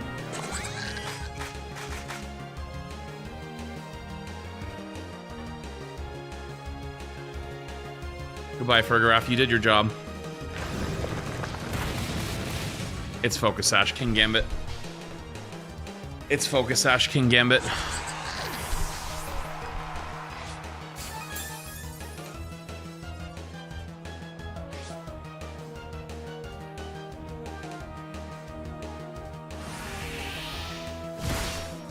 It's fucking Focus Sash, King Gambit.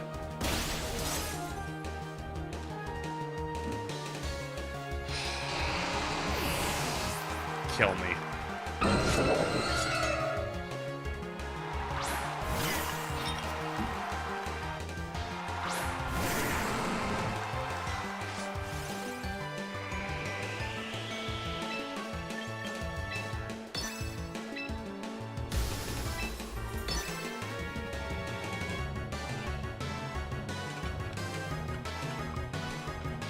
I guess the better play there would have been to swap out of Farig into Sinistcha and click Earthquake. I guess that could have been better instead of just sacrificing him.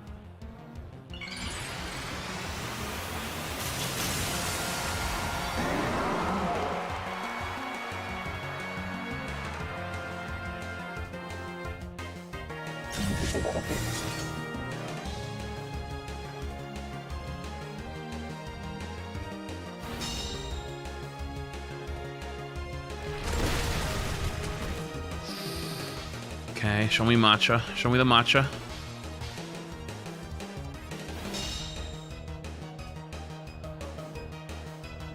Are you kidding me? What is this? This is actual bullshit!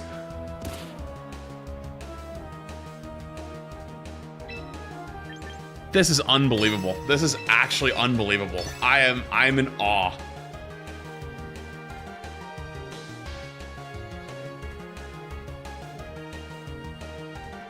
I'm in awe. I'm in actual fucking awe.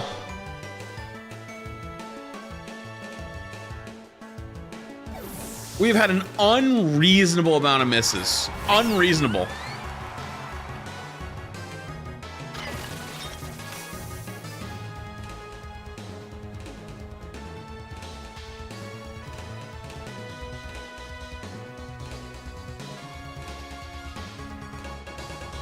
I'm gonna lose it. I'm gonna break my goddamn Switch at this rate. This is unbelievable. This is legitimate crazy talk.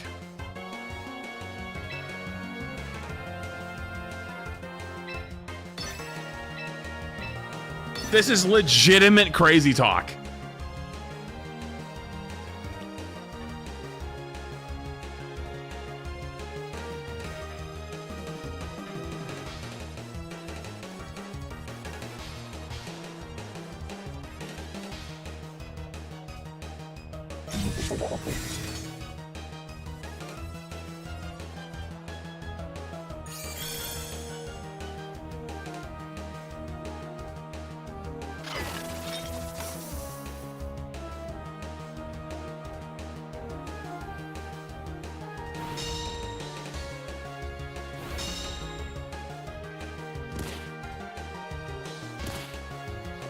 Now my Sinister dies.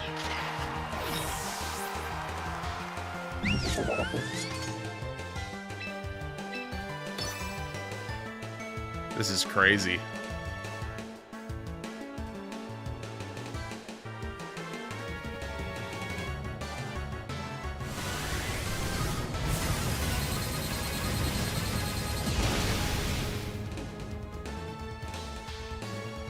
That's unbelievable.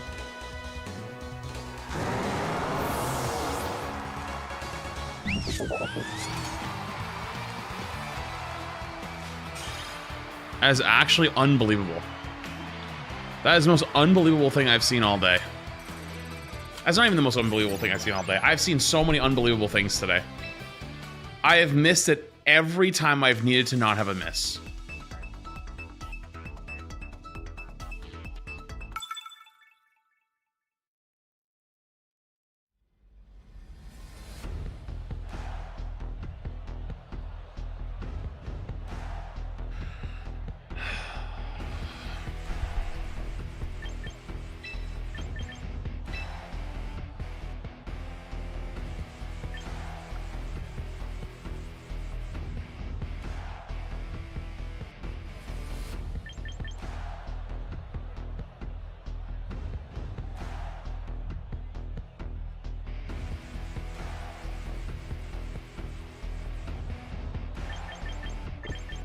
No, I'm gonna outplay the fuck out of this guy.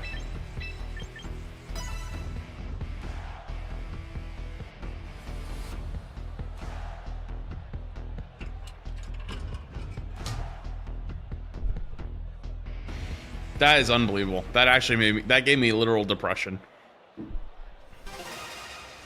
That just gave me literal depression.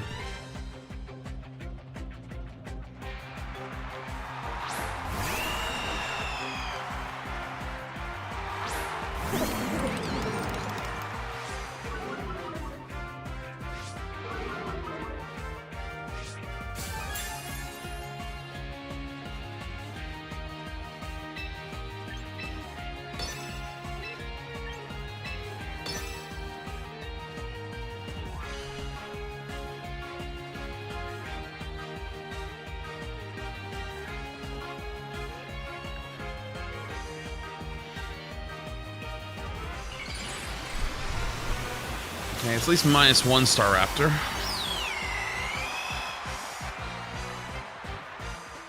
Flip turn. Show me Scarf Basculation. Wave Crash. And he almost one-shot me. Because he crit me.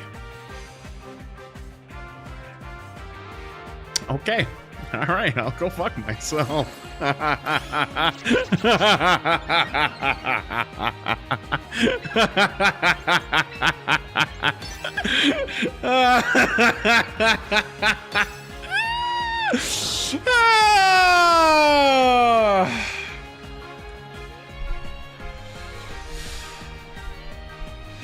Oh, that's good. That's actually so good.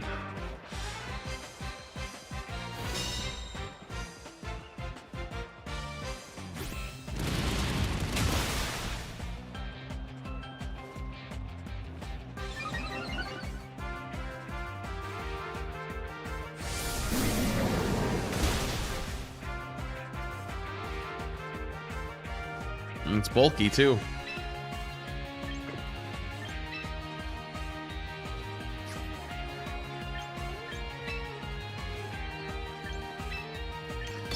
Well, I lose this game because of the crit on the start. Good luck. Lost turn 1 on a crit. Lost turn 1 on a crit.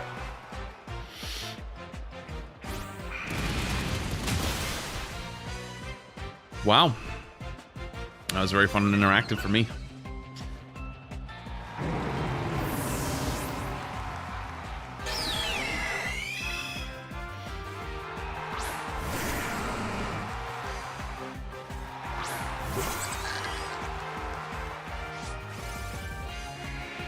I think Bascular with 2-shot enemies without a crit at -1? I don't know about that one. I'm not sure about that one.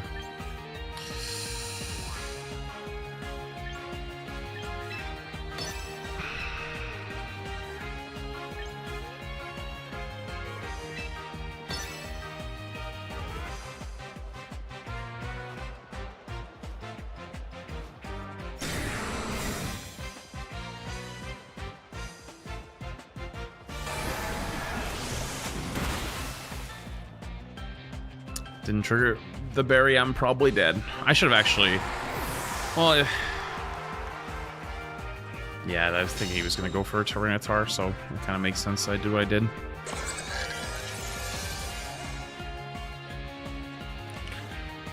Okay. How are we going to get through this? A little bit of chip is nice.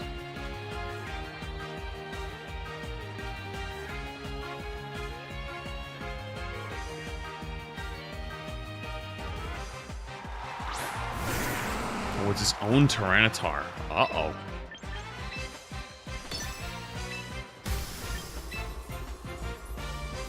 I think I have to double the bird. I should have... Actually, Rock Slide might have been a better idea. Just to go for a flinch, maybe, but I don't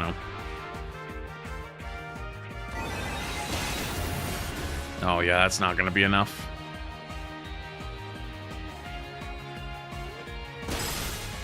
Nope.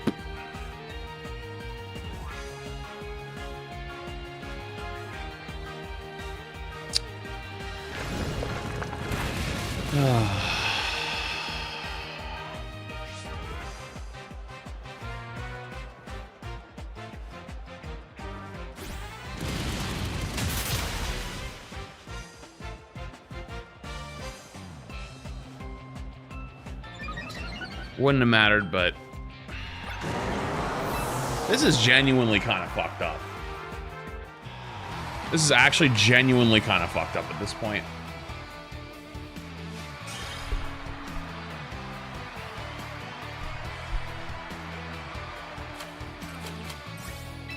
This is genuinely fucked up.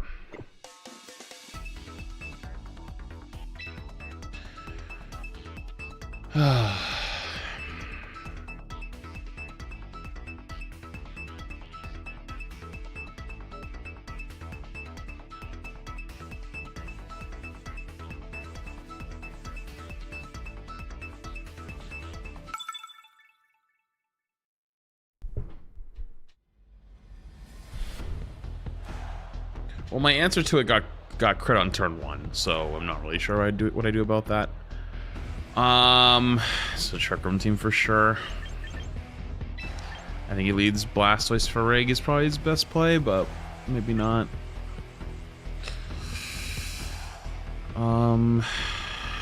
He's already locked it in. Damn, he's confident.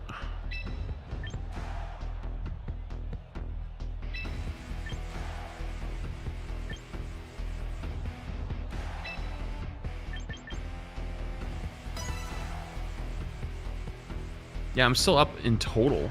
Not today, probably.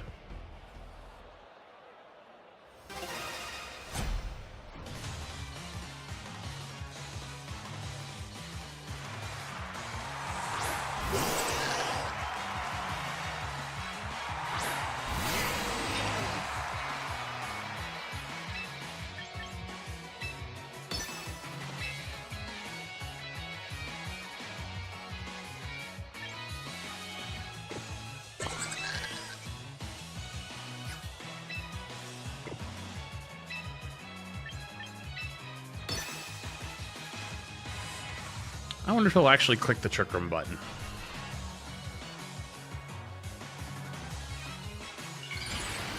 With a Rhyperior in front of him. Does he click the button?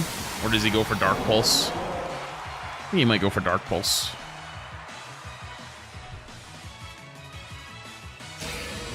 Doesn't click Fake Out. So Water Spout or Dark Pulse is incoming. Goes Water Spout.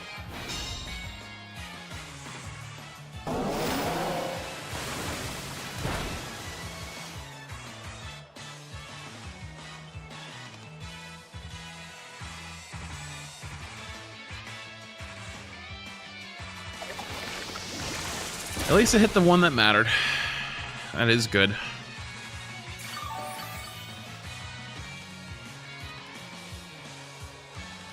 Smart play by him. He does not set up the Trick Room, actually. Let's go into... Damn, I gotta go into Incineroar.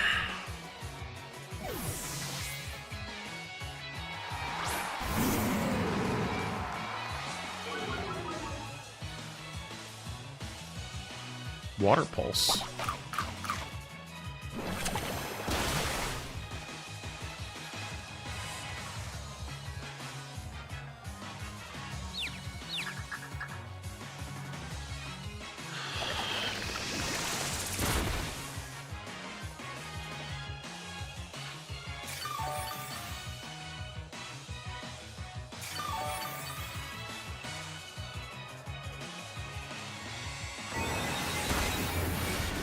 It's getting to be a bit much here. It's getting to be a bit much here, guys.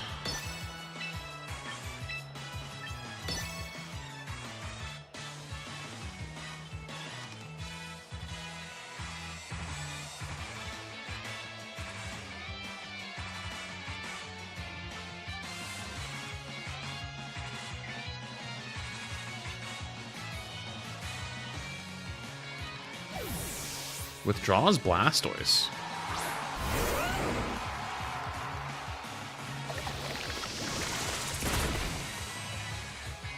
I'm a little surprised at that, actually.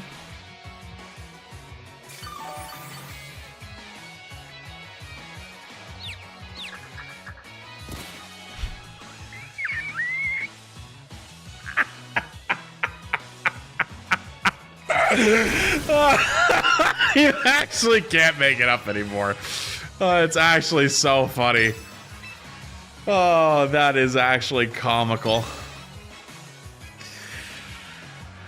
Oh, that is actually comical.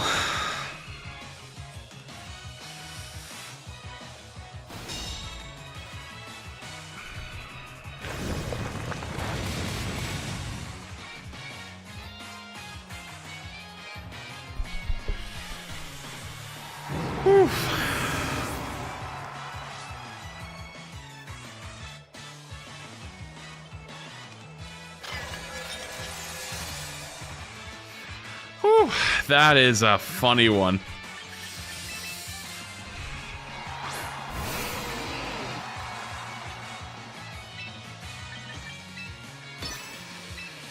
Okay, I'm just gonna start clicking the funny earthquake button and the funny matcha gotcha button, and surely nothing will go wrong. Surely nothing will go wrong, right? Haha, hee hee, haha, hee hee.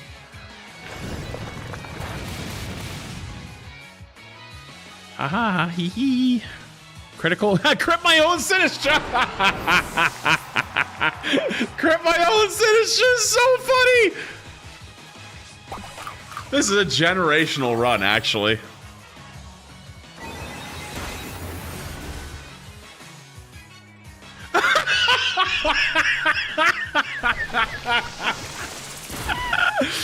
Oh my god, that is actually kind of hilarious.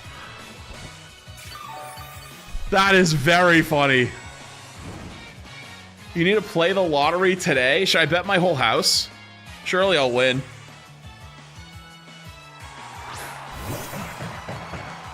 Oh, here we go.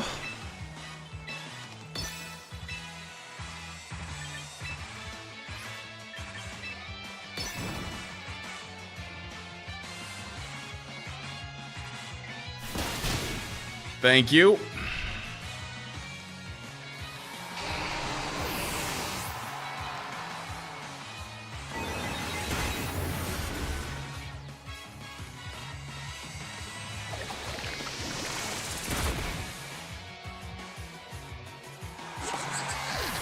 Whew. Oh boy. Oh boy. Dude, I can't even. I genuinely can't even. This has been the funniest streak of games I've ever seen. Like, the guy on their side might not even be able to choose a Mon right now because they might be pissing themselves laughing. Hello? Hello. Oh, it doesn't pop up for some reason. Name of the big raid, dude. I've had the most unfortunate series of events I've ever seen in Pokemon today. It's actually been kind of hilarious. Also, I just realized, wait, he can't even Mega Evolve that Crabominable. He's trying to stall me out? Really? Really?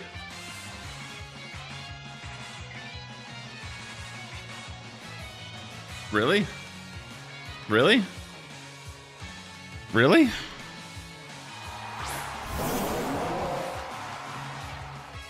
Really?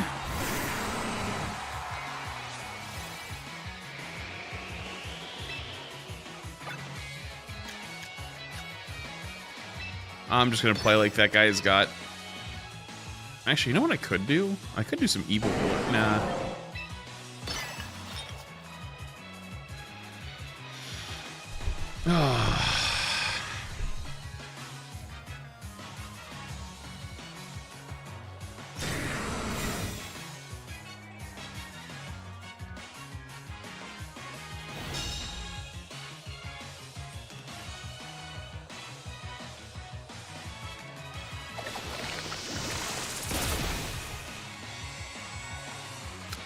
At least I got the important one.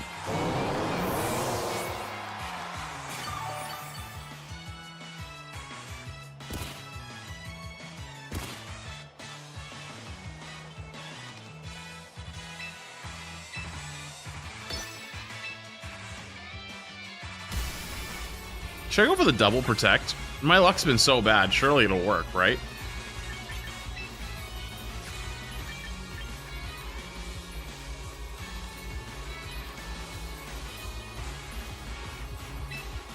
Surely it'll work.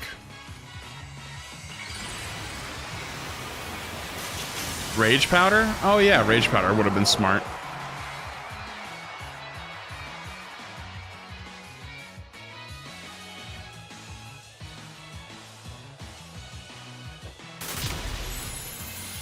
Well.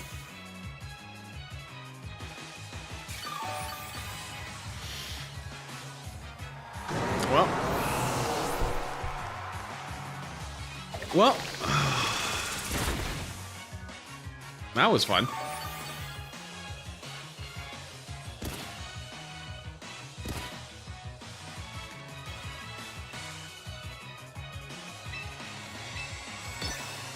Surely we get a burn. Surely we get a burn. Surely? Surely?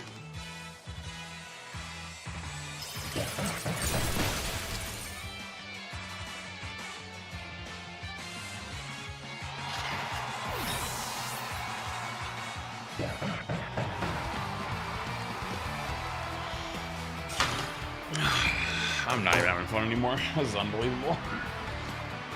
This has been unbelievable.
Oh, that was fun.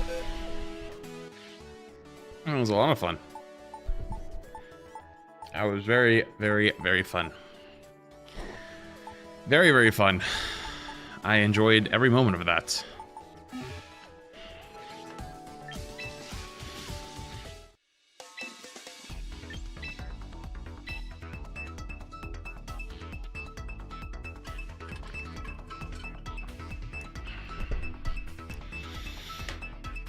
Like, surely it can't get worse, right?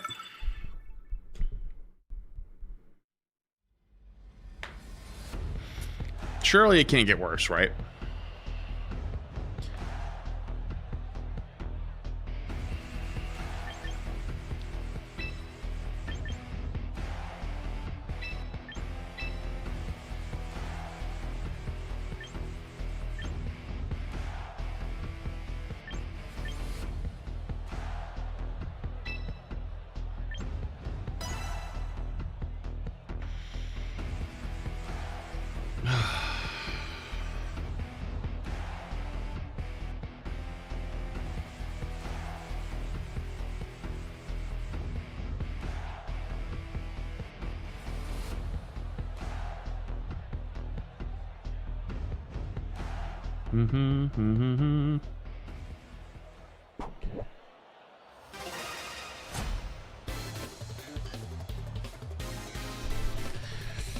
All right, let's go again. Sneasler Palafin. I actually haven't seen anyone bring a Palafin.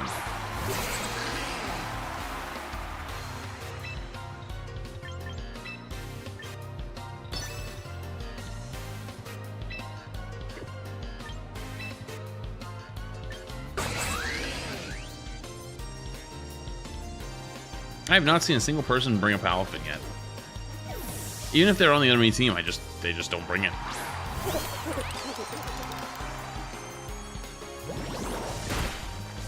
Oh, I don't think I added a loss. I don't even think I added a loss after that last game. I think I forgot.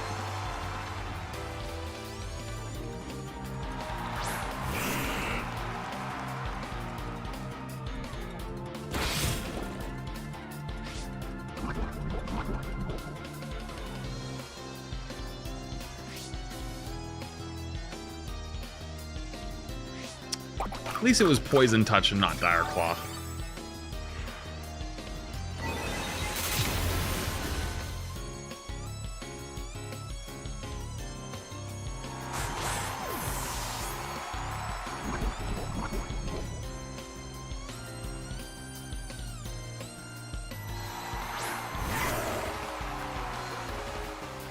Do you think it's Mega Lucario, or do you think it's Final Gambit Lucario?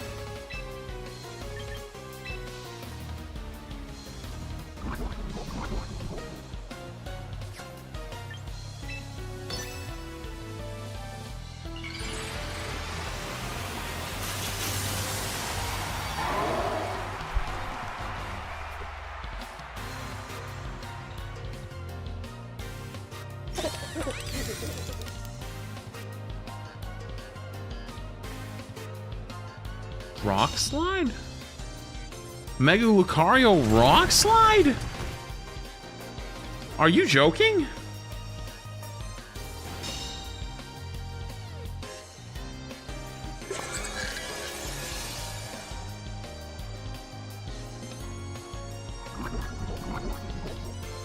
That's fucking evil.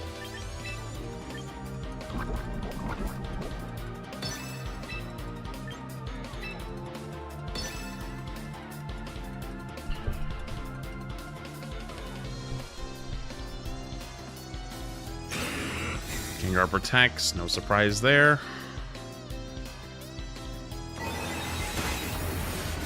Good damage, holy shit, Farig.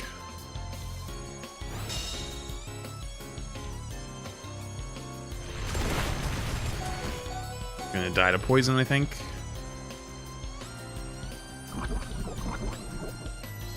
Sucks, but it's okay.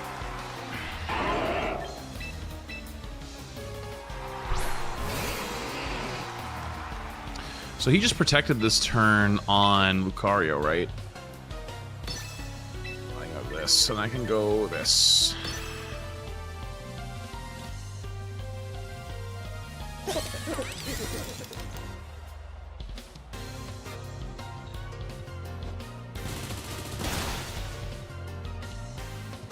Can we eat those?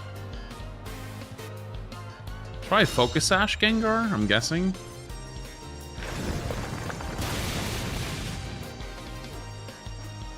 Guess not.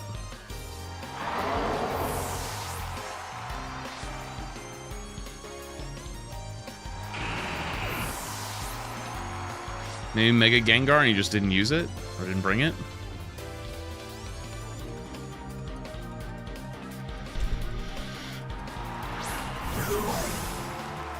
Okay, 0 to hero. Let me turn Trigger left.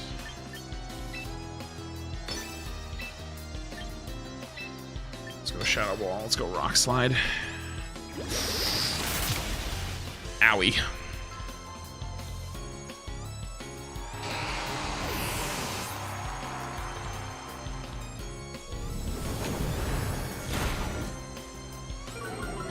$54 is not great. The special defense drop is game winning.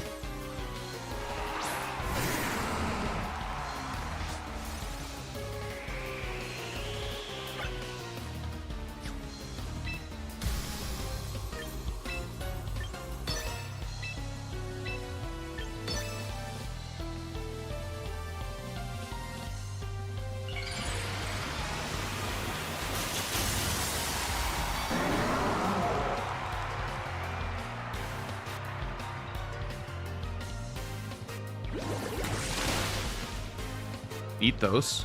Holy.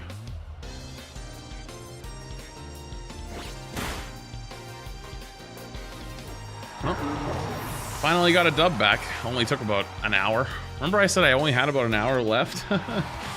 This ain't looking too good anymore, huh? Actually, I have a little longer than I thought, because I thought... Yeah, I actually have another... I have 50 minutes now. So if I win every game from here on out, I can make it.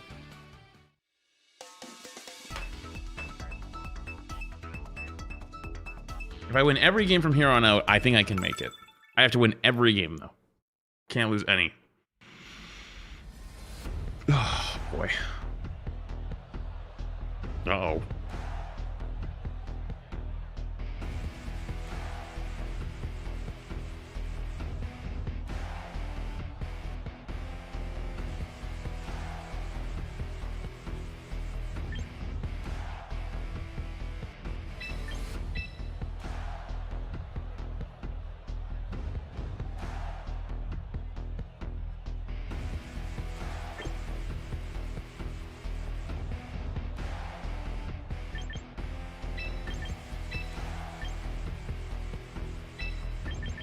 Call me crazy.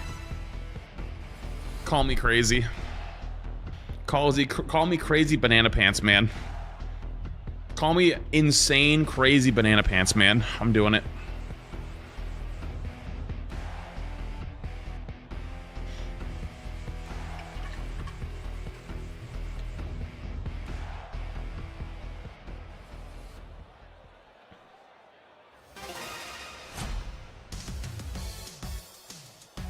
Four-game win streak. Uh-oh.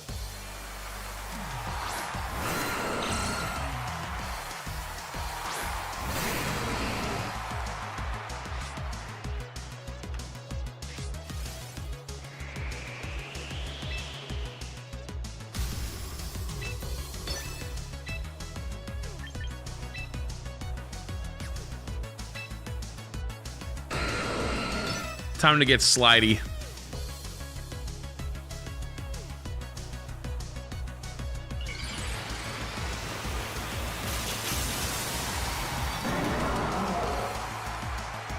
Honestly, I should have swapped out of Rhyperior here.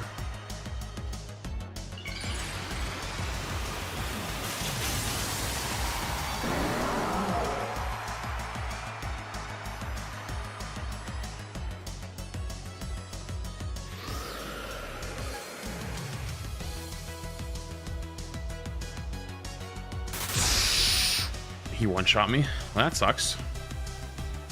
Oh, because he crit me. Oh.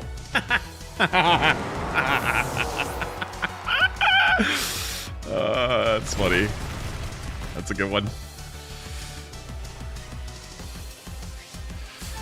Nice. Love a nice little crit for the road.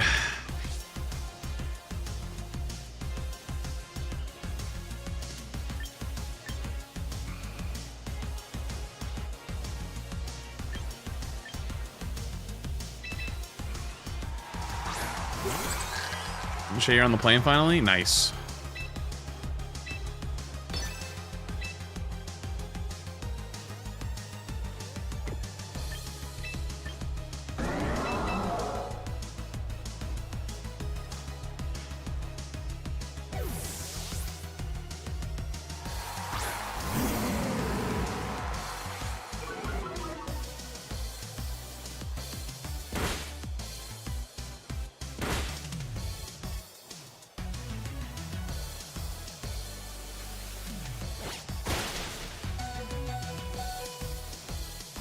Save myself.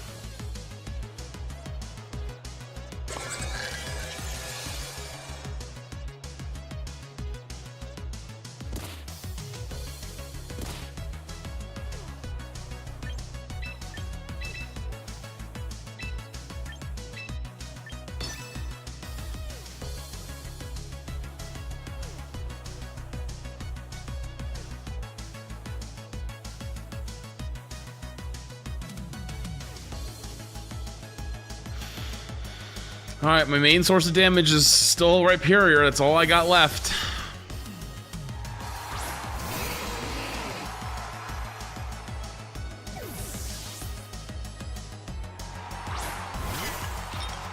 Oh, that's not good.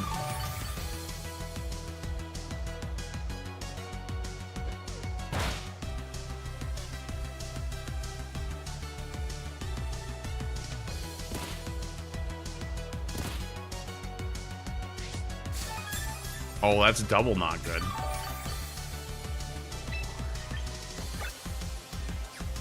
Three turns of Trick Room left. Flare Blitz here.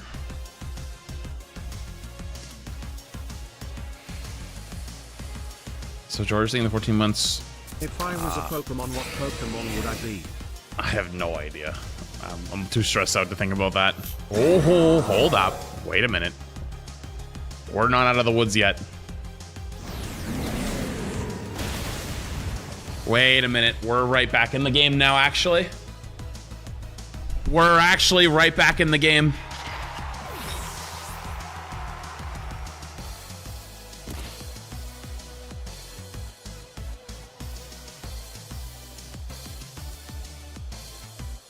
What's his last mon?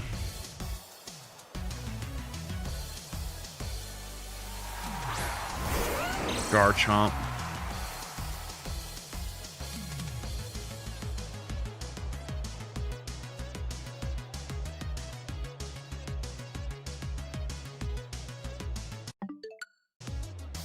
Hello? All right, it's time. Earthquake and Darkest Lariat into Garchomp. We have to hope that the double kills him. Maybe he swaps into Aerodactyl to save his Tyranitar. That's a possibility, but Incineroar's done his job. There's no more swapping for that guy.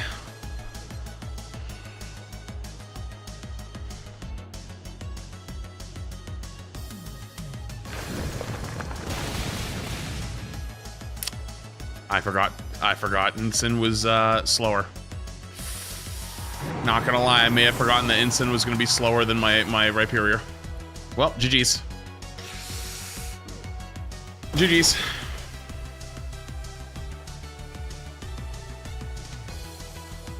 Wait, hang on. It's technically not over. Wait, hang on. It's actually not over.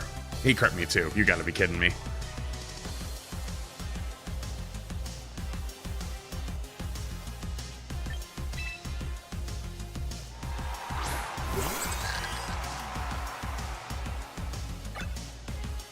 One turn left of Trick Room. Rock Slide Psychic. He can just stall it out if he has double protect.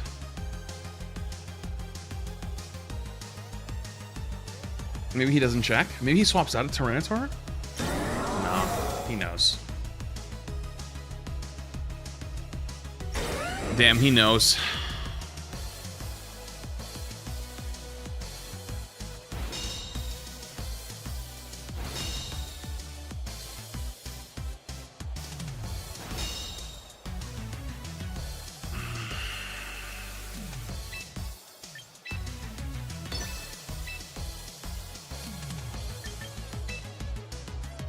My only hope is he goes for Rock Slide and Low Kick, and he misses the Rock Slide with Garchomp.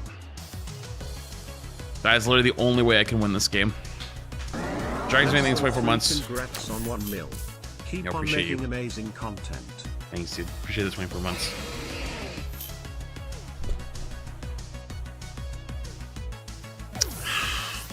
He found the right play. It's gonna be Earthquake, isn't it?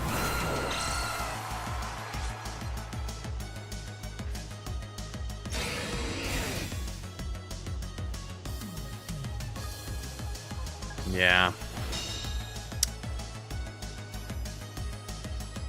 I don't live this.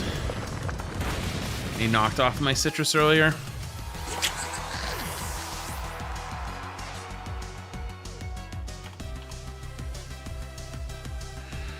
I mean, maybe I can survive one because I have Filter. I don't know. Or Solid Rock.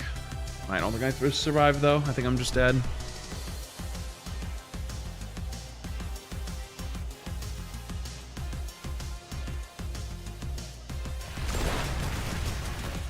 Damn, he doesn't even go for Tailwind, and he was just like, yeah, I guarantee I'll speed you. I'm gonna flinch you, and I'm gonna Earthquake you.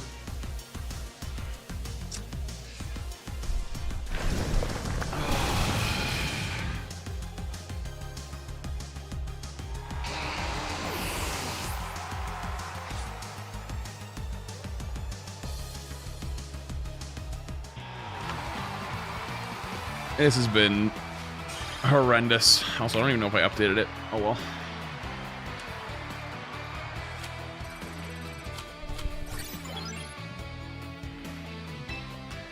This has been a horrendous session.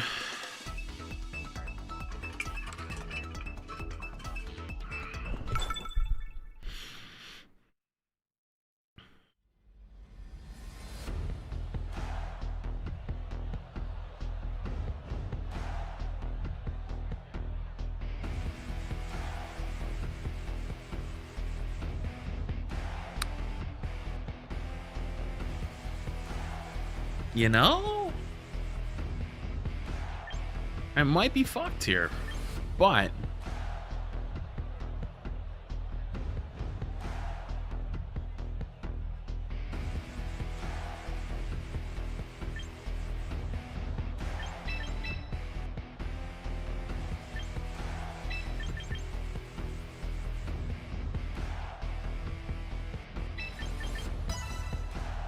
I might be fucked here, but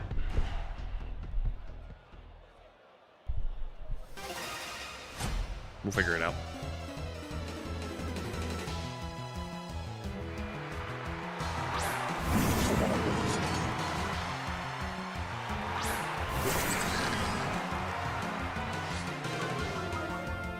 Interesting.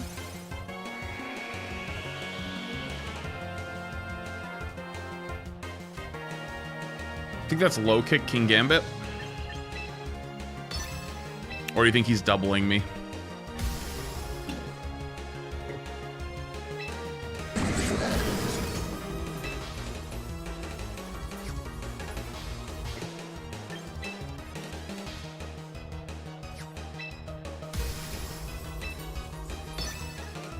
I think even if I lose Tyranitar, I get Trick Room up. It's fine.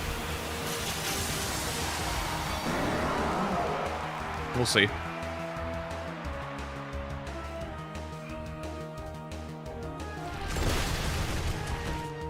Whoa, he's ultra slow.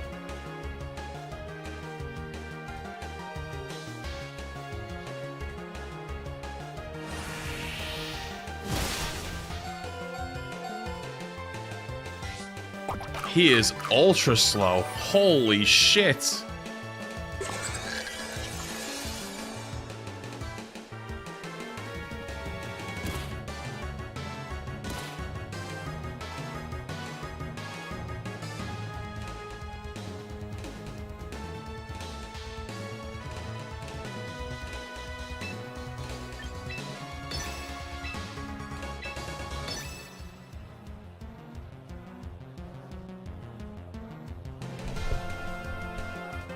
think he's actually much slower than my Tyranitar. He must be negative speed natures. Uh-oh. Oh, low kick incoming. Uh-oh. Oh.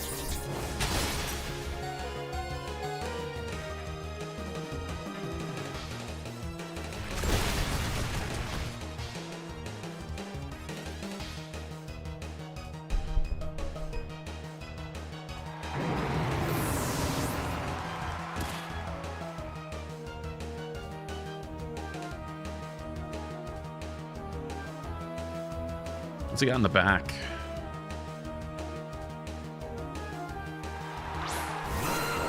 Aerodactyl. What the hell?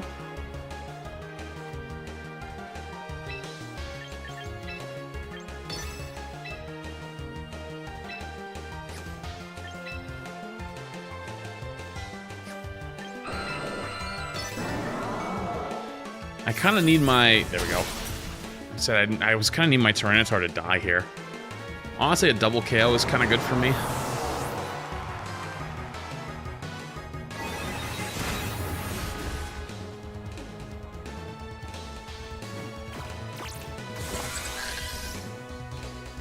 Interesting.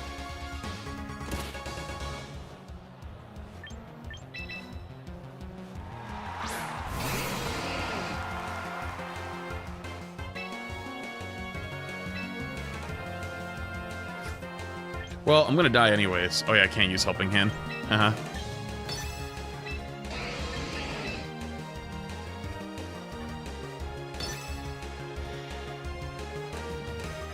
King Gambit gotta go. King Gambit gotta go.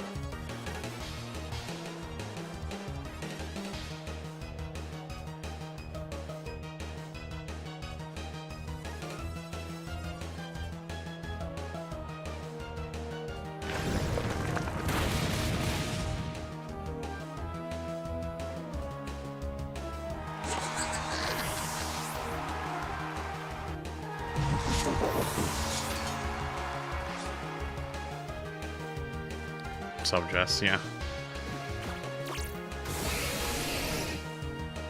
Interesting. What's he got in the back that he's taunting that?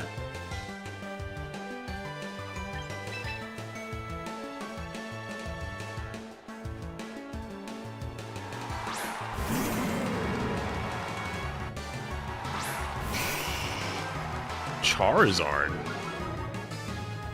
Wait, do you think he's got Wide Guard? Would Fake Out go off before Wide Guard, by the way, or nah? It's only +2 priority, right?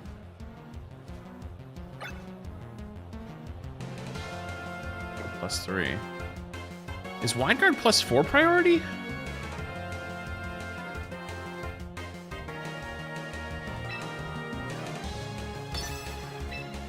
Depends on speeds. All right, well, we're gonna have to see something.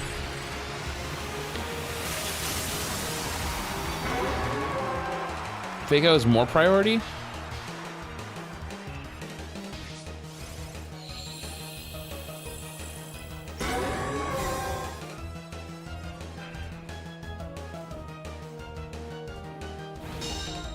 Well, no Wide Guard.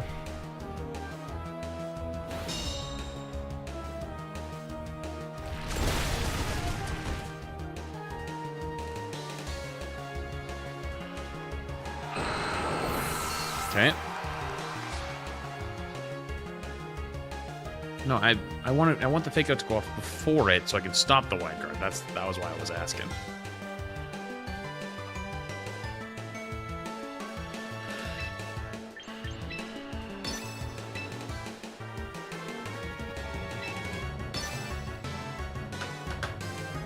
Okay, never mind.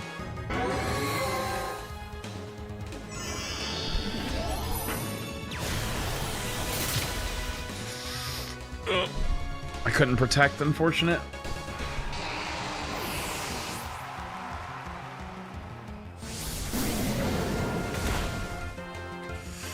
It's got some bulk.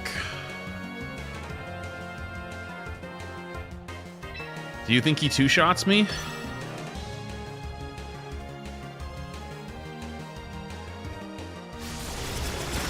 He's got air slash. And he flinches me. Okay, well, I get GG's again. GG's again. Again. Oh, he missed. Wait, there's a chance. He got a flinch and then a miss. Okay, one more time. One more time. Show me not a crit or a flinch.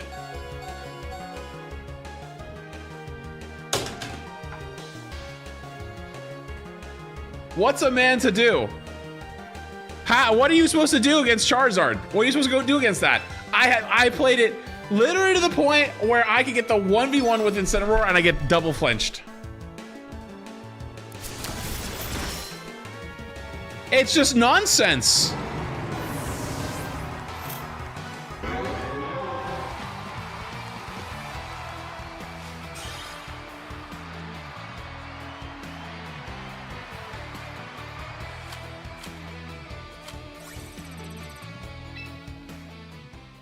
It's just nonsense.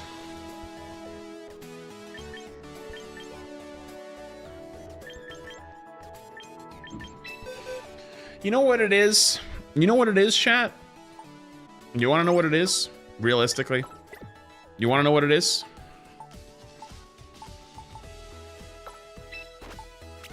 I defied the Pokemon gods. You cannot play Pokemon without a Charizard on your team. It's not allowed. It's not allowed. You must have a Charizard on your team, otherwise you will lose the game.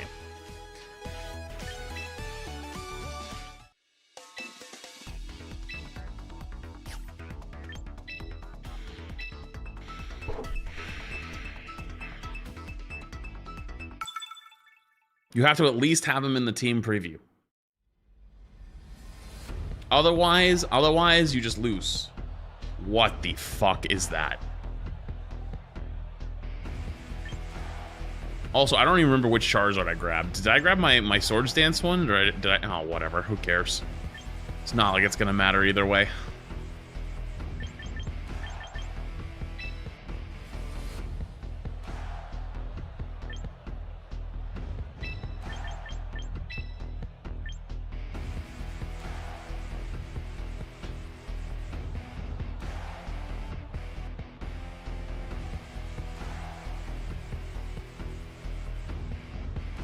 You can check if you press Y.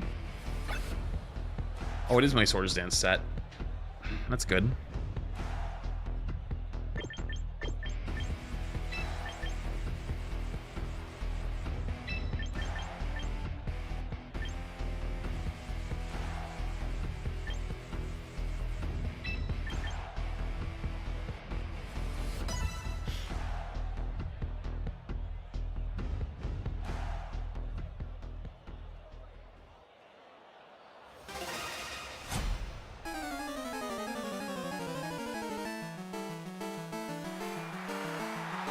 Staraptor Whimsicott.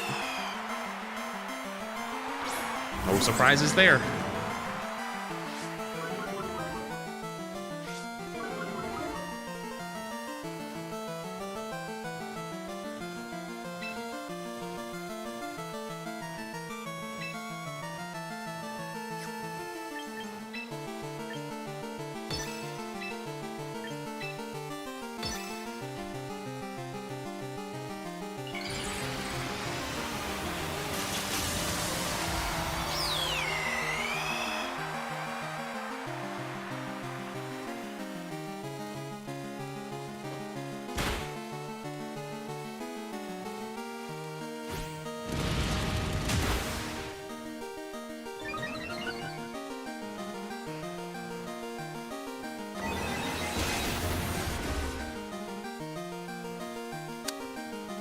I was hoping that would do a little bit more damage than it did.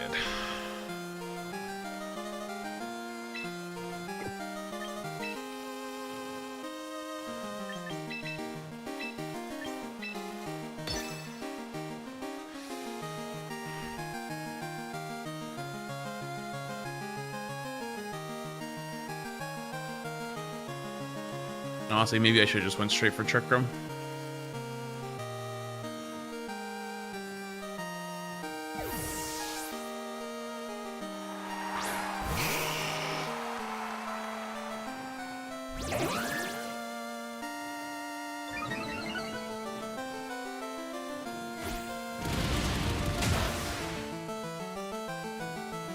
My fucking resisted Charizard takes that much damage. Good lord.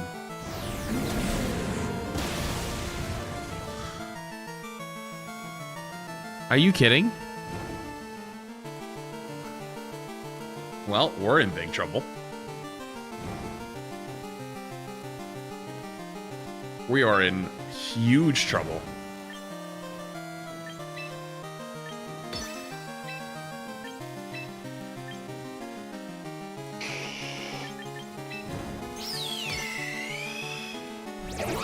We are in huge trouble.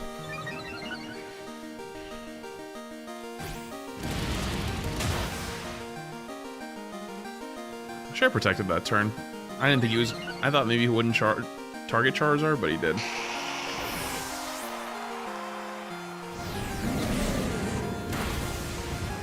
Show me a burn. Hell yeah.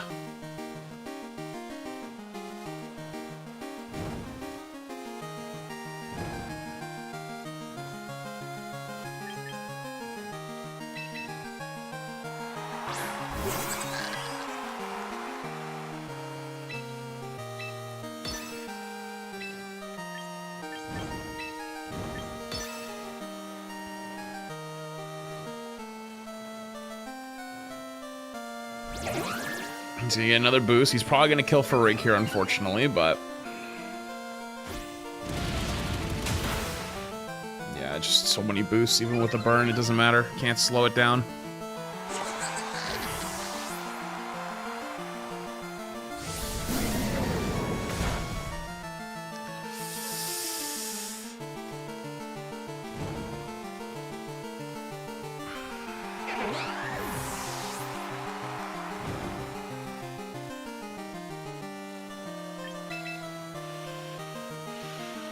Okay. If I'm him here...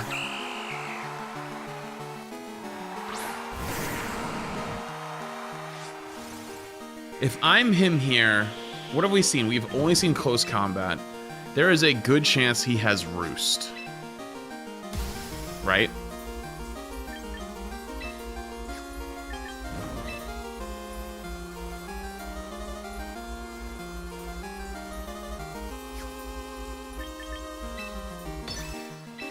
If he doesn't have... the only way I think I win this is if he doesn't have Roost, to be honest with you. I think he does, though.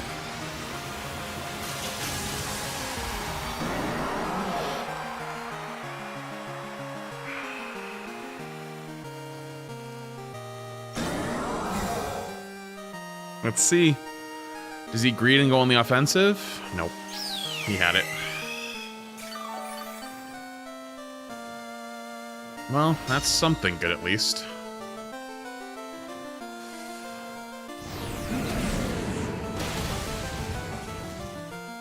That's something good at least.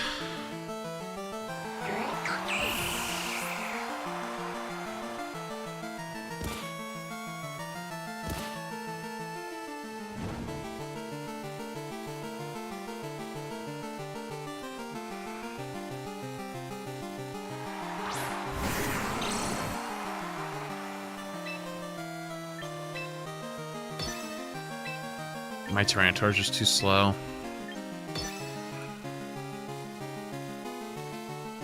And Darkest Lariat's not going to work either because he resists it. So even though he has boost, like, he's just going to resist the... he has Earthquake Tyranitar. Oh my god.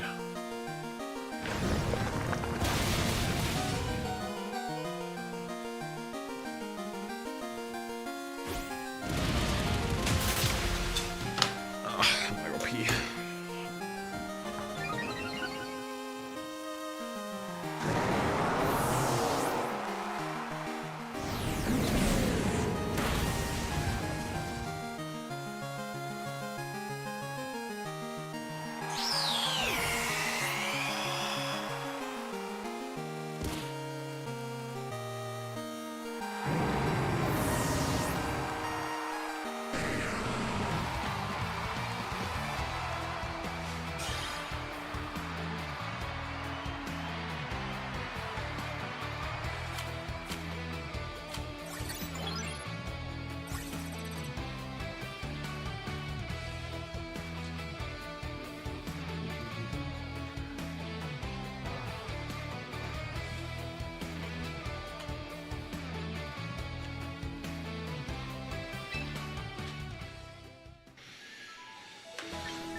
Instant crit the Star Raptor while you were gone?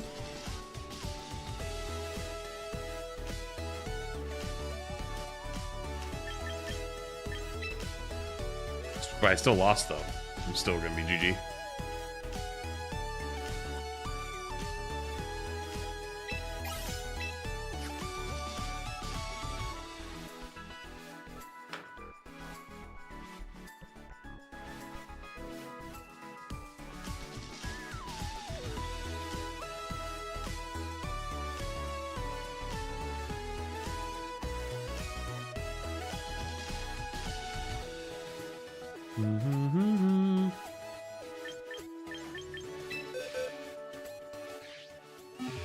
Okay, let's go again.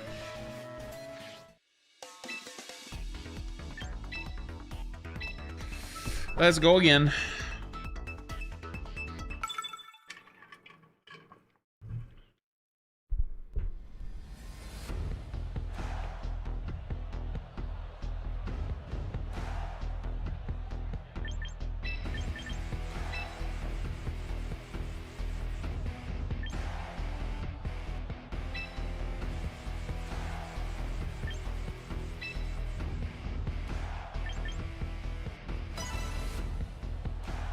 Let's go.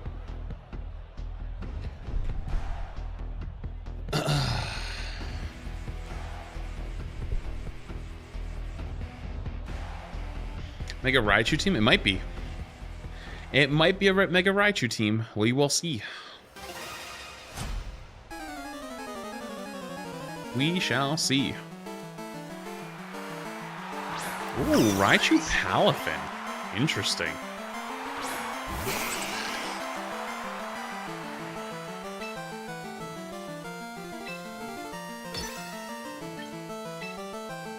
So I might get slammed this turn, but I think it makes sense for him to flip turn into Farigiraf. And then Raichu is either, if it's Raichu Y, then tries to explode Charizard one shot.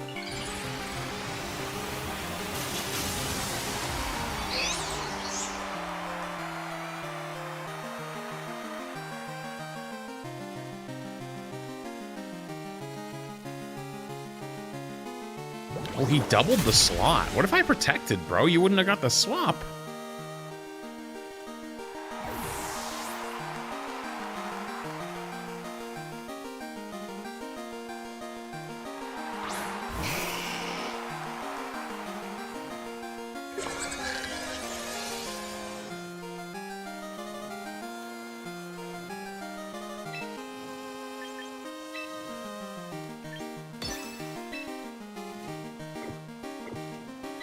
Gonna go Helping Hand Rock Slide.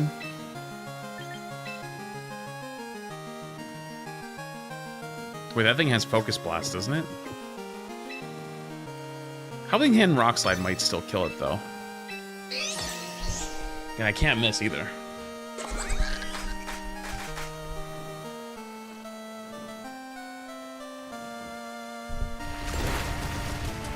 Good night.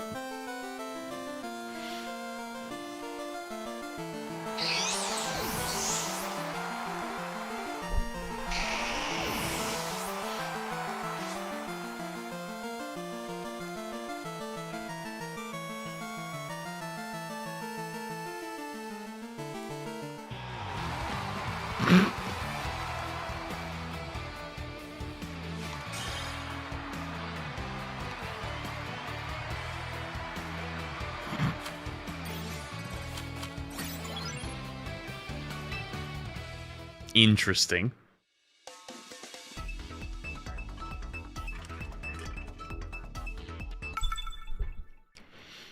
What happened? He went boom. He went boom, mental went boom. Hard rain team. Well, I guess maybe not hard rain, but you know what I mean.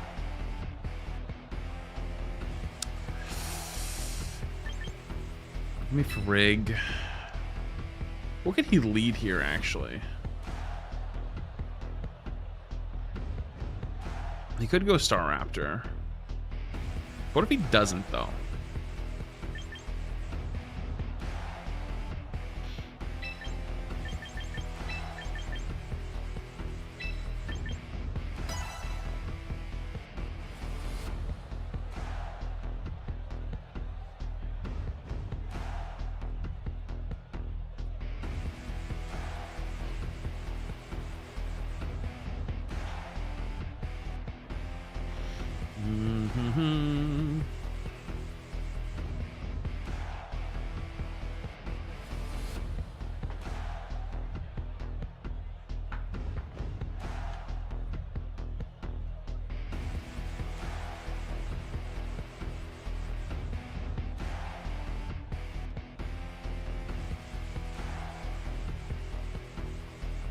Hello?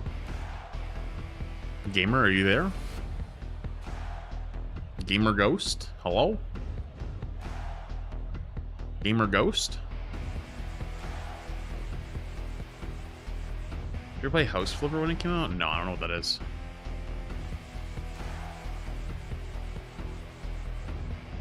Yeah, I'm gonna leave here around like... Well, I probably should get ready to leave soon. Actually, I know. She told me when her flight comes in. And then last time I was there, I went like 15 minutes late just to be sure. And I think I was still like 10 minutes early. So I'm going to maybe give it like 2 games. We'll see how long this game is. Bro. What is this?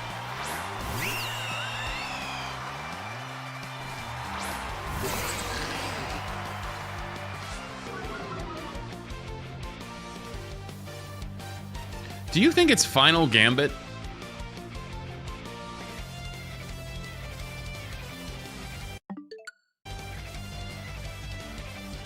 Or did Bro DC? Like, what is happening right now? We can't even play the fucking game.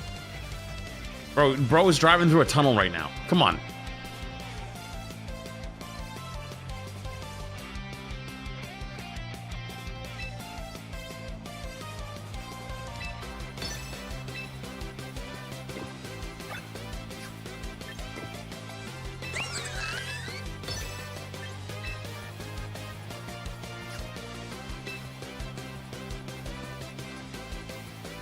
Do you think it's Final Gambit into Farig? I feel like it is. I'm gonna call that it is.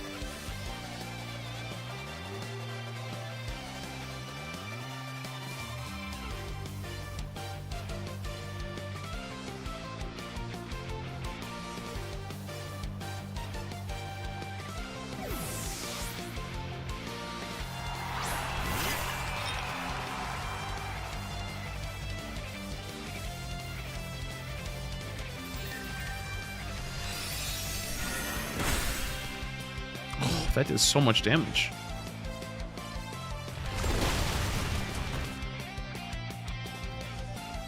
Okay, so it goes off your health, right? So I just absolutely cooked his Final Gambit now, right?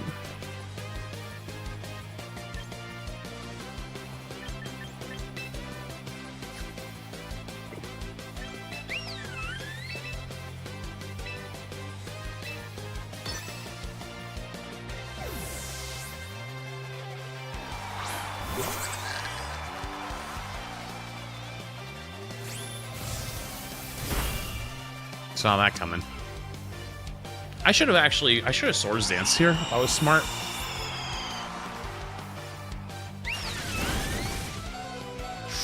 Ooh. Maybe I'm smart actually for not Swords Dancing.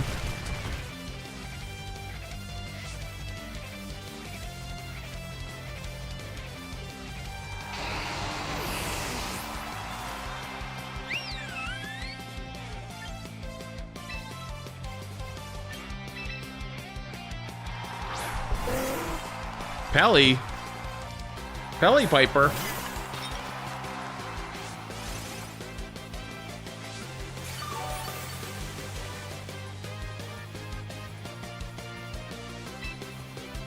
Okay, I go Trick Room and I go Matcha Gotcha.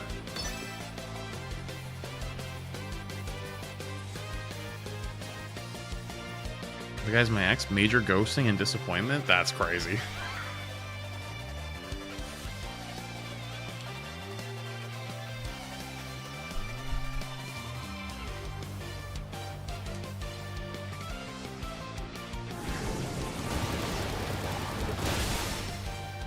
Okay. It's not great, but it's not awful either. That's bad.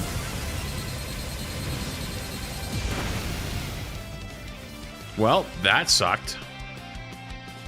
Oh, he crit me. Oh, he crit me.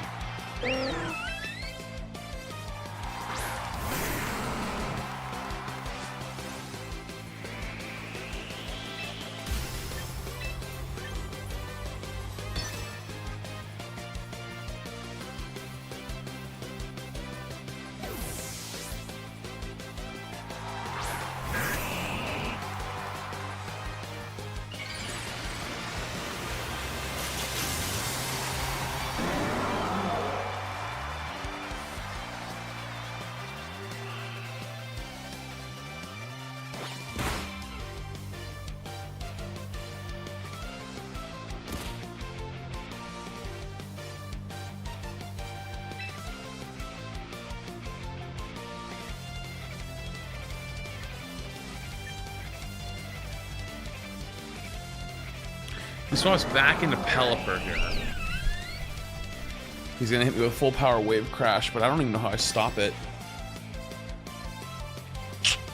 I think I'm just doomed. Yeah, I'm just doomed.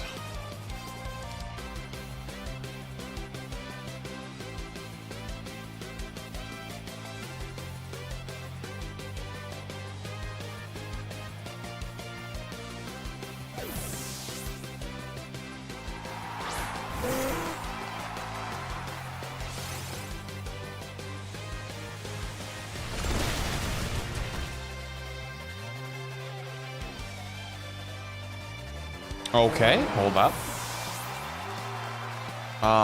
He's still gonna hit me with a full power wave crash. I'm probably dead. Right?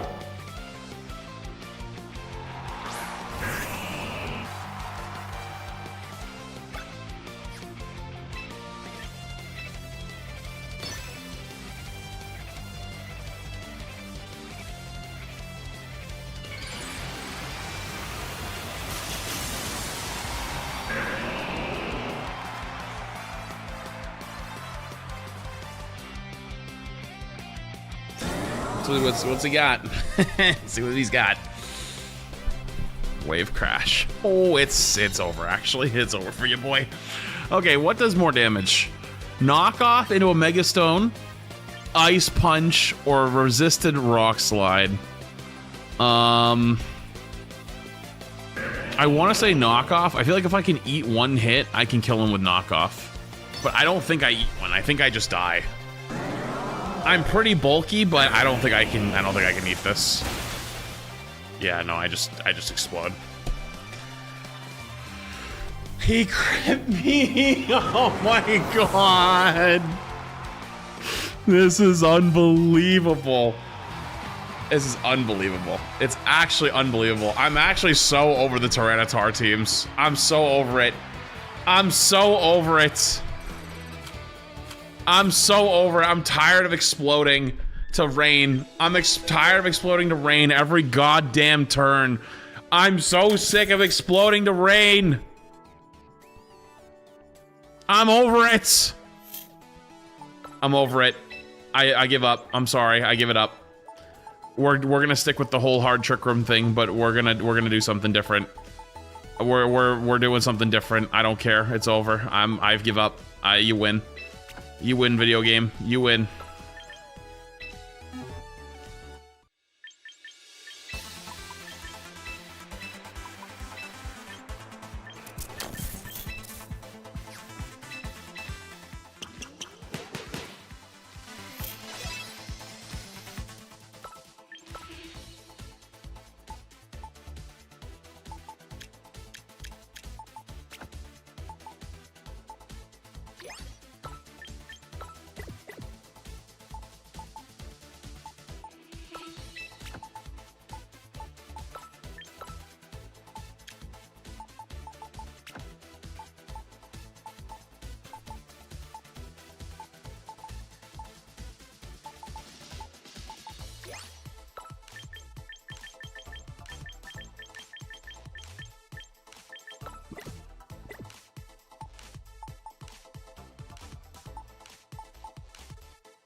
I don't know. I'm just gonna fucking throw some shit at the wall, I think.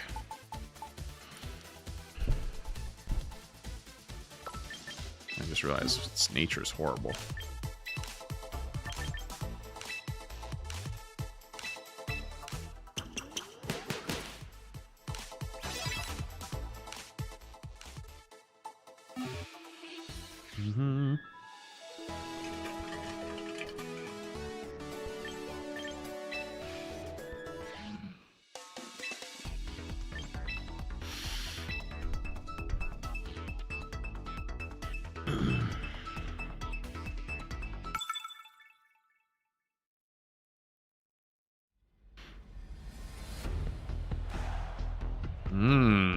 Interesting start right here off the bat.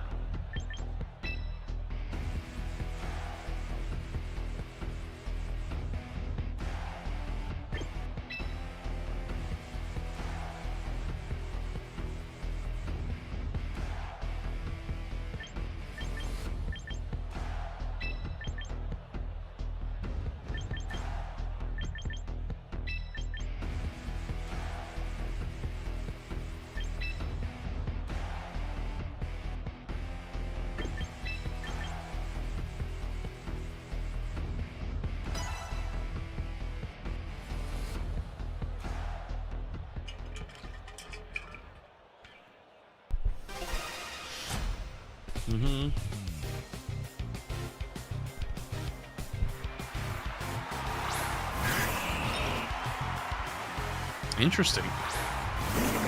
Not gonna lie, I didn't see that start.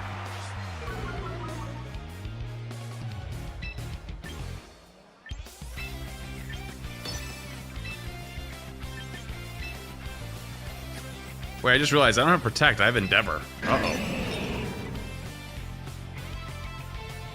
Satire. Hey Flats, I see you're playing Champions. I'm really good at the game. Have you tried X? Yeah? So why aren't you using it? Oh, you don't like it? Okay. Hey Flats, have you tried Y? It does really good in my games. No? You haven't? Why not throw X really good? Hey Flats, have you tried Z yet? I've heard it's really good this season, man. Like, it's better than X and Y combined, you gotta try it. Oh, what's that? You're trying to do your own thing? But I want you to play like me.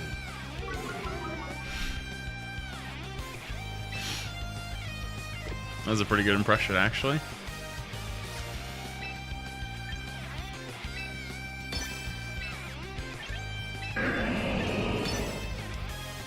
That was a pretty good impression, actually.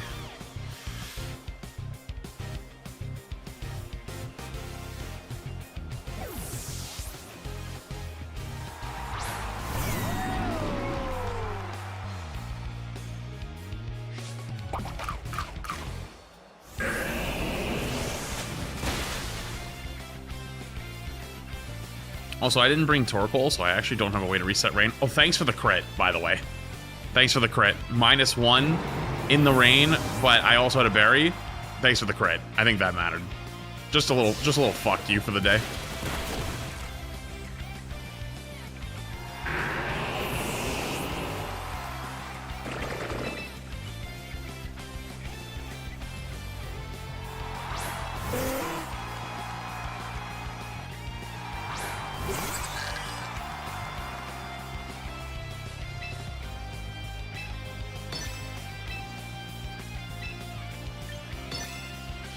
I'm gonna do something a little crazy if I live this round. If I live this fight. Let's see. Let's see if it works. Do I live the double up? That's a lot of damage. Oh, I might not live an electro shot. Oh, lovely. I'm confused. Oh, boy. A little extra fuck you for my day.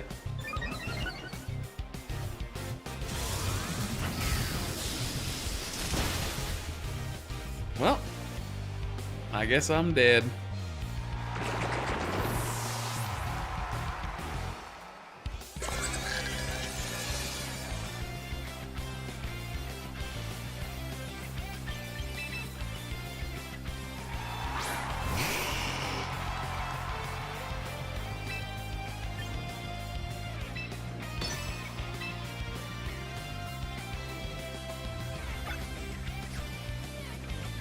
Do I know what his last mon is yet? Sinistra. So if I'm him, actually.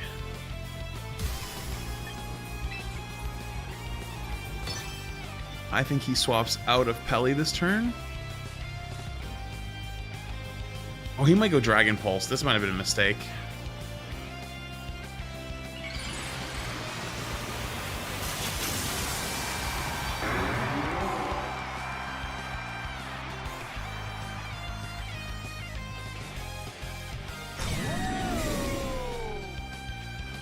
I should have actually just went. What does he go for here? Does he go for Weather Ball or Hurricane? What does he go for? What's Weather Ball into for Rigoraph?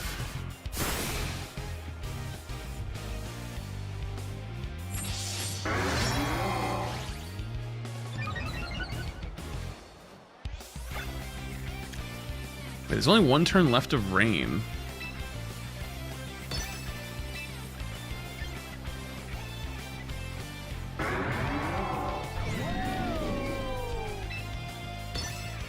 Rig's kind of safe here.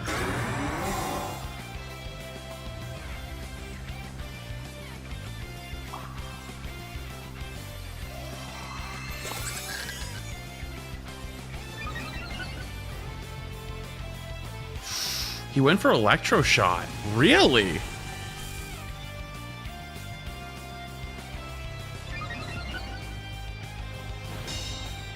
I'm actually kind of surprised he did that.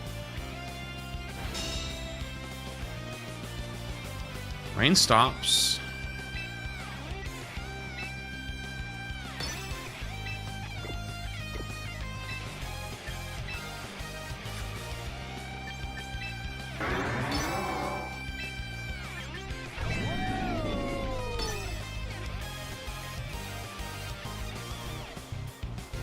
He might swap out this turn into Sinistra.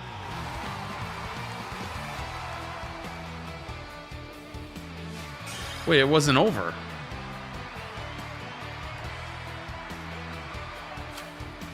Wait, did he not know it's not over?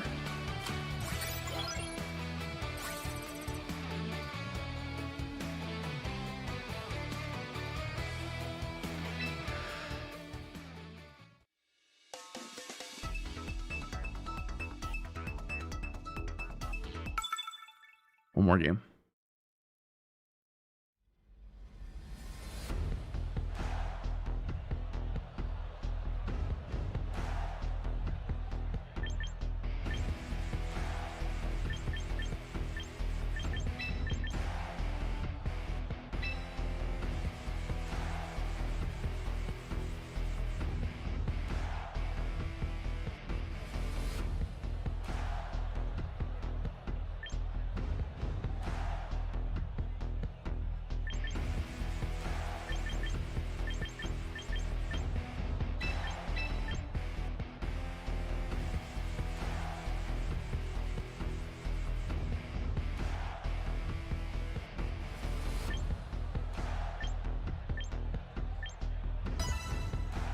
I don't know. I'm just throwing some shit at the wall at this point.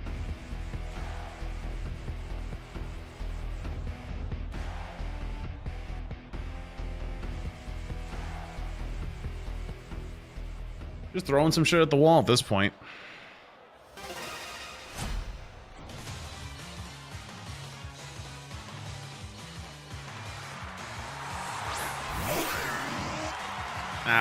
That's kind of bad. That's pretty bad. I'm not gonna lie.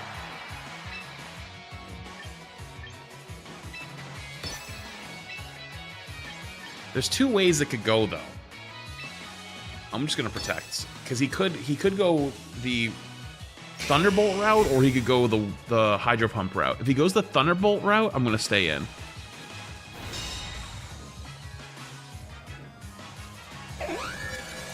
He just Trick Room my Trick Room.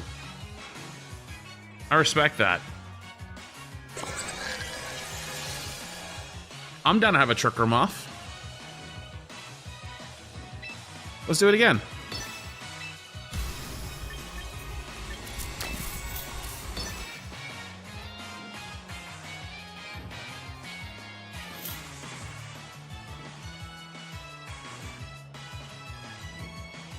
Foxy in the Prime.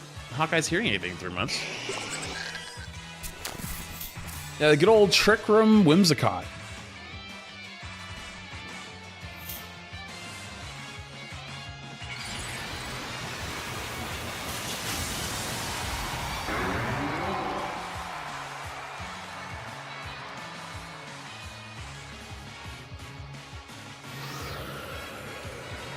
Damn, he really said, you're not gonna click Trick Room again in front of me like that, are you? And I really said, yes, I fucking will, bitch.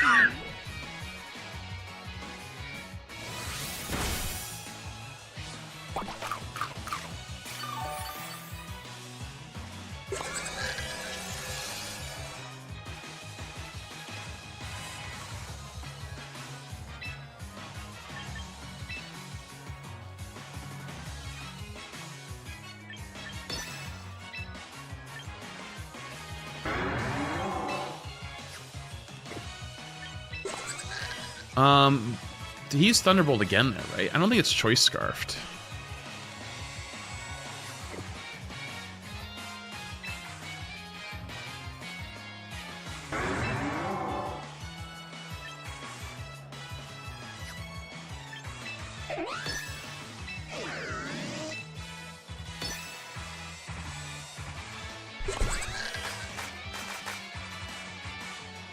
Oh, it was Citrus that used it? Oh, well. He dead now.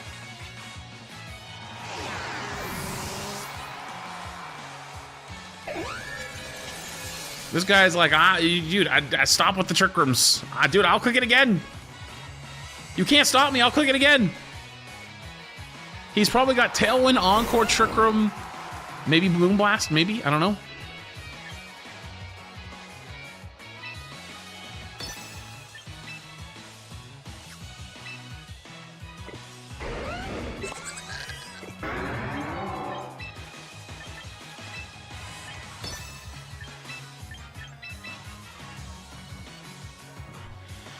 What do you think the chances are? Do you think he thinks I click it again?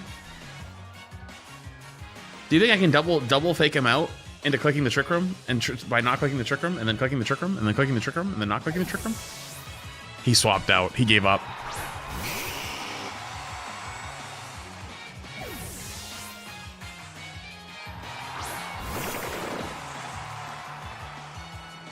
He's going for Earthquake.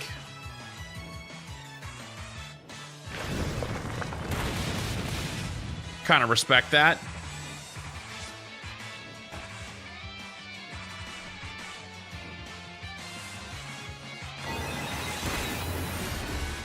Ooh, good damage.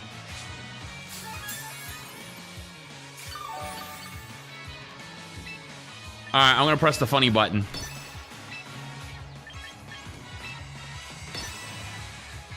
I'm gonna press the funny button.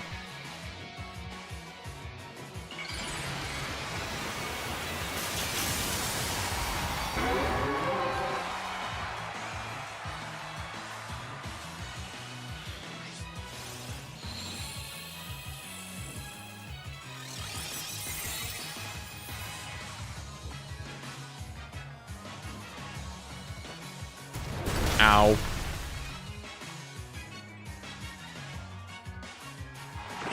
He has Stone Edge. And he clicked it and he got it. Stone Edge. That's okay though. Because we tricking them rooms, baby!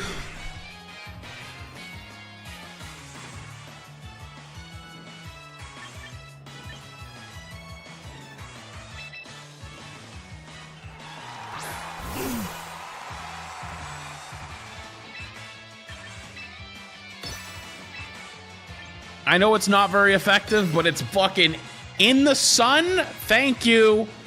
We gonna click them buttons. We gonna click them buttons. We gonna go boom boom. We gonna go boom boom pow. Oh, ho, ho, ho, ho, ho, ho. Wait, hang on. What would be better? Psychic? Or do I click... You know what? What if I go Helping Hand? Helping Hand, Eruption in the Sun. Hold up. Wait a minute. Didn't think about that one. Double Protect, very cool. Very cool Double Protect. Kaboom? Maybe? We'll see.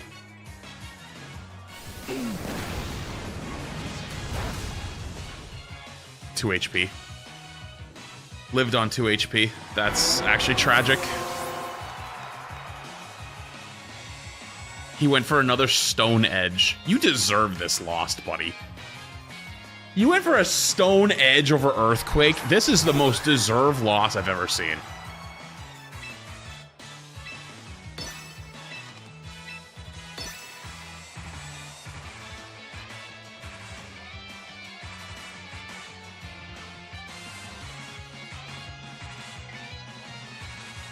He's gonna reverse your Trick Room? Not if he explodes.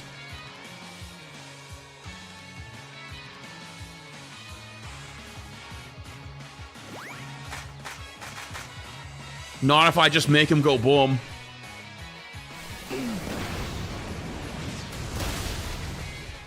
Oh, it's Focus Sash. I should have attacked the Whimsicott.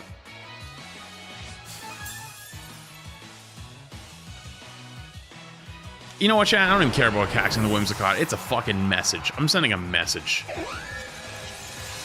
Nah, fuck that. Fuck that. Fuck that. We're sending a goddamn message.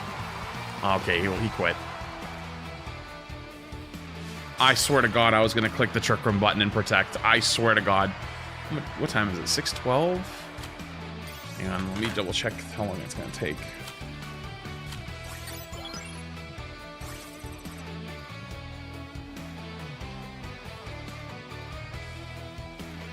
I'll play one more. One more. I want to get there like maybe like 15 minutes after she lands. Just it's gonna take time to grab her bags, and you know, what if they take some time landing? I don't want to get stuck in the fucking line again like I did last time. All right, chat. No funny business. No funny stupid shit. Farigiraf Charizard lead? Question mark.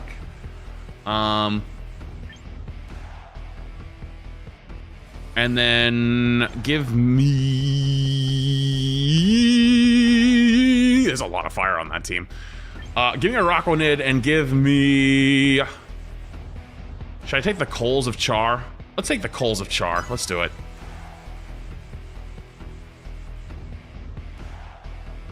Otherwise known as Charcoal. I don't know why I said Coals of Char. I guess it's Charcoal. He's holding it, but...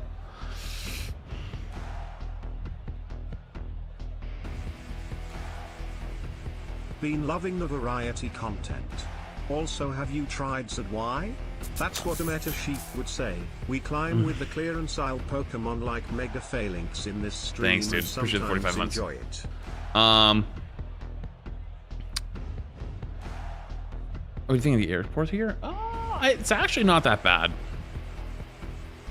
It's actually not that bad. I wouldn't say it's as good as Logan. Logan's a little better. Although getting into the airport's not bad, like driving in, but that's just like natural, just has less traffic.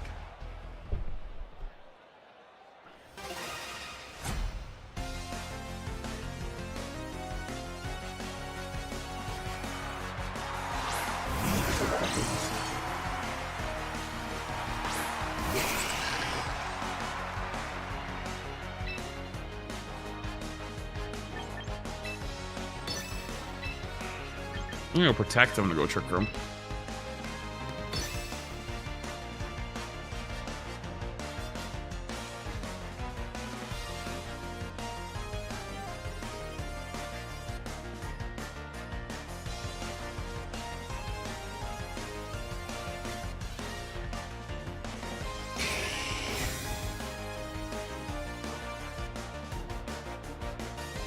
Okay, it is the Thunderbolt version. Perfect. Kowtow. And he one-shot me. Did he crit me? He raw one-shot me? I'm sorry, what?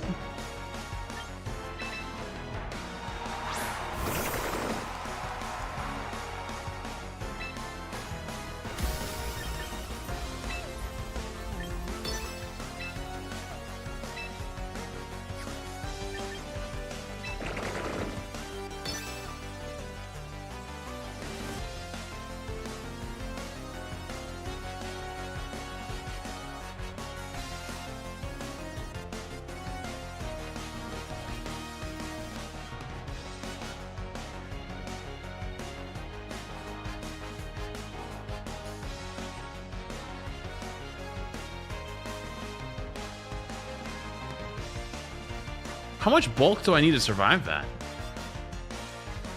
Because I got a lot.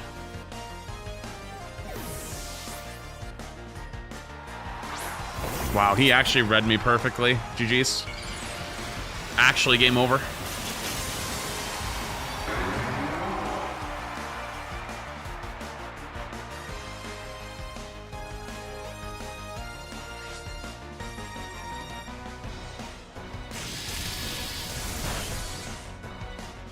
That still did so much. He crit me. This is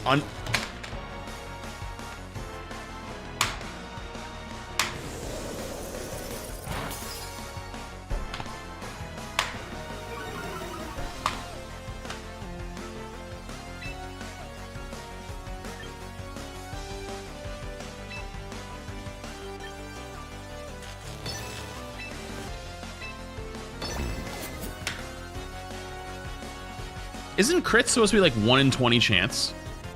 I swear to God, it's been like 1 in 6.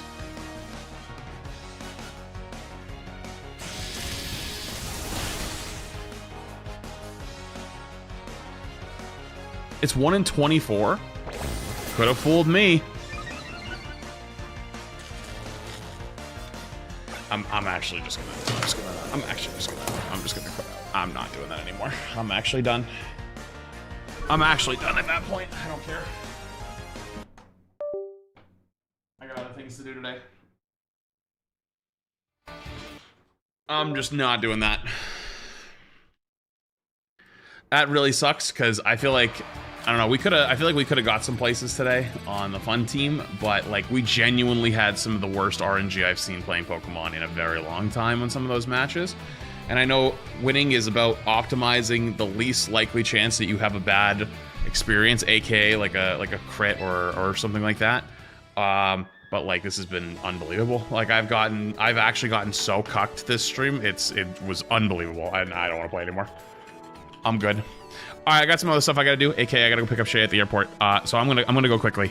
I'm gonna send you guys flats too. That was probably the most miserable champs experience I've had though. That was bad.